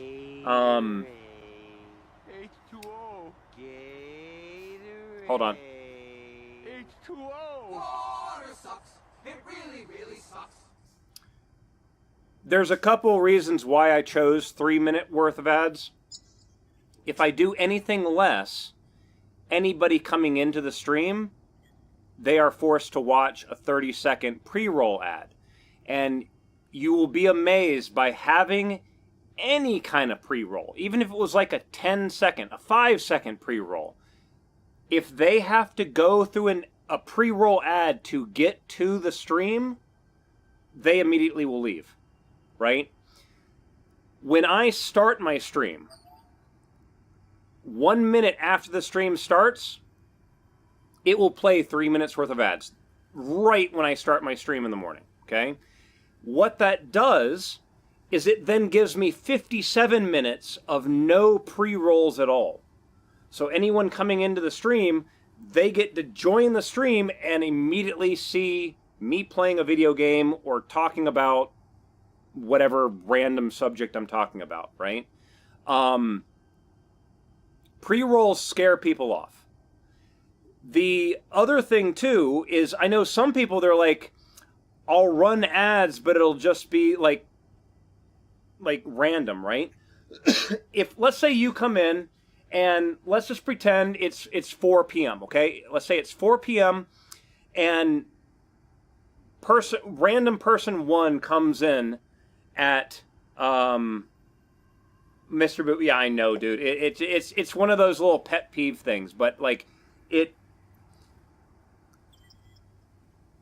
several years ago, they came out with a bunch of stuff of how much it actually costs to run like Twitch servers. I want to say if you have 10 or less people, you're costing more to run the server than you're making with like ads that play on your channel or something weird. So you all coming here and having the ads play, it helps Twitch pay the bills or some crazy thing like that. I don't know. But yeah, going back to what I was going to say before, if I wasn't running the scheduled ads, person 1 comes in, it's 4 p.m., they watch an ad, okay? They are now ad-free for the next 57 minutes. If person 2 comes in at 4:10, they come in, they get 3 minutes worth of ads, right? The problem comes at 5 p.m. The first person gets their 3 minute worth of ads because they've just watched 57 minutes ad-free. Person 2 is still able to watch the stream. If I wasn't running the scheduled ads, people would be getting ads at different times, and then somebody would be missing out on something at every point, right? So because I run the pre-rolls and they're scheduled, again, every once an hour, there's a 3-minute chunk. It allows me, with my broken-ass body, to get up, use the bathroom. It allows you guys to kind of get up and move around a little bit. It gets the ad stuff out of the way. For me, I've been kind of trying to use it as a, like, just get up and move around because I'm sitting on my ass all day, right? It helps me physically a little bit. So that's what I've been trying to use it. You okay, buddy? But yeah. I mean, you should be getting up at least once an hour anyway, or try to. So, yeah. All right, let's actually play the game though.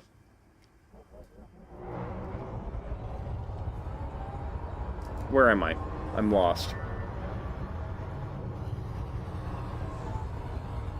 Okay, I only floated like 50 kilometers away. Oh, I'm on the wrong PC again.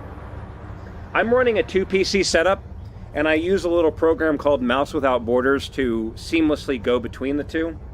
I have to hold control when I move the mouse to the edge of the screen, and it transfers whatever computer that I'm controlling at the time.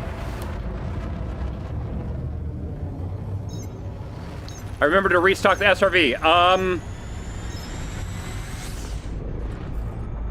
I think I did. Doesn't the restock automatically do it?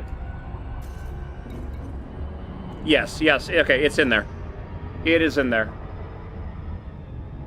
How have I lost the planet? There's the planet. Okay. I'm getting all sorts of lost here.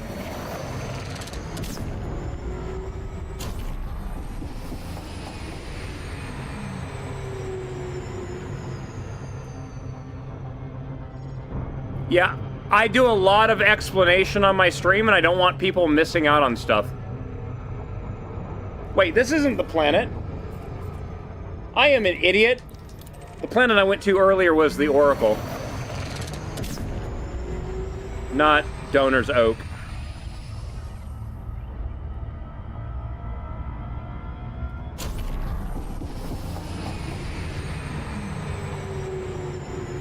Little boost. No, we're close enough now. Bean Bee Beanie, I am probably gonna put the Phantom into storage and buy one of these tomorrow. Is my t-shirt an RX-7 engine rotor? It is. Because I own a second generation 1987 RX-7. Which we have done some streams with it a couple times too.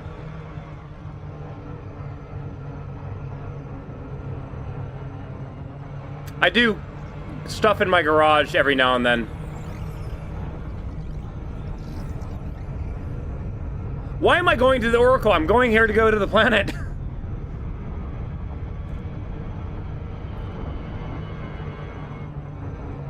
Alright. Now I just gotta find that spot again.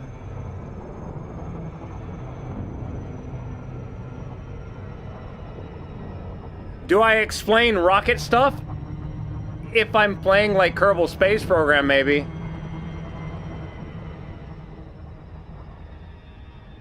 And in fact, how many people do we have watching right now? We have a few people watching. For those new to my stream, hi, I'm Malic. I am retired U.S. Air Force. I got out 14 years ago due to medical reasons. If I had stayed in my full 20 years, I would have retired in 2003. No, not 2003. 2003 is when I went in. 2023 is when I would have gotten out. However, I was medically discharged because I had cancer, broken back, bunch of nerve issues, a whole bunch of stupid crap. When I got out, I learned how to fly helicopters, so I do have my rotorcraft certificates. We do a bunch of flight sim streams here. We do a bunch of car-related stuff in my garage. I am in the process of installing a very highly modified 1.8 liter, it's probably 1.9 liter now, BP series Mazda Miata engine, MX-5 if you're in Europe. Turbocharged, of course. Before I took it out of the car, it made over 300 horsepower. The parts that I have in it now are good up to over 700, so it's a bit beefy now. The RX-7 is overall unmodified. The only things that I have done to that car is I have installed an aftermarket engine computer that we actually built on stream called a Mega Squirt version 3. I have a lot of little projects that I do.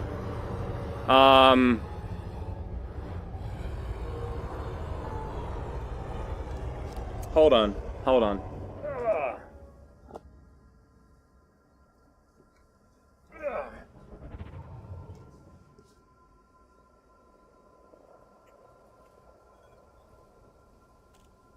Your Celica doesn't have these, though. Every car should have these. These are awesome. And these blow lots of fire out the back of the RX-7. Or RX-8. Or other rotary engine vehicles. But, yeah. Dorito power, right?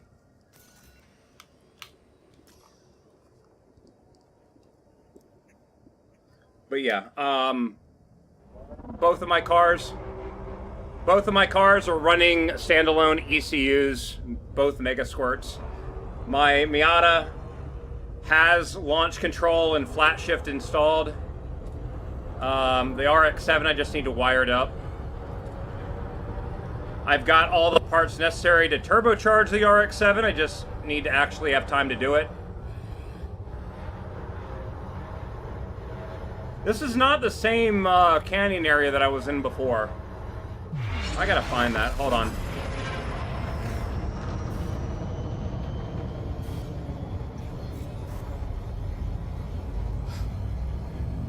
And Galafi, thank you very much for the sub, dude. Appreciate that. Yeah. Where...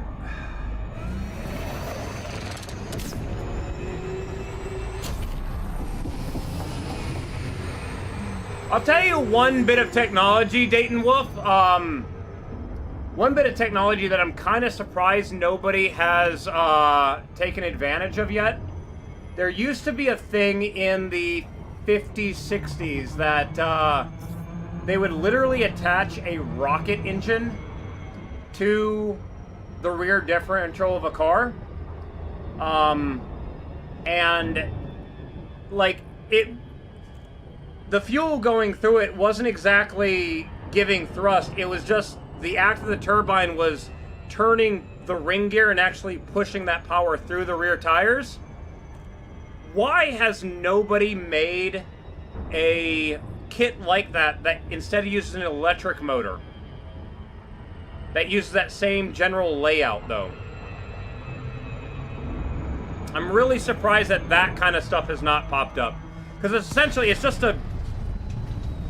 You take the rear cover off the drive shaft, or off the rear differential, and you have the electric motor come in on the back, and then, I don't know, capacitors, like regenerative braking or something. I don't know.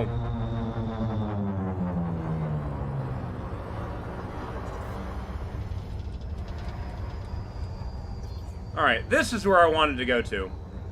Because I'm about to do something dumb with a SRV. Landing gear.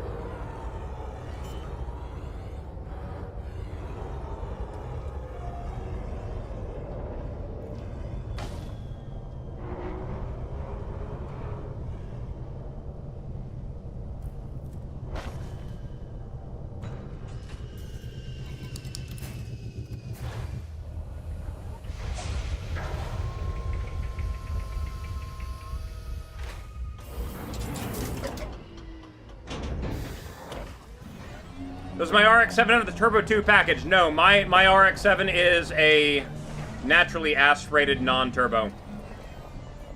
Again, I have the parts to make it a turbo car, though.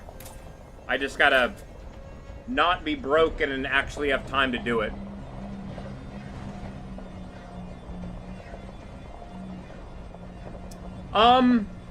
It is a medium ship in size, but it does feel that it needs a smaller footprint to land. Like, it doesn't really care where the wings are. I mean, you can kind of see right there. Like, I've got this hill over there, but the landing gear was able to be placed in a much smaller location. So it definitely feels like it has a smaller ship's footprint for sure.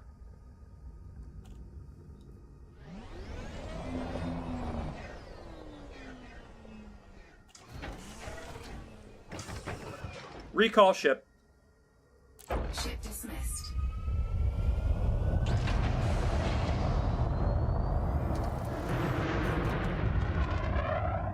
When I first saw the ship, like, I was like, it's too tall.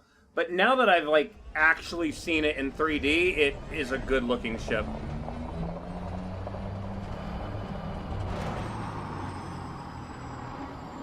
Dayton Wolf, take care, dude. Thanks for dropping in today.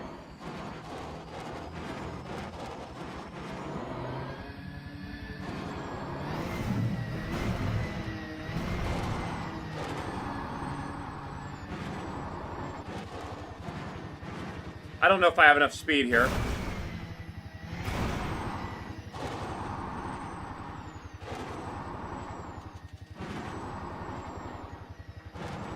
Am I launching my SRV into orbit again? Nah, right now I'm just gonna jump a canyon.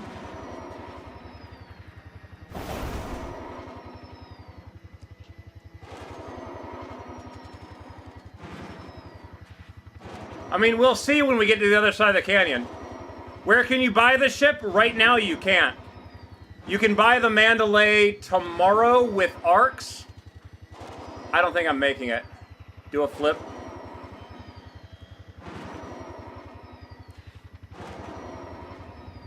I almost made it.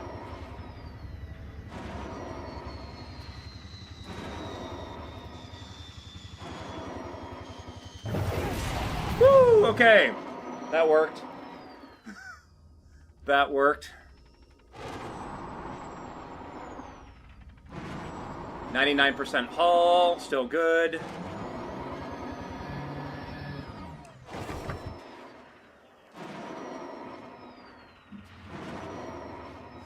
Yeah, proceeds to enter orbit again.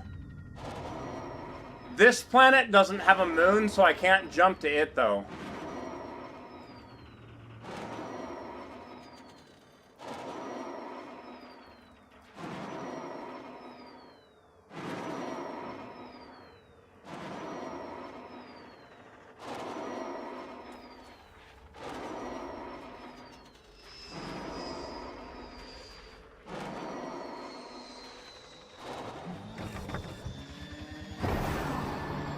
Ooh, there we go. We got some forward speed from that.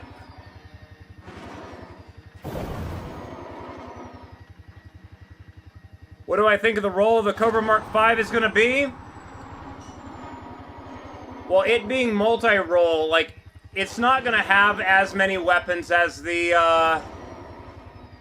It's not going to have as many weapons as the Python Mark II. It's not going to have near as much cargo space as the Type 8. It's not going to have the jump range of the Mandalay. But it being a medium multi-role ship is what's going to be the important thing, I think. Okay, I don't think... We're going down into the canyon now. Does jumping to other bodies in the system work in the SRV correctly? I jumped from a moon to its parent body, and the game didn't load the gravity, so...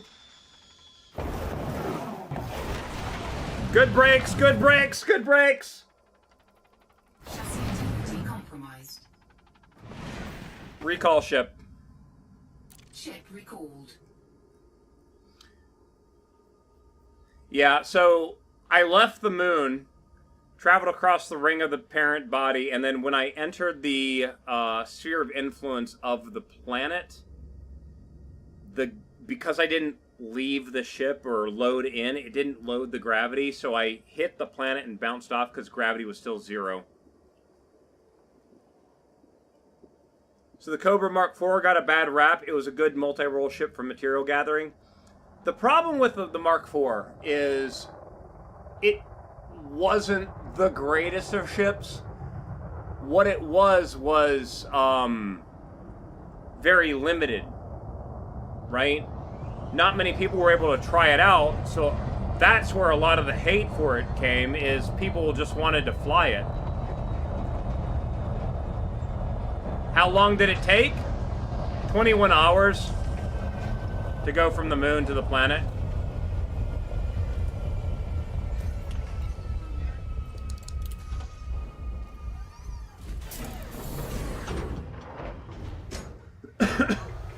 You want this ship? You can get it tomorrow. It's a good looking ship.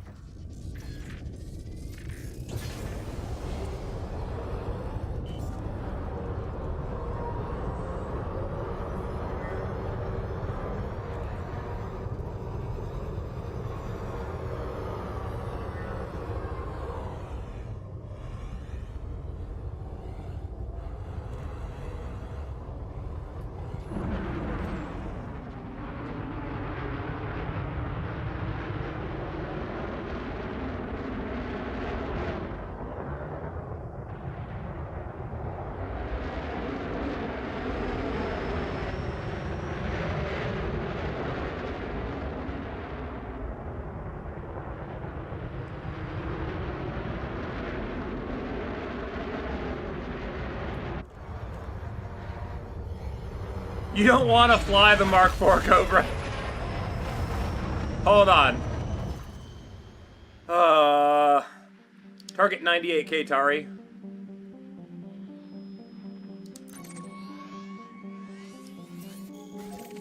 The only thing that I ever liked about the Mark IV Cobra is that you can fit 2 size 16 cargo bays in it.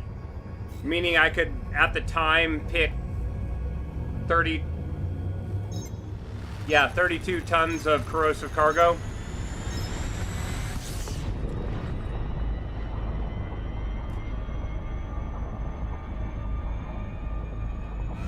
I keep forgetting about the overdrive. I can get away from the planet so much quicker. Ooh, I am getting really bad stutter. What is that?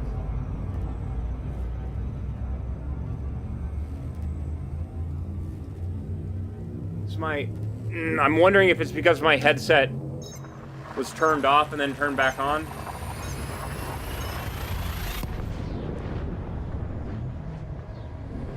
No, battery's fine. Weird.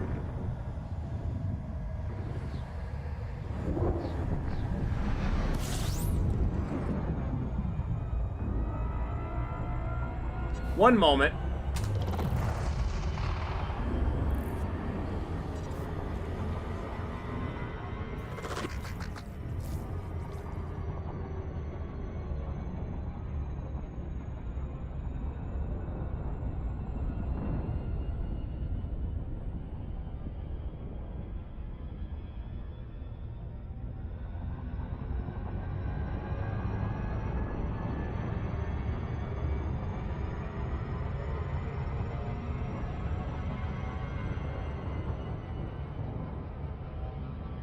Okay, I think what's happening is I'm currently getting a lot of lightning strikes around my house. So that might be why I'm getting some kind of stutter here. I don't know.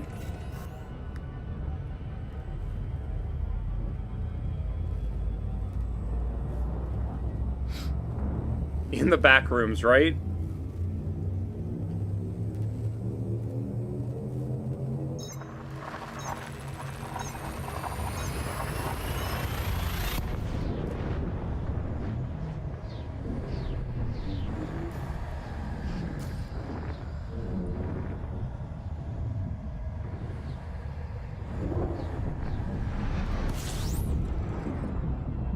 Think Elite could someday get investors to drop some funds into the development of ship interiors? That's the weird thing when it comes to investing. a lot of the people that are investing in the game studio know next to nothing about video games. You're not going to find a lot of fans of video games doing the investment, so I don't think there's really going to be a thing for that.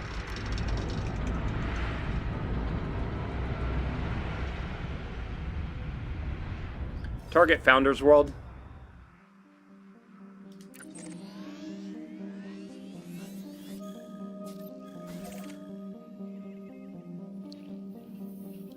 One, two, three, 4 jumps.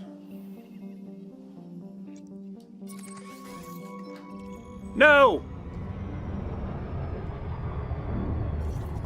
Target Founders World.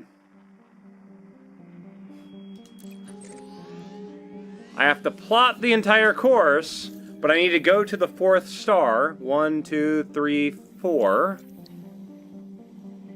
And then plot a course direct to. There we go.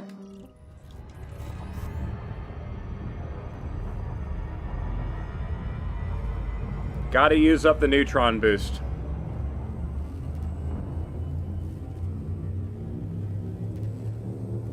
Yeah, nobody have to potato. I'm having a really bad lightning storm, and the stutters are happening every time I hear the, like right before I hear the thunder. So I think that's what's happening right now. Like, it's not doing it anymore.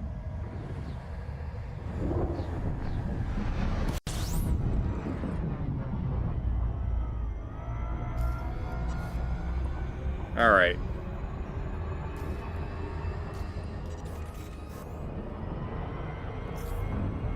Crowdfunding? I don't see Frontier doing that. They did the crowdfunding Kickstarter thing for Elite way back in the day, but that was also when that was kind of like their first self-published title. Is my PC grounded? It is. This is running on wireless though.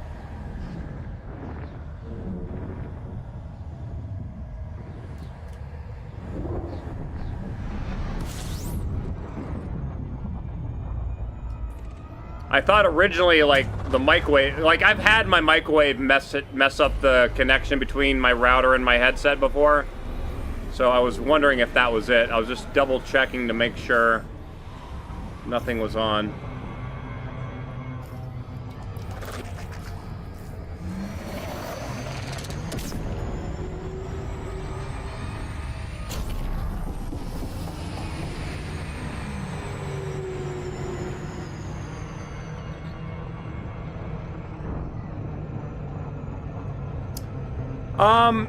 For the Twitch drops, I believe you just have to connect your account, connect Twitch to Elite's thing. I am an Elite partner, so you should start getting them, I think, in 30 minutes. Once you get them... I don't know what chirping that was. Stop all commands. Once you get them, I believe somewhere on that part of the screen there's like a couple buttons at the top that you can click on, and it'll let you know that you got it, and you can go to your inventory and see it. In fact, bear with me one moment. Let me find something. And I'm gonna send a link in chat. This is only going out to people on Twitch because essentially you can go to that link right there, the Twitch/drop/inventory. That shows you it should show you every drop you've ever gotten, and then the status of the drops that you're getting at the time. I never did get the first drop I got from you a couple of years ago. Was the purple suits. Yeah, it used to be that the purple suits were like an everybody thing. I don't know. I don't think they do the purple suits anymore. The Noctul Hex, I think, are the current ones.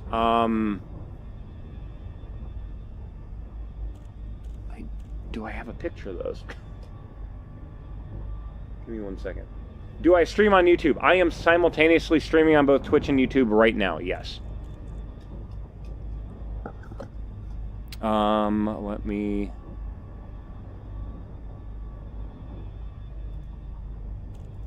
I should probably start linking my Twitch more often or something. Where's my... View my channel. Yeah, it's just Malic _VR. Same as what is it called? Yeah, it's the same essentially as Twitch. So, I've got a plugin for OBS that allows me to stream to multiple services at once. So right now I've been doing Twitch and YouTube. I was setting it up to also do Facebook gaming, but apparently they require either one, you have to have 100 followers before you even do your first stream, or have a business account for 60 days. So I'm waiting 60 days to do it on Facebook. So yeah, that's essentially it. And then I might see if I can figure out how to stream on Twitter or something too. I don't know. But you'll see me play a bunch of different games. It's not just Elite. Even this last week, I started playing Guild Wars 2 Path of Fire. I just reached that point of the story. And I do garage stuff, projects in there. The garage stuff is mostly 90% me wandering around trying to find something I lost. I have now lost... There it is. Okay. I was like, I lost my damn thing. Stream on Mixer? Yes, let me get my DeLorean and go back in time and do that. Oh my god. So this is one of those things. I find this personally hilarious. You guys might not, okay? My desk is a triple screen setup, right? And apparently me taking the headset off and working on something and then putting the headset back on, it thinks that, oh, it did it again. It thought that I had reset the view, and it keeps getting shifted over by that many degrees because it thinks that the new screen it sees is the screen that is supposed to be in front of me. Oh my god, why does it keep doing that?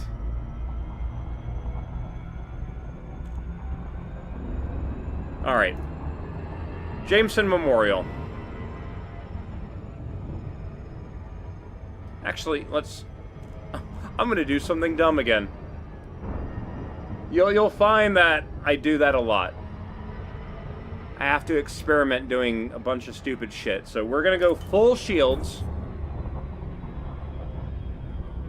I'm gonna aim at the station. I'm gonna untarget the station and drop out now. Ooh, okay. Wrong angle, but we would have arrived in the middle of the station.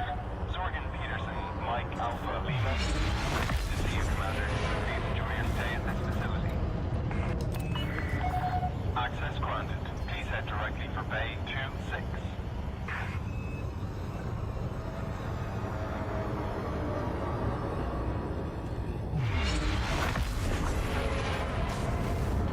Whoa!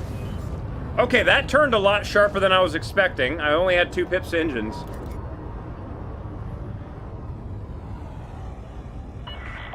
Pad 26.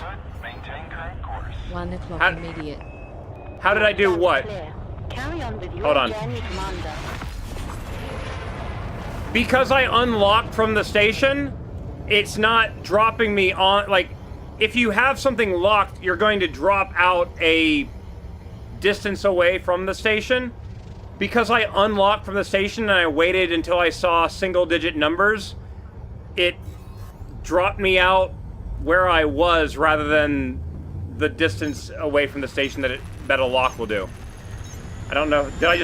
I probably explained that really, really badly. Let's do it again. So target the station.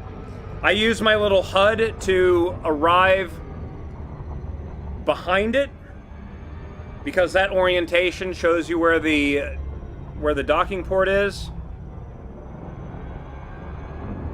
So I just kind of arrive, and I'm getting a lot of stuttering again. Is the stuttering happen for you guys too, or is it just me?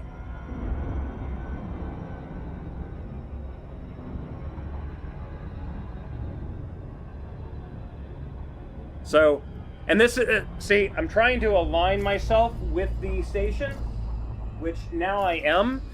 It's kind of hard to do this non-VR if you don't know what to look for. So I'm on axes. I'm now going to untarget the station, but look forward enough where it highlights the numbers. And all I'm trying to do is I'm going to wait until I see single digits, and then I'm going to drop out.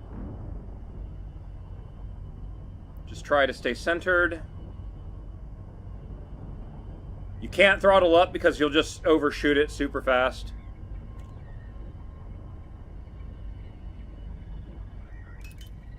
Full power to shields. And oh, if you got the alignment just right, you can actually end up inside the superstructure.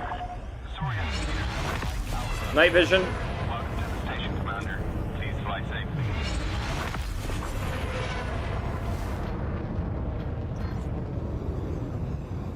Night vision.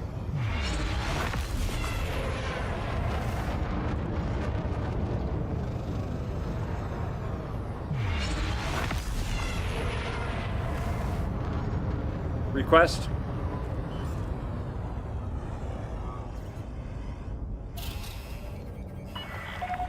You are not authorized Request. to be in this area. Leave immediately. Oh yeah, they get very upset that you're inside. Yes. No crimes detected. You're free to go, Commander.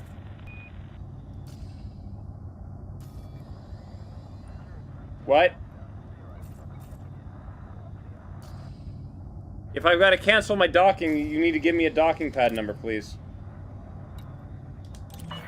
So weird. Access granted. Pad 35. Please head directly for Bay 35. Landing gear.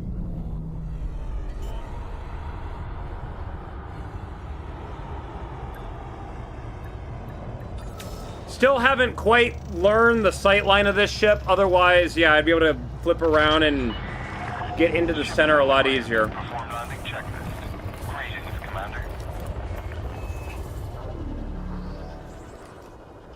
I always arrive at Mach Jesus. I'm gonna have to use that. Oh, that's great. Okay, let's see. So apparently I have... all my ships got moved here, I guess. Yeah, they're all here.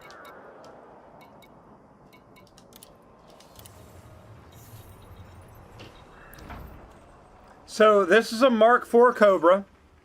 The only differences with it is, like, it has a 5th medium weapon slot. Like, and it's centered on top, like right there. And then its internal layout is slightly different. So, outfitting. So, like, its optional internals are slightly different. It's got 2 size 4s inside. So it can carry a little bit more cargo, but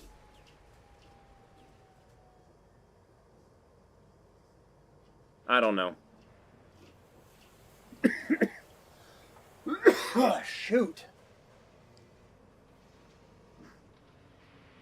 31 light year jump range. I don't know if how much I had this thing engineered. Oh, I didn't have this thing engineered at all. Oh no, never mind. That was fully engineered. 35 light years. Pretty sure I can get, get an additional 8 out of it, because it only goes up to size 4, so you're running a size 4 Guardian booster.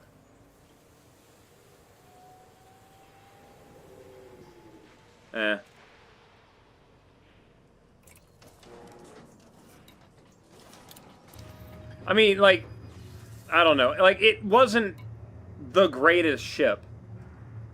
I think a lot of people hyped it up just because it was... not many people could get it.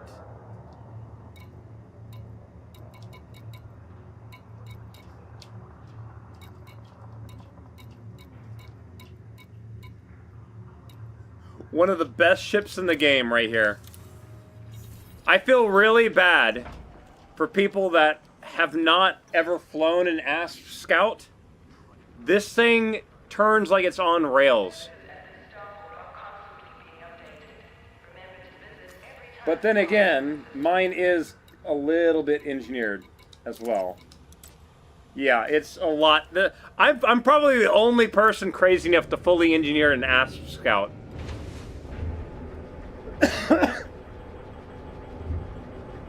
And now I gotta fly it.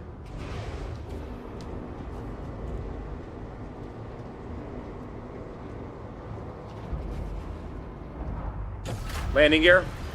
Ship uncoupled. Maintain correct lane on exit. And then I say that, and apparently my up thrust didn't work.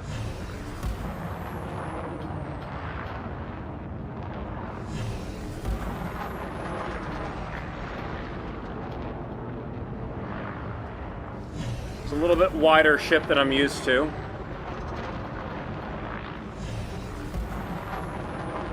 Night vision.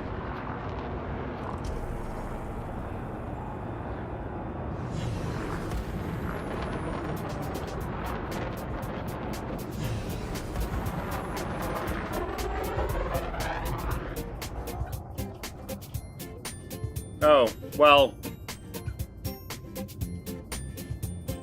I forgot the camera goes up to 3 kilometers in space, doesn't it? Shit.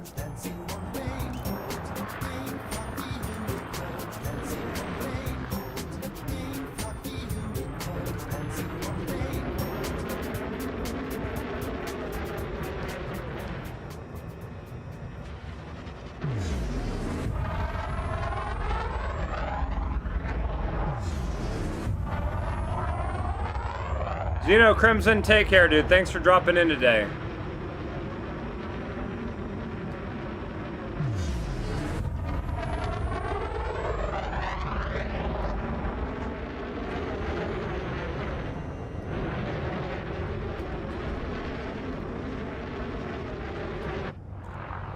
Request.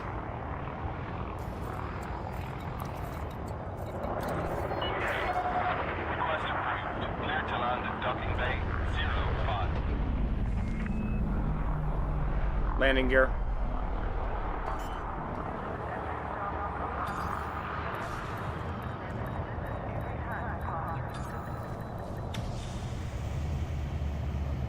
Oh yeah, those would be fun. I'm gonna try this. This is a ship I haven't flown yet, so bear with me. Flight assist on. Well, fun fact, everything I just did was flight assist on. Let me try out... Where is it? I'm going to try the modified one real quick. I have not flown this ship yet.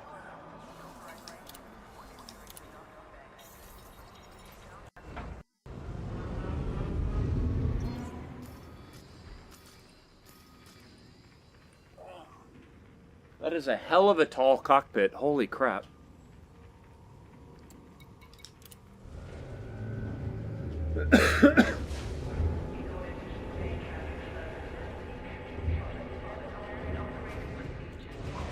Yeah, that's why I'm kind of curious with it. Curious how it flies.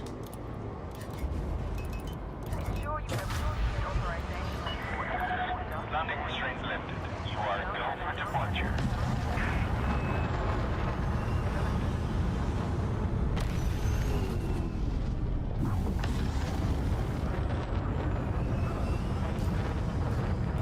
Visibility down into the sides is nice, but after flying the Mandalay for a while, I'm really not liking the blockage of all my view. It looks good though.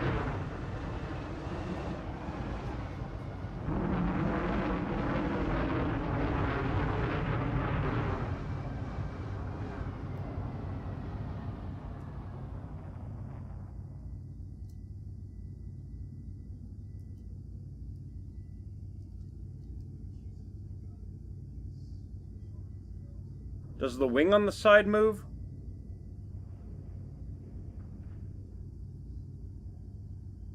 It does.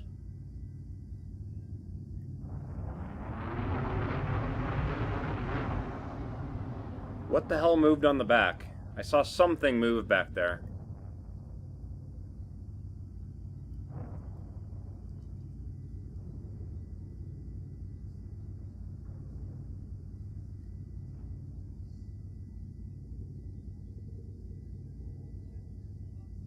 Oh, it's the fins. Okay. It's like I saw something move back there.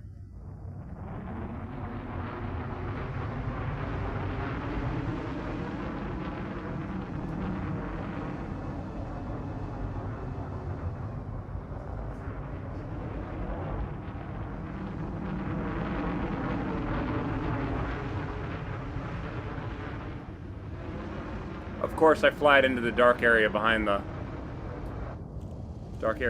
station. This is a Type 8. Request. Is this a medium or a large ship? Access granted. Please head directly for Bay 07. It is medium.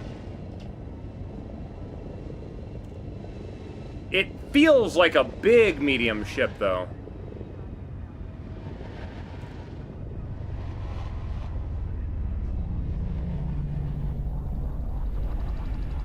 I'm having a little bit of trouble figuring out where I feel like I'm really low on the ship. Hold on. Landing gear.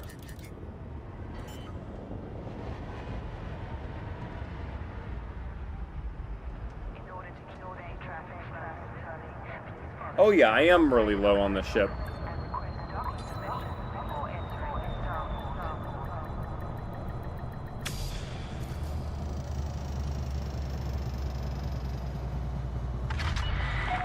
Docking complete.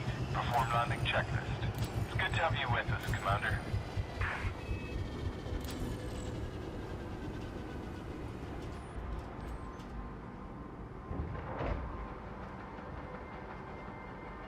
Oh god, yeah, it is a very low seating position.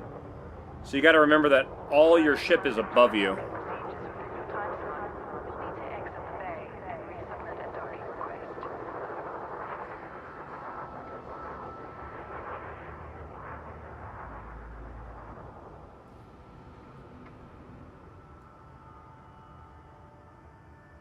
Now, okay, see, now I gotta do another check here.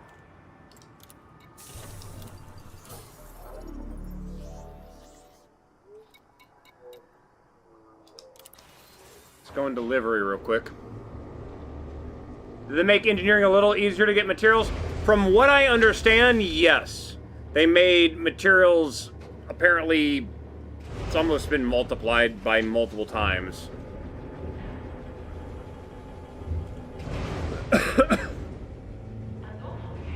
Not all, but can you take a lot of the stuff to material traders still?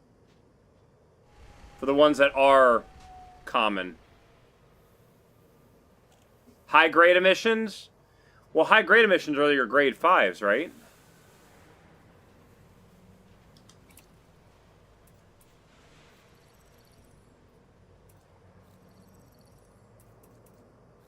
So there still seems to be some kind of issue where I'm getting a doubled up ship.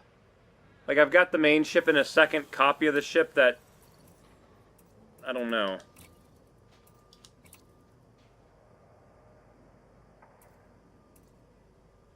Oh, so it comes with no wings at all.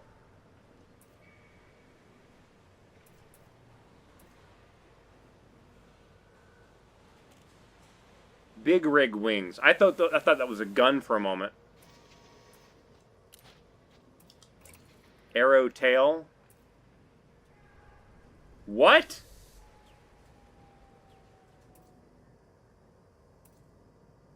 That's an interesting design. Big rig tail. You can... Oh my god, you got essentially bumpers on it. That's cool. Sometimes I really wish... Will this take long? I've got also scheduled to keep. I really wish that they allowed you to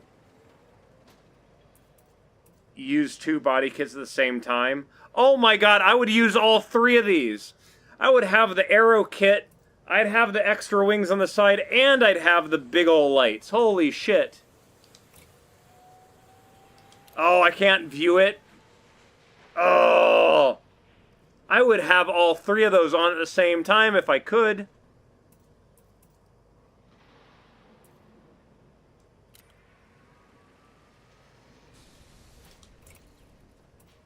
Yeah, that's insane. That's a huge, huge addition to the ship. I still feel that Frontier missed out on giving NPCs random body kits, because people will be like, oh, that body kit looks cool, and they go out and buy it, right? But a lot of times people are like, this body kit exists? You know, they don't know. Pirates with the actual pirate body kit would look amazing. Again, that's just my opinion. If anyone from Frontier is in the channel, you can take my opinion and make it a thing, please. Alright, where's my modified Mandalay now? I've lost it. Crap, was it at the top? Where's my red Mandalay? There it is. Need the modified one. Yeah, the custom paint jobs, like, if you have people looking at it going, oh, that looks neat, better chance of them buying it. But that's just me.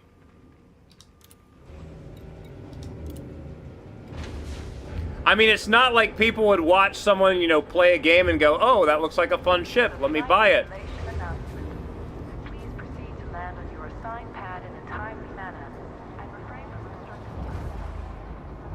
obstructing. Landing gear. Disengage from landing pad. Maintain correctly.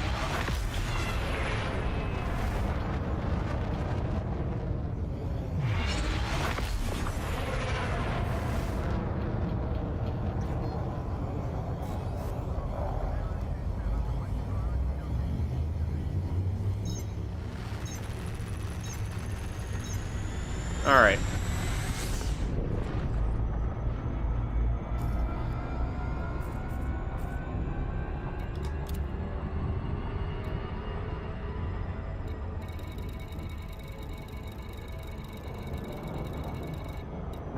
So the furthest point in this system is Alpha Bravo 38, 5,000 light seconds away. Think about how long it took you to go there previously, and now you can be like,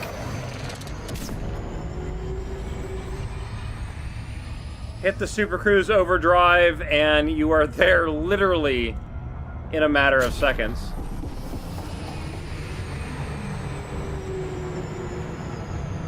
Where did I get this skin on my Quest 3? It is a clear plastic shield that you can buy on Amazon. You take it, you scuff it up with sandpaper, you paint it black. That's it. It's the clear protective thing that they have.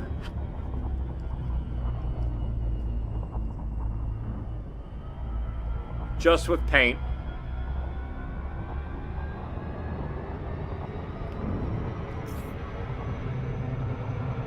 Alright, actually, let's go somewhere else. Target Earth.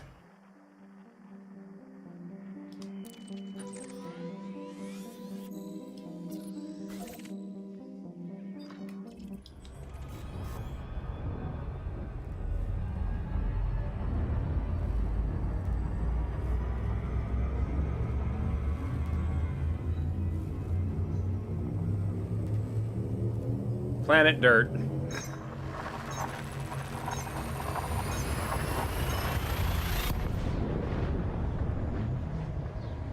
And, of course, the ads are playing now.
The Mandalay has a higher jump range, worse weapons,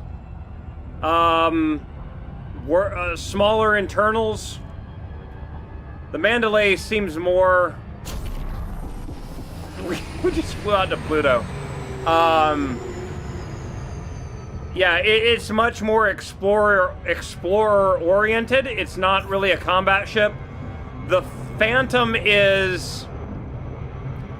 Well, I would say both the Crate Mark II and the Phantom are both multi-role, but the Phantom is leaning a little bit more Explorer side, but not dedicated Explorer like this ship.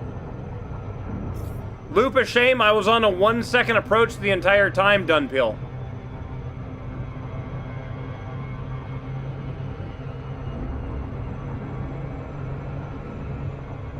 So I was on a good approach there.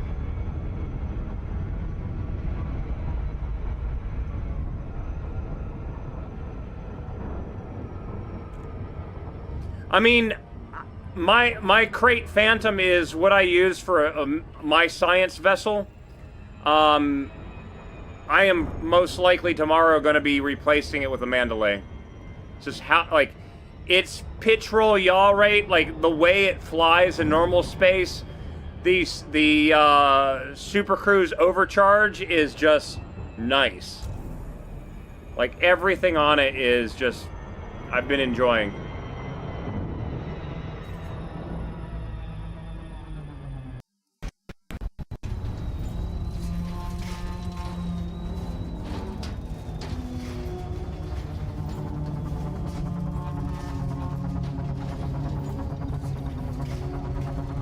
No, don't red out.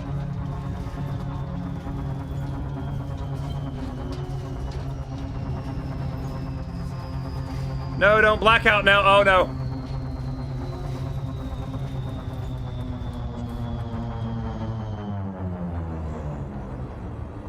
Please come back. There we go.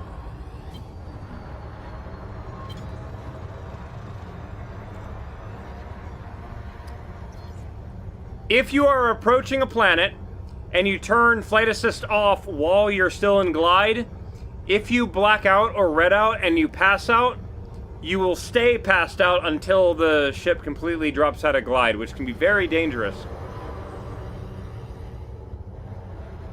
I should have the partner drop, so you should have 4 drops being available. As far as I'm aware, those drops are active until November 14th. So it should be active. Let me do this again. Hold on, that's not it.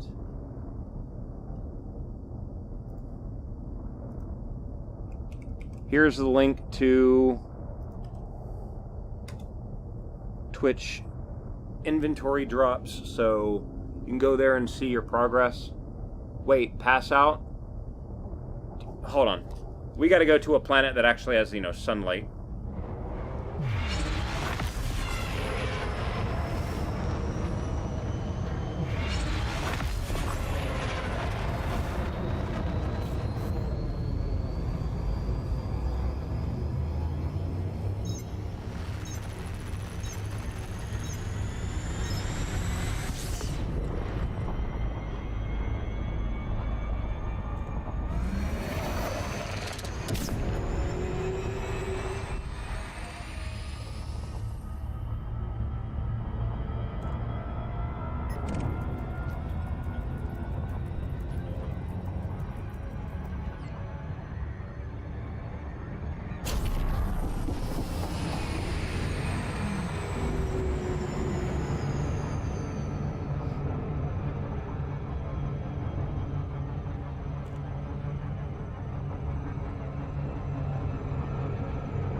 Okay, so now that we're on a planet that actually has sunlight, let's drop down to the surface and let me get into glide.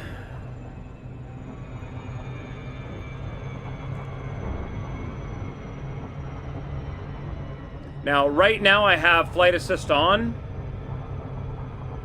So when my character passes out, the controls will go neutral again.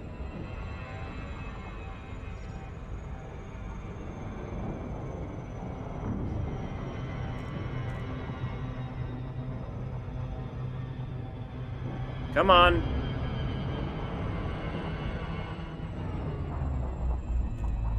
So if you pull negative G's, nosing over, you will red out. Meaning if I do this in glide, so everything's getting a red tint, and then see my character passes out. My character's like, passed out, right? If I do positive G's, I black out. The blood is pooling in my legs, and then I, again, pass out. If you go flight assist off and do the same thing,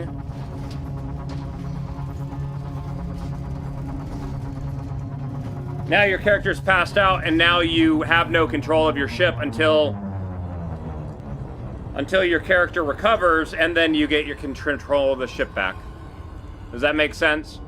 So it's one of those things like turning flight assist off allows you to I strongly advise you against this. make a sharper turn, but you have the chance of passing out and then losing control of the ship, and you can't toggle flight assist back on until you recover.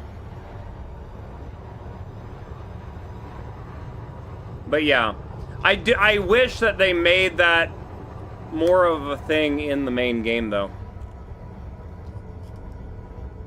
And going back, how do I pronounce this? Yeah, we're at Mercury now. Well, G-forces are G-forces. Like, even the astronauts in the space shuttle. Like, if you're, hell, have you guys ever seen the videos of that? There is a video of the astronauts. Do a quick scan of your ship. There's a video of astronauts on the space station where. You're not who I'm looking for. The damn person keeps talking. Where they do a maneuver with the space station to get it into a higher orbit, and they have an object floating, and the station starts to boost, and the object starts to move down the hallway. They are experiencing small bits of G-force. Like, I mean, G-force is essentially just the extra force you're getting from the acceleration forces, right? I still don't see the 4 drops. Sorry for wasting my time. Do I know why? Give me a moment. Let me double check this. Because you should be getting drops on my channel.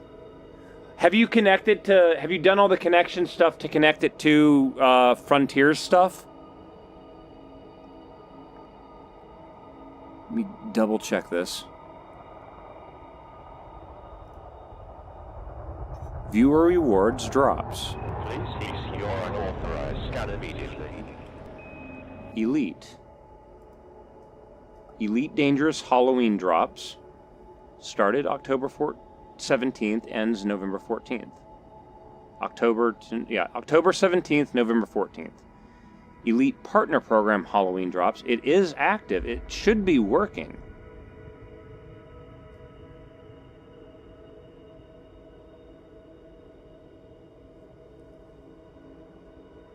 Why is it not working for you? I'm trying to remember.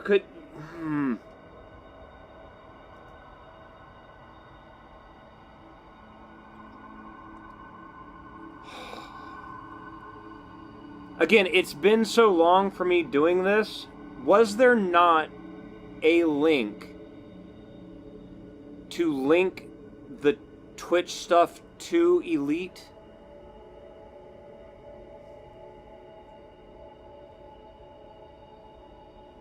I think Twitch stops you from getting more than one set of drops.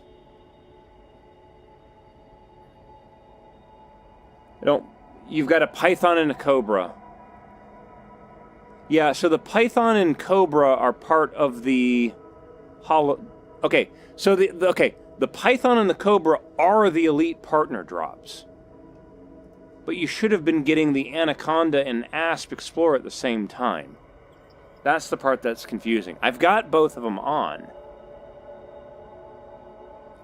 Yeah, you cannot have a stream muted.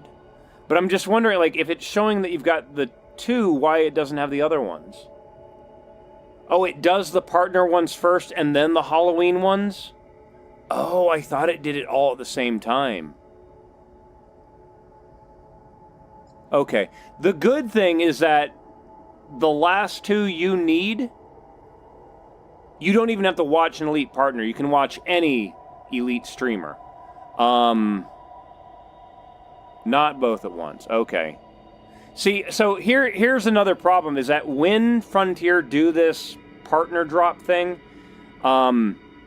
they give me, like, they give my account the skins, right? So I get all 4 of them at once, so I can load the ship up and show it off.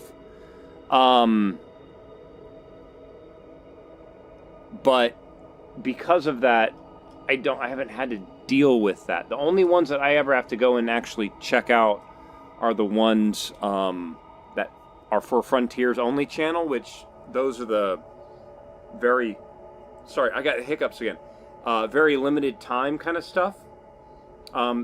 Yeah, double check your inventory, and if there is a claim button on anything, make sure you claim it, because it might be that it doesn't start counting the next one until you claim the first. So, hi Muppet. DAFMAP, thank you. That's what I was wondering about. Go to that link that DAFMAP just linked. And I apologize for anyone on YouTube right now. We're discussing the Twitch drops, so we're trying to give instructions on Twitch. That twitch.frontierstore.net, I believe that's the link that goes to where you connect the two. And ensure that you've got that connection. Because if you're getting the drops, you should have it. Just claim the Python and Cobra. Your father has all at the same time. Yeah, I don't know what's going on. That's really weird. I'm not sure. And Airborne First, what's up, dude? Hope you're doing well.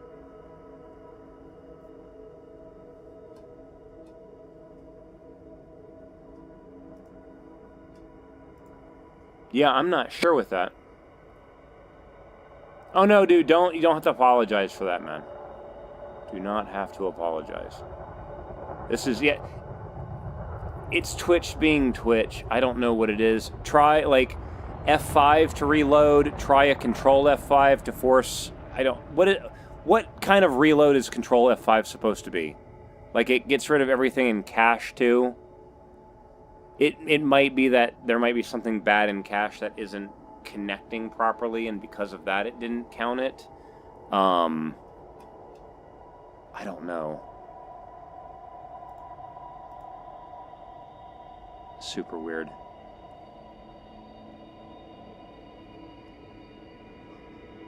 But here's the deal now. Time.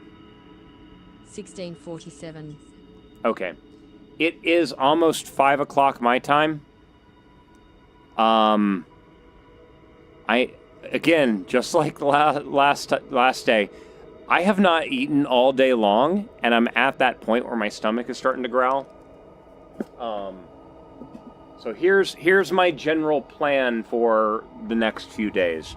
Some of you know how excited I am about an announcement that Nintendo made yesterday.